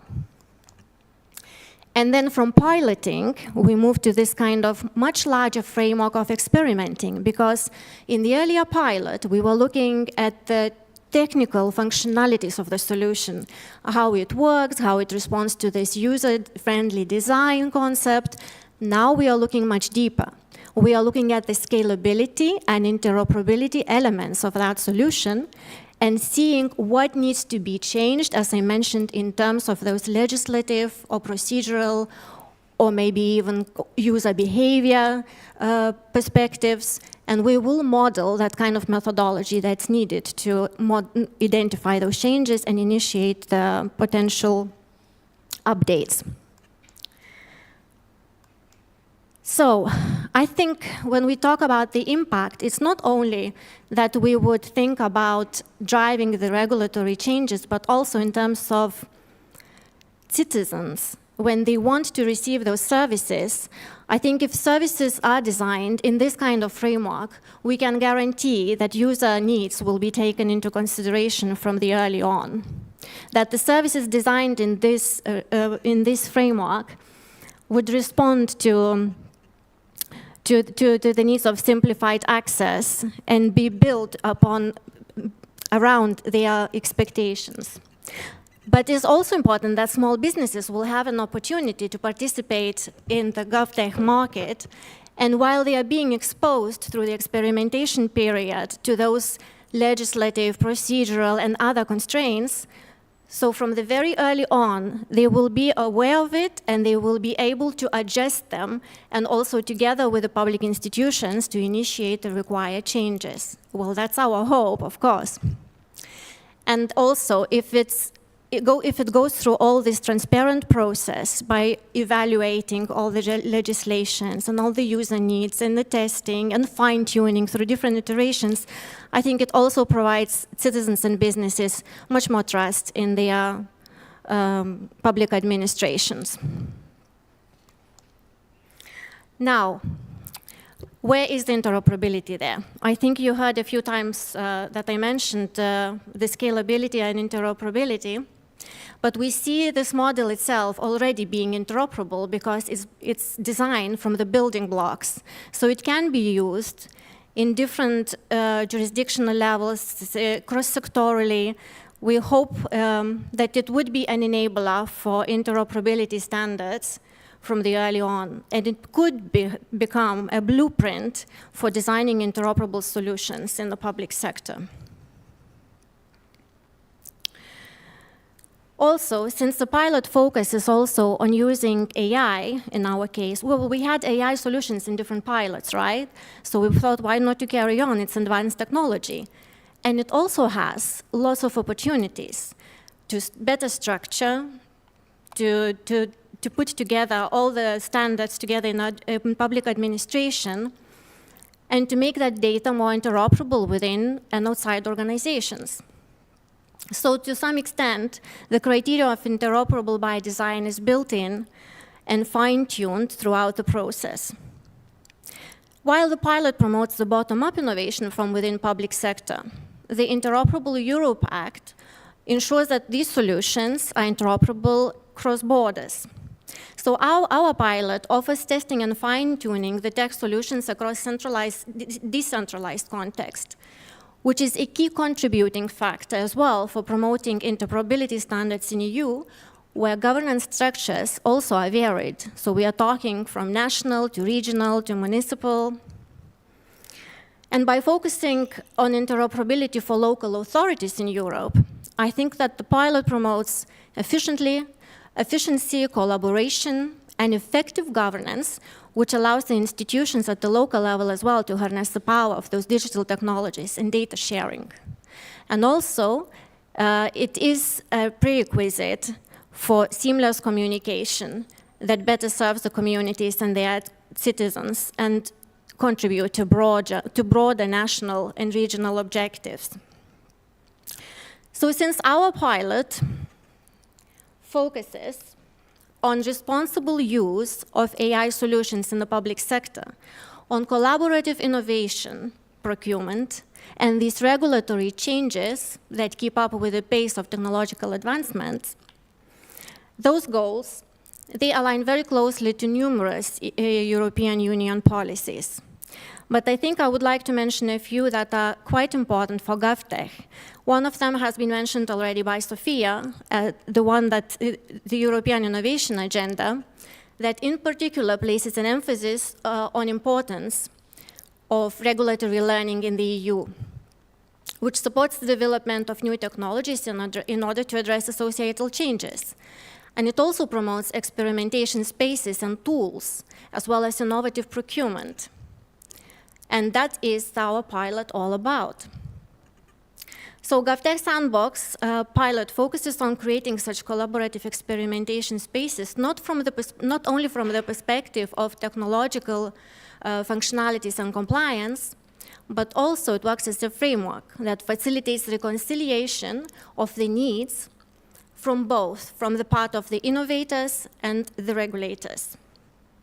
And when new technologies are very complex, especially when technologies are still emerging, like we have in case of AI, it creates a lot of uncertainty to everybody, to the regulators, consumers, innovators. So our pilot also addresses some of those uncertainties by creating conditions where involved partners can understand what opportunities and challenges those new AI-based solutions bring from very early on, from the piloting stage. So our sandbox acts as a bridge between policy and practice, ensuring that innovation in the public sector is both forward-looking and firmly grounded in the principles of ethical, trustworthy, secure, responsible, and human-centered innovation. That is also part of the forthcoming Data Union Strategy, the current AI Act, and is set in the European Declaration on Digital Rights and Principles. An AI continent plan that was recently presented by the European Commission.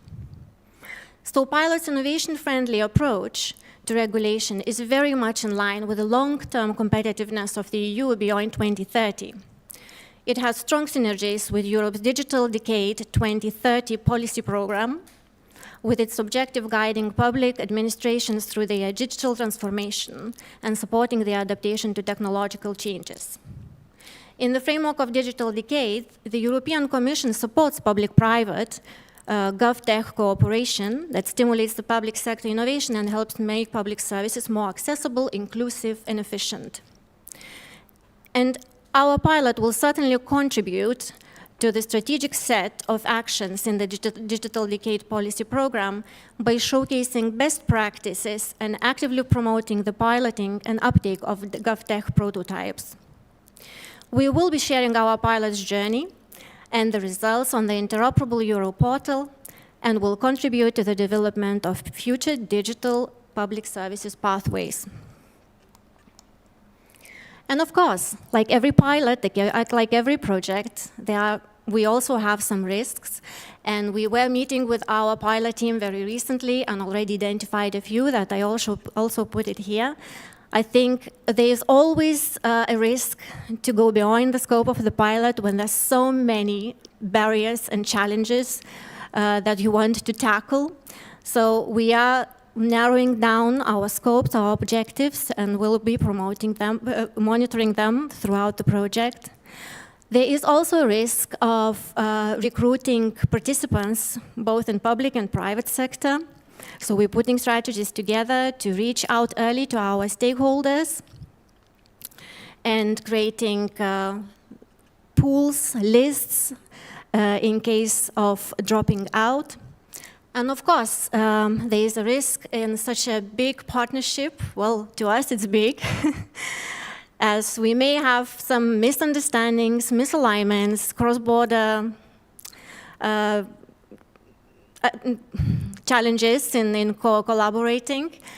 But we already started talking about it. We are trying to align our expectations, clearing up all the misaligned expectations that we had at the beginning, and I think we are on a very good path. I have a really good vibe in the team, and I'm very, very confident this pilot will be a success. So follow our journey. Thank you.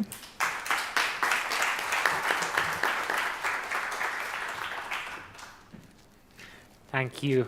Let's see if my microphone's going to turn on. Now it's turning on.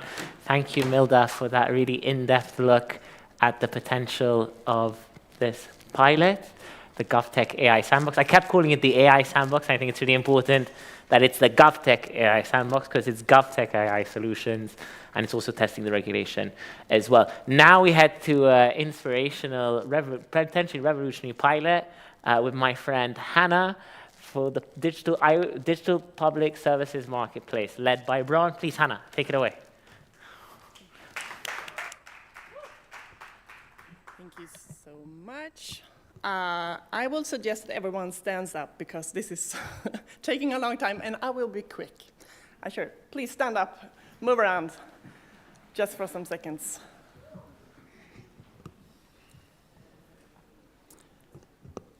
Great. Did you get some new energy? Perfect. Yeah, now I see you're ready for the next pilot. So, pilot 4, public service marketplace. What? Yes, no, you can stand or you can sit. You feel free to stand if you want to. So I'm Hanna Wallin, working at Bron Innovation in Sweden, and I will be leading this pilot, but not alone, of course.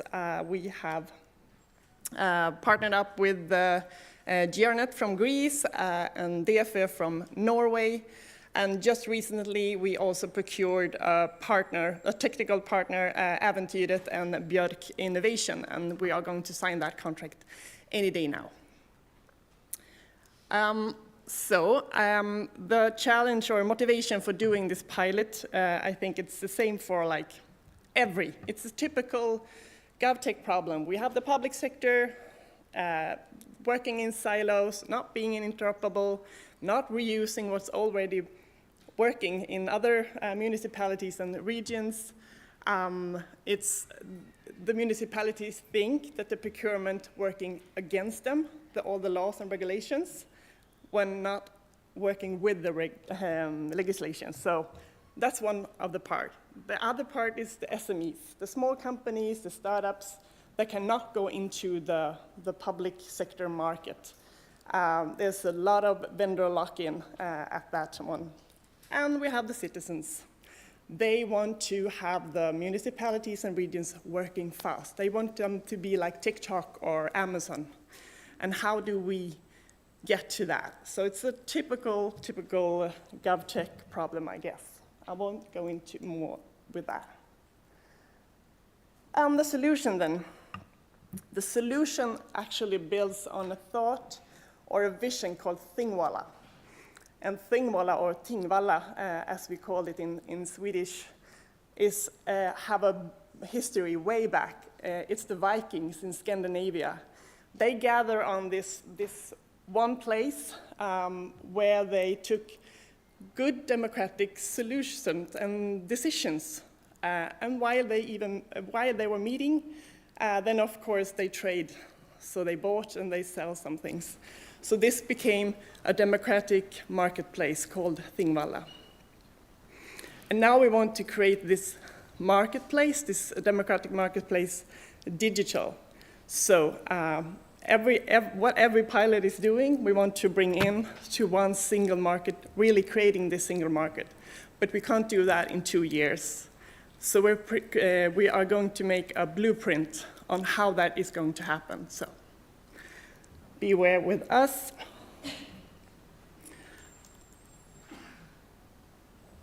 Yeah, and then we have some slides that we have to answer. So for the impact for the EU citizens and businesses, we've done this. Of course, there will be more user-friendly public services. They will be faster, we think. We hope that there will be improved accessibility and inclusion, and of course, increased trust.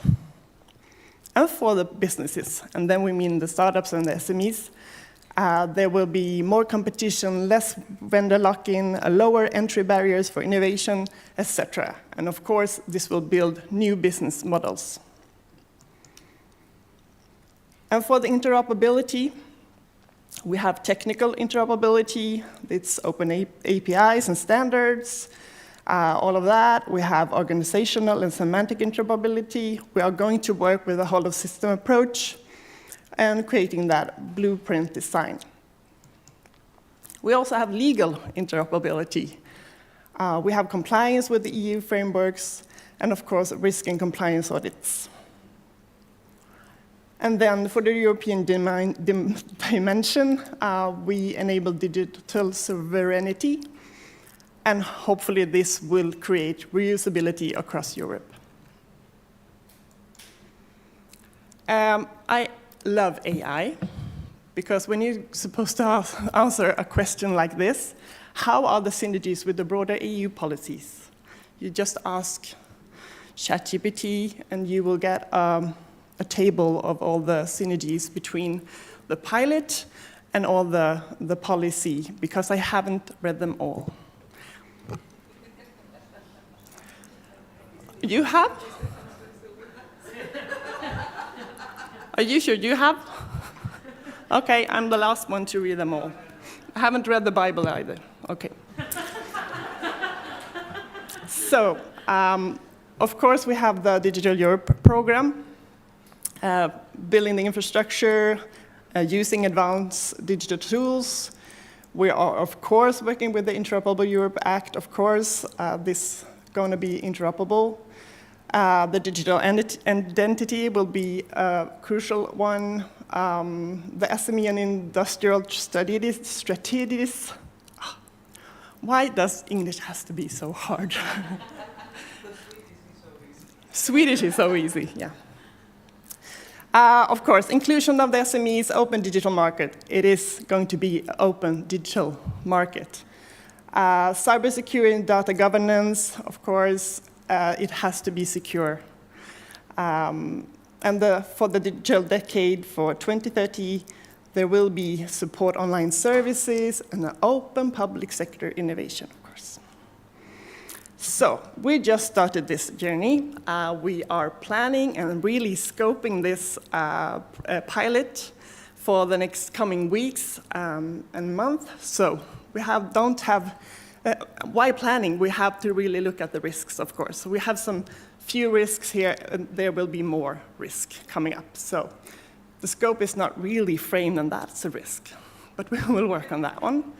And of course, there will be dependencies that prolong the deliverables, but we will use an agile approach. And we are, of course, afraid that there will be no value in the end. No one will think of this as a good blueprint that they want to start doing. So during this whole time, we're going to test and collect stakeholders' feedback. And I think we have all the pilots that we have been done in the SGA1 and the upcoming pilots to contribute into this marketplace. Yeah, I said that I will be quick, and I was that. So, thank you.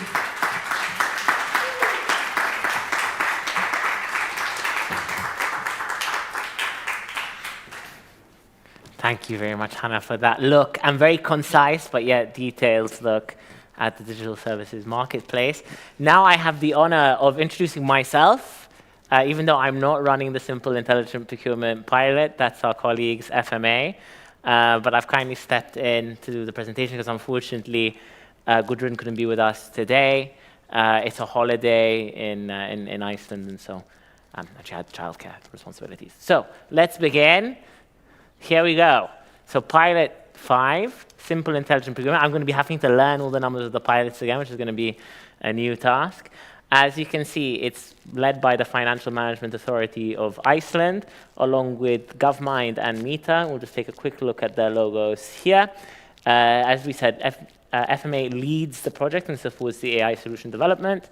There's also a technological partner that will be, so a solution will be cured from a technological partner. We don't know who that is yet, but we'll find out soon when we launch the procurement. Meta will work closely with the technical partners and do the testing of the pilot, of rather the technology and the solution. And then GovMind will lead with the GovTech database development and provides an AI tender writing solution. So what's the challenge and the motivation? Well, administrative challenge. The complex time-consuming procurement processes and limited SME participation. The technological challenge, a lack of automation and tender creation, as well as the societal challenge, or impact rather. Barriers to innovation, reduced competition, limited access to emerging technologies for the public sector. Why now? Well, there's a strong policy push. We have the Interoperability Act, we have the Digital Decade Act, we also have the EU Data Strategy, and public administrations are actively seeking digital solutions. And I would also add here, this is a really good example of where we can have the responsible use of AI for empowering the civil servant. So, solution in detail. I'm not a technical person, so I'm just basically taking this from the slide. But it's a generative AI public tender creation. It's an AI solution that will automate and simplify public document creation, which will reduce time, complexity, and human error. So basically, it's using Gen AI solution to streamline the creation of public procurement tender documents by automating content generation, ensuring consistency in structure and language, and minimizing the time and effort required in the documentation process. Additionally, the solution aims to enhance transparency, compliance with regulatory guidelines, and accessibility for diverse suppliers, thereby fostering a more efficient and inclusive procurement environment. The current approach to drafting tenders and requirement specifications involves a lot of time, a lot of manual effort, as procurement specialists often rely on copying text from previous tenders and inserting them into new templates. Everybody knows, obviously, the potential of ChatGPT. I use it way too much at the moment, I must admit. But it can be a real great resource. So it's about using that now for public tendering processes. And it's obviously relevant for innovation frameworks, generative AI, for content generation, and document drafting. And the GovTech database, I think, is a very important thing as well that we'll be incorporating to it because it's a centralized access to innovative suppliers and solutions for SMEs and startups by simplifying the process. So, scale up and continuity from the first SGA.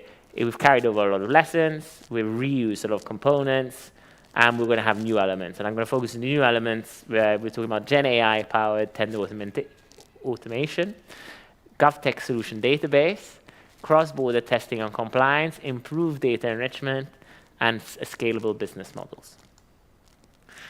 And what's the impact for European citizens? Well, we can put it under 4 different areas: service improvements, tangible benefits for citizens, trust and transparency, and rather I put for citizens, but tangible benefits for businesses and tangible benefits for citizens.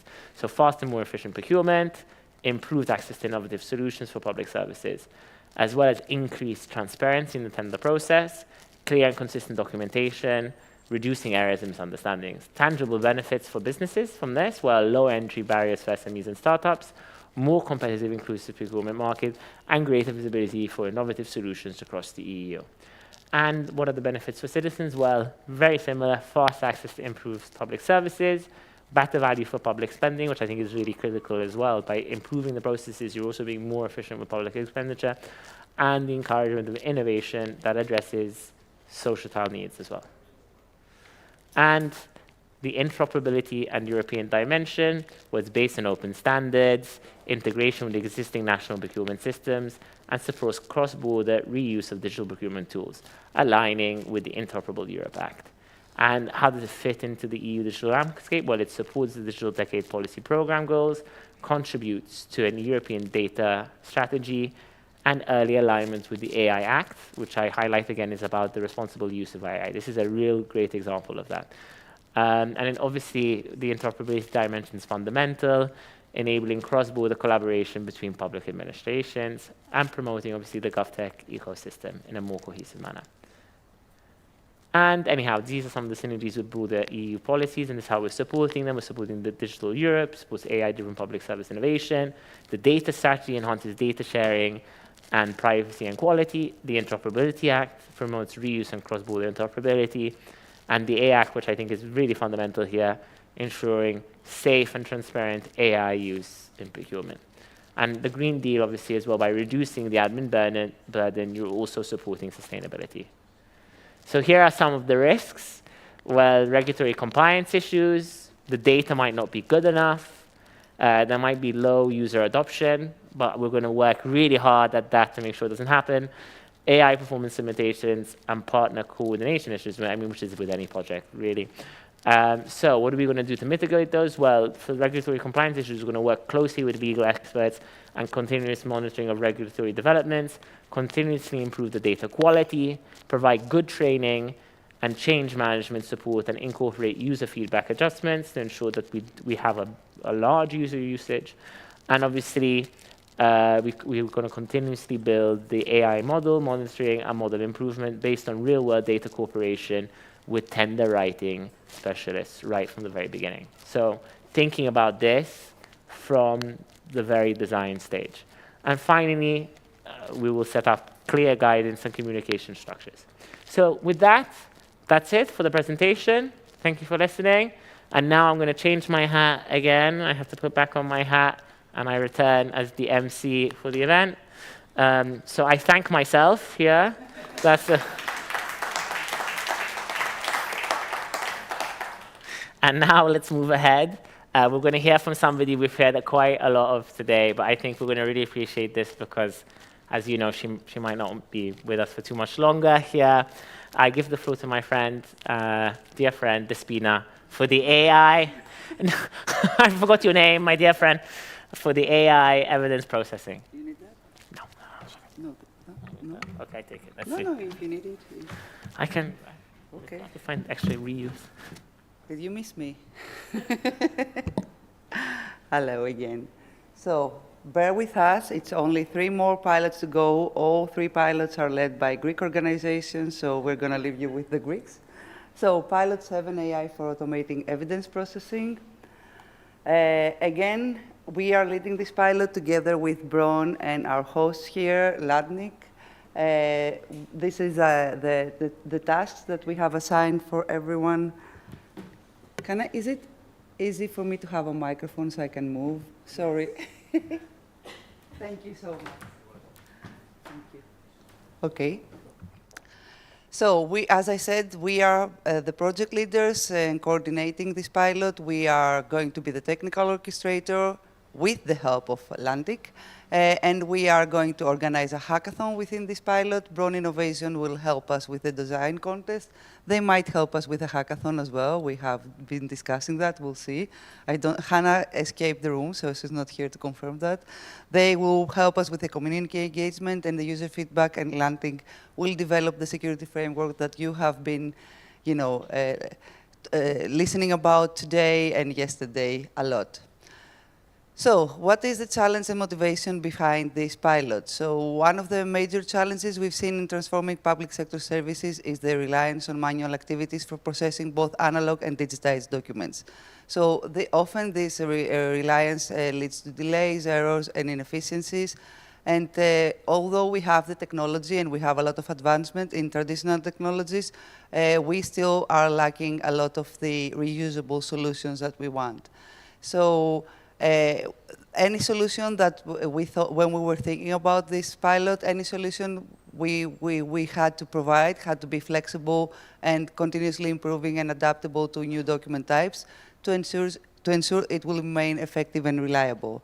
So the solution, I'm going to just skip to the solution. The solution that we have proposed in this project, it will be developed around 3 components. So we're going to have annotation for training machine learning models, multimodal models that integrate text and visual data for better understanding, and of course, we've been talking a lot about that today. We want to have human on the loop, so human feedback to maintain accuracy and continuous improvement. And as I said at the beginning, in addition to that, we will have we will include a security framework designed to address the vulnerabilities of traditional encryption methods to quantum computing attacks, and this is where Lantic comes in. We have 5 phases on how we're going to do that. I won't go into much detail to that, but you'll see we have also taken into account what Gustavo mentioned earlier, that we need the buffer time, so we have a lot of buffer time within the phases. These are the main instruments that we will use, and this is how we scale up and continue from SDA1. We are introducing a hackathon. We have the design contest that was successfully used in the previous SDA. We're going to reuse the security framework and the whole methodology of the design contest. What is the impact we are hoping to create for EU? I can see you, Gabriel. Go get some coffee, mate. So, for EU citizens and businesses, the pilot promotes enhanced accessibility, efficiency, and transparency in public services. So, what we are hoping we're going to get from this pilot is processing time reduction, reduction in manual processing errors, cost savings, and of course, this is like a side impact we're going to hope to have is environmental impact by paper use reduction. So interoperability in European dimension, we were talking about interoperability the whole day today. So we think that the pilot we proposed is fully aligned with the Interoperable Europe Act's principles of shareability, reusability, and scalability of digital public services. So the way we're going to implement this pilot, of course, we're going to focus in maybe 1 or 2 use cases, but again, we're hoping that we will create something that will be able to be reused and scaled into other different real use case scenarios. We are committed that we're going to develop something that will be open source, which aligns with the broader goals of democratic governance and the Interoperable Europe Act. And we are fostering innovation within the public sector by employing advanced AI and machine learning technologies to automate complex document processing tasks. Synergies with broader EU policy, as I already mentioned, we have the synergies with the Interoperable Europe Act. Of course, Digital Europe program, we are boosting AI capacity in public services. We are promoting trusted open digital infrastructure. EU AI Act, I also, like Hannah, have not read the whole policies or all the acts, but based upon the knowledge that we have, we are going to emphasize human oversight, transparency, and accuracy, which is an important element of the EU AI Act. And we are going to manage high-risk AI with robust safeguards. I said before, we are hoping we will also tackle paper use reduction through automation. So we are also, touching upon the European Green Deal. And of course, we have quantum safe encryption, which is aligned with the cybersecurity strategy. Risks and mitigation. So, first risk, design contest failure risk. I should have done it like Gorka. I think this is a very low risk description because we have done design contests before in SGA1, and I'm very confident that we won't have any problems, but you always have to, plan ahead and think about, what will happen if the design contest doesn't produce the results that we want. So we are going to try and be as prepared as we can be for that. Technical integration complexity risk, it's even if we do have the design contest and we end up with a brilliant SME startup, whoever will implement the solution, we have to have weekly technical check-ins with the startups and break down the 6-month implementation phase into smaller milestones with go and no-go decisions, just to make sure that everything works on time and align with what we want to do. And then again, we are planning to involve Lantic from the beginning, so we won't have any problems with the security framework integration into the solution that will be built from the SME or startup. I think I used less than my 10 minutes, so I'm trying to be brief for you. Can I stay? Because I have also the next part. I think you can introduce yourself. You can do an Alex. You can introduce yourself 3 different times. You can even introduce Nikos. I thank Despina again for her excellent presentation, and I give her back the floor where she remains on the stage. Okay, so next presentation, Pilot 8. So I think, Alex, it wasn't your fault. We have put in the description citizen-centric. We should have human-centric, but it's not your fault. So citizen-centric rules as code. You've already heard about rules as code in the first SGA. We showcased the demos before with Gabriel and Diraj and Michelle, who's left the room now. But we decided for the second SGA to also build upon the work that we've done in the first SGA. So the partners again, this time GRNet is again the leader. Last SGA it was DigiCampus who was leading. Now they gracefully gave the floor to us to lead, but they decided to remain in the pilot, so we'll be working again together. We also have Dinum that you heard from before. We have Lantic, again, they will provide, again, their security framework, and they will help with the homomorphic encryption, we hope. And we also have the Ministry of Digital Governance, who will help us shape the requirements that we need and provide the use cases that we can build on this rules as code methodology pilot. I don't want to go a lot into challenge and motivation because I think we've covered that at the beginning when we said why we decided to do the rules as code methodology and the pilot in the first SGA. But this time, what we are trying to build upon and what we've already done is not only go into digital-ready legislation and build how we can translate rules into code, but also how we're going to keep human in the loop. Because you want to provide services that are proactive, but you still want to have citizens informed and keep them involved as much as possible. Solution, we have identified 3 main, let's call them, sub-deliverables within the deliverables that we have to do, the official deliverables we have to do for SGA2. But we have promised that we're going to provide guidelines for machine-mediating legislation. So develop practical, customizable guidelines to convert existing and new laws into machine-mediating formats. A technology stack for a rules of code platform. We want to make that as modular as possible. So it has to be comprehensive and developer-friendly technology stack. We will, again, use AI tools for analyzing legislative text, some CORAC software. It might be OpenFisca that we had in the previous SGA. We might go and try something else. We will figure that out at the beginning of this pilot. And at the end, we need to have a pilot proof of concept. So this is where public entities come in, and we want to collaborate with them in order to have some use cases in real-world scenarios. Scale up and continuity from SDA1. So I think the phases, I won't go again into details, but we are continuing the prior work done for Pilot 2 in SDA1, as I already mentioned. we are going to reuse the security framework component implemented in Pilot 1 in SDA 1. And it was mentioned again at the beginning when we talked about the Rules as Code event that was very successful and organized by DINUM last year in France.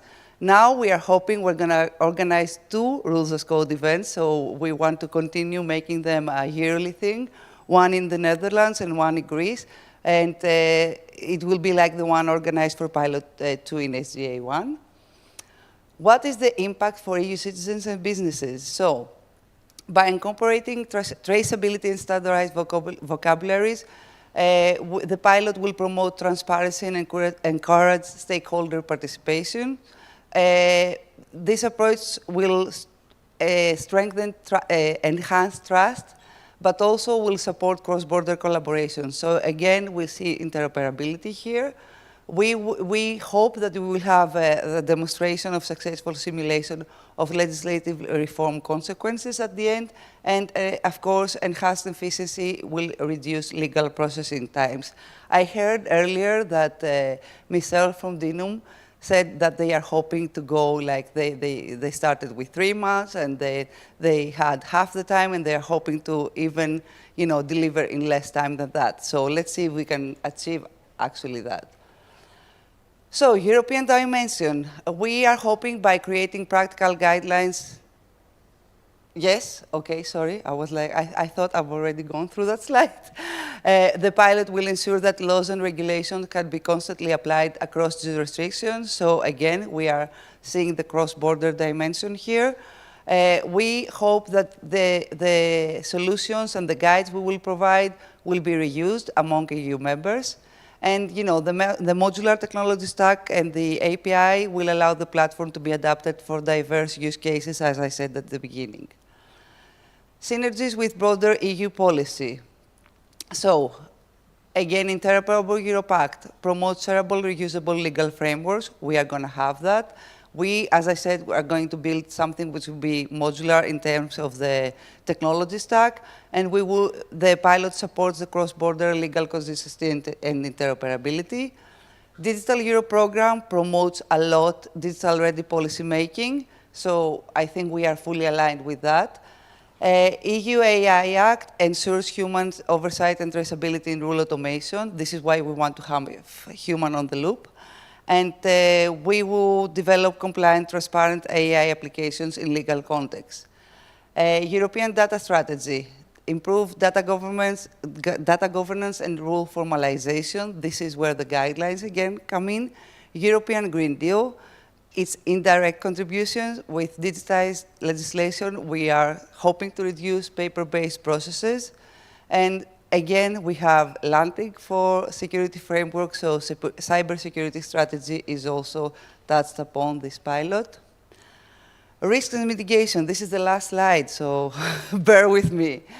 It's a bit riskier when you have a pilot with more partners involved. We have to define clearly the roles and the governance within the pilot team. So here we have a multi-stakeholder coordination risk. We are hoping that with regular coordination meetings, we will define decision-making processes, so this will be a low probability risk. Technical complexity of legal text transformation risk. So we are planning to have an iterative development approach with legal expert validation at each stage, because when you're dealing with laws and legislation, you have to make sure that you have not only the legal reviewers, but also the technicals that have understood exactly the legal text, and they have transformed them in a way that they make sense for both legal and technical people. And legal compliance and accuracy risk. This is something that we also had with the first pilot when we were actually analyzing the benefits that I showcased before. We wanted to make sure that the results that the application provided were actually accurate. So we need to make sure that we validate all of them. This is the last bit for me, and I think this is the last time you'll hear me today. And I want to thank you all. Can I have just 1 minute? Because this is the last time I'll be on stage, but this is the last time you'll see me like in GovTech, unfortunately for me. As I said at the beginning, I am here today, but this work will not have been done if it wasn't for my team. I'm going to just read the names. I don't want to forget everyone. I want to thank from GRNet side, Irene, Andreas, Nikos, Kostis, Spiros, Valya, Petros, Dimitris. Haris that left me with this project, so otherwise I wouldn't be here. Nikos Evgenia that trusted me to go ahead with this project. Nikki will be your contact point from now on, and that's it.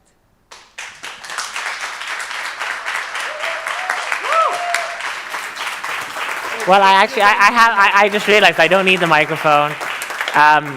I want to take this opportunity as well just to say, again, a really big thank you to a true Amazonian. That just came to me now. I think that's the perfect word for you, Amazonian. You've been a true warrior, champion of GovTech. You're always there for everybody. You always make time for everybody. You always support.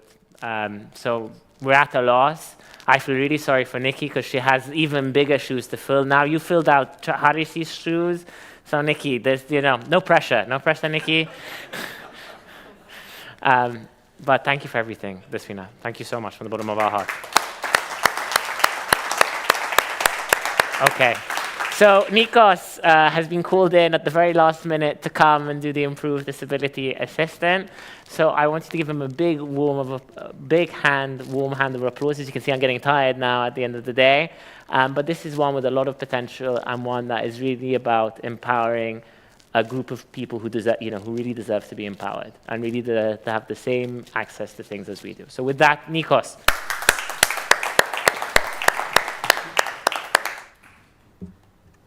Hello from my side as well. I'm Nikos from GRNet, as you may already know.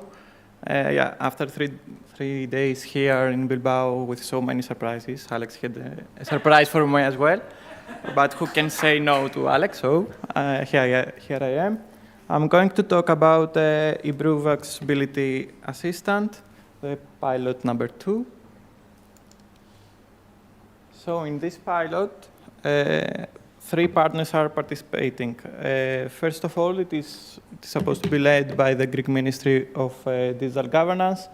The roles there are mistaken, so don't look at them. They have the responsibility for the coordination of this pilot, along with the policy alignment, both for the European Accessibility Act and, for instance, the Greek National Strategy for Accessibility that was published last year. In addition, it has the role to engage stakeholders for the Greek pilot. At the same time, Broad Innovation, it's, I think, for them also the 5th pilot, as it is for us as well. So our friends will be responsible for, on the one hand, to engage Swedish municipality to participate in this pilot, and also to provide their expertise in the design contest. Our role here is to provide technical support, especially for the ministry, but also in general, both for an overall for the architecture and the specifications before the tender, and afterwards, after the solution provider comes in, to monitor the execution and support them during the implementation. So beyond these 3 partners, local municipalities are supposed to collaborate with us in this pilot, so at least 1 Greek municipality and at least 1 Swedish one. And so their role will be critical for the successful implementation of this pilot. At the same time, we work with disability user group so that we can get their input as soon as possible to help us with the specifications. And also the SMEs that will be called to provide their solutions and work with us. So, this is how we are supposed to work, but why are we doing so? So there are a number of challenges that led us to this pilot. They can be categorized in three key categories. So starting from people and society, we can see that still there is a key, it remains as a key problem, the exclusion of lots of people with disabilities or older people or other possible minorities or even people with low digital literacy. At the same time, for the public services, as we said, they remain inaccessible for lots of these groups, while the information available for accessibility is either outdated or fragmented.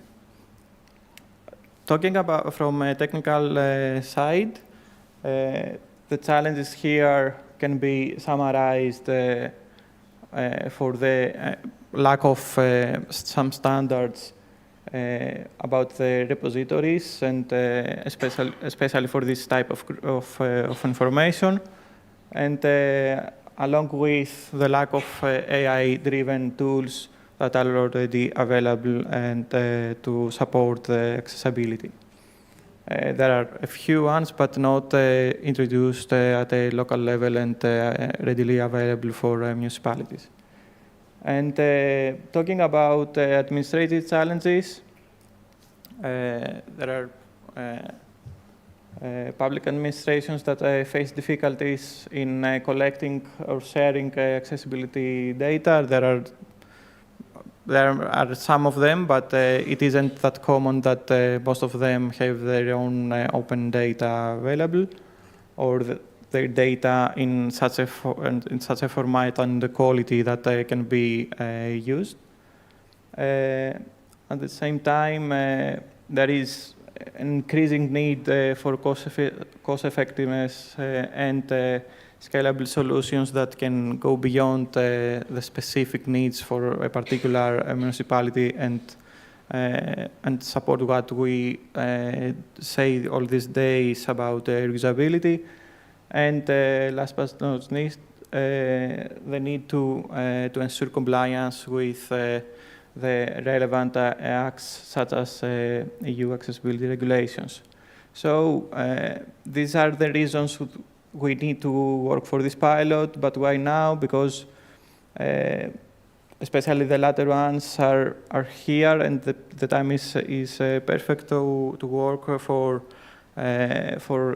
ensuring the closing of the gap that remains for the digital decade and the digital divide that we still see there. The work that needs to be done for digital inclusion goals, and just in a while we will talk about some particular acts on that, and all the work to be done by local governments, especially when talking about inclusiveness. So to address these goals and these challenges, the solution is actually quite simple. It will have two main features, let's say, main characteristics. On the one hand, it will be a classic web-based digital platform that aggregates and presents information on accessibility. And on the other hand, it will also provide a smart AI-powered assistant that will help citizens in their navigation within public services and cities in urban environments. The innovations here are twofold. From a technical perspective, there are some, it is the use of AI in specific contexts especially for the customization that needs to be done for particular needs of municipalities, and this some specific user groups so that the information can be easily understandable and usable by them. And of course on the architecture that it is to be followed. And mainly on, and another pillar of innovation, let's say, it's about procedures and the governance to be followed with scalability pilot framework, open governance, inclusiveness, etc. So this pilot is envisioned to work on lessons learned by the pilots of SGA1, even though it isn't supposed to be, let's say, a step 2 for the current, for the ongoing pilots from the first phase. So what has been learned and we're trying to apply here is what has already been said so many times these couple of days about the user engagement and the inclusiveness of engagement of end users even from day one. Also the need to adapt all the solutions to a local level and to go from bottom up and ensure that we meet their needs in the end and not come to them down and have to talk only about some big solutions and not very scalable in the end. And also about the value of open standards and also open data. What is added, however, in this pilot, it is the practical use of AI solutions in customization, for instance, as I said earlier. But on top of that, as previous pilots, for instance, pilot 3, it is working on at a municipality level, having also included SMEs and startups to support local economy and local innovative teams that can provide solutions. And the focus that we're using again here, both about the design contest that is to be applied, and also, but mainly as SJ2 in general tries to follow the scalability. So I will not go into details about the impact. I think it's quite obvious, most of them. So I will just stick that we're trying to empower inclusive digital cities. Building on the use of AI, open data, and co-creation methodologies, so that we can make public services accessible for all. And as I said, to start from bottom up and specifically from the municipality level. I will just pass through. Okay, so as far as digital, not digital, as far as policies are concerned, I think it's quite obvious the correlation with Digital Euro program and the Developable Euro program when we talk about citizen-centric and interoperable and inclusive digital public services. Regarding European Accessibility Act, it's again the use of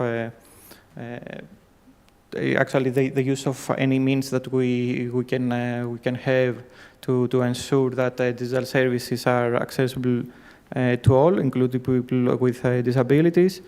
Regarding the European data strategy and mainly some data spaces, and also it will be it depends on the specific case that we will follow, but yeah, the correlation is that we are trying to support the reuse of public sector data, and so that we can contribute to the development of also local data ecosystems.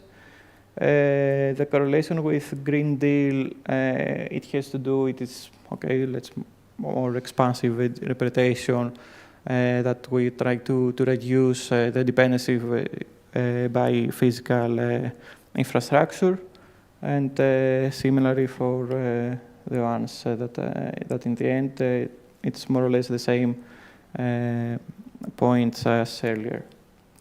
So before concluding, as we have talked about risks, on the one hand, there are some of them that have to do with our collaboration with municipalities.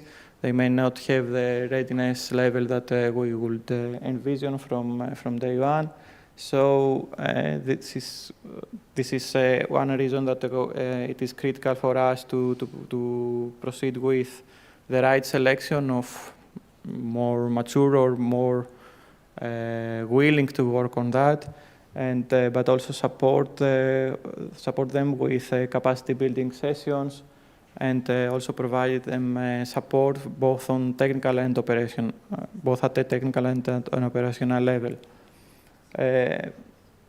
So another potential risk has to do with the delays in procurement. We also faced such problems in SGA1 in some cases. So it is why flexible methodologies are envisioned to be used, and so that this is something that we need to work more. Regarding data quality and availability, we want to work, if needed, with synthetic data, so from early stages, so that we can ensure that all the availability will be phased if something emerges. But for this, we need to work from early on with these municipalities. Beyond that, some other risks concern the accessibility compliance. So again, from quite early, we need to conduct some accessibility audits, and at a regular basis, so that we ensure that some common standards are always met. Similarly, for adoption, there we can use co-design methodologies, so that that's why I also referred in the beginning that we intend to work with disability rights, with a disability rights union. Yeah, and similar for the last two, I don't need to just read them. It's the compliance with GDPR, but not also GDPR. For instance, there are some more specialized data spaces related acts that are already there, such as EHDS. So we must ensure from early stages in the specifications phase the compliance with them. And about the next day, the sustainability of these solutions. So it's the whole design contents and the whole approach that we are following, with the engagement of some pioneers, let's say, municipalities, but also include some others that are willing to adopt the solutions, and these are reflected in KPIs that are, you cannot see them here, but they are there. So that's from my side. Thank you all.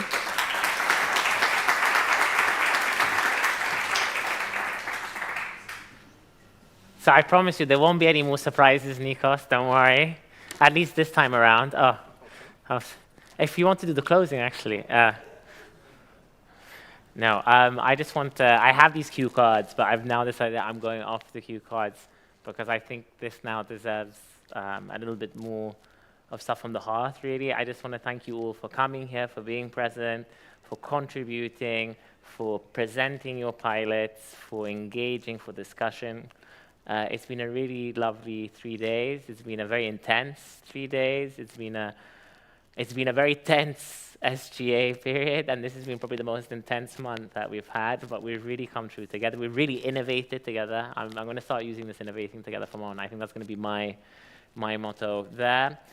I want to also give a big round of applause and a thanks. Again, it'll be the final thanks, I think, of today to our hosts, our wonderful hosts. I mean, I can't believe I'm looking out here right now at the stadium and at GovTech4All imprinted there. I've gotten much fatter as well, I think, in these last 3 days. I must have put on at least 2 kilos. So a big thank you to Lantic, as well as to all the organizers. It's been wonderful. Thank you.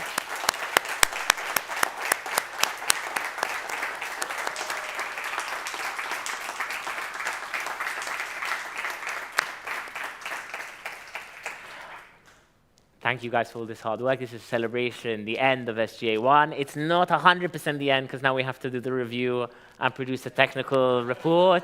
So don't feel too relaxed. Don't feel too relaxed. You get 1 or 2 days to recharge, and you'll get like about another 5 emails from me, so get ready. And we're also starting the next SGA, so everyone's going to be getting emails from me. I apologize already right now.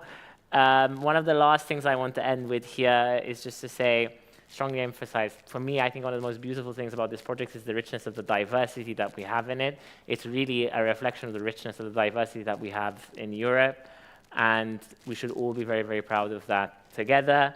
And like continuing and adding to this rich tapestry, this is the only bit I will read. We're excited to welcome the new members joining us in SGA2. Your fresh perspectives and energy will be essential as we move forward into the next phase of this journey, all the way to SGA42. We look forward to building on what we've started and continuing innovating together. So let's go and take a photo together. And that's it for today. That's a wrap. Thank you.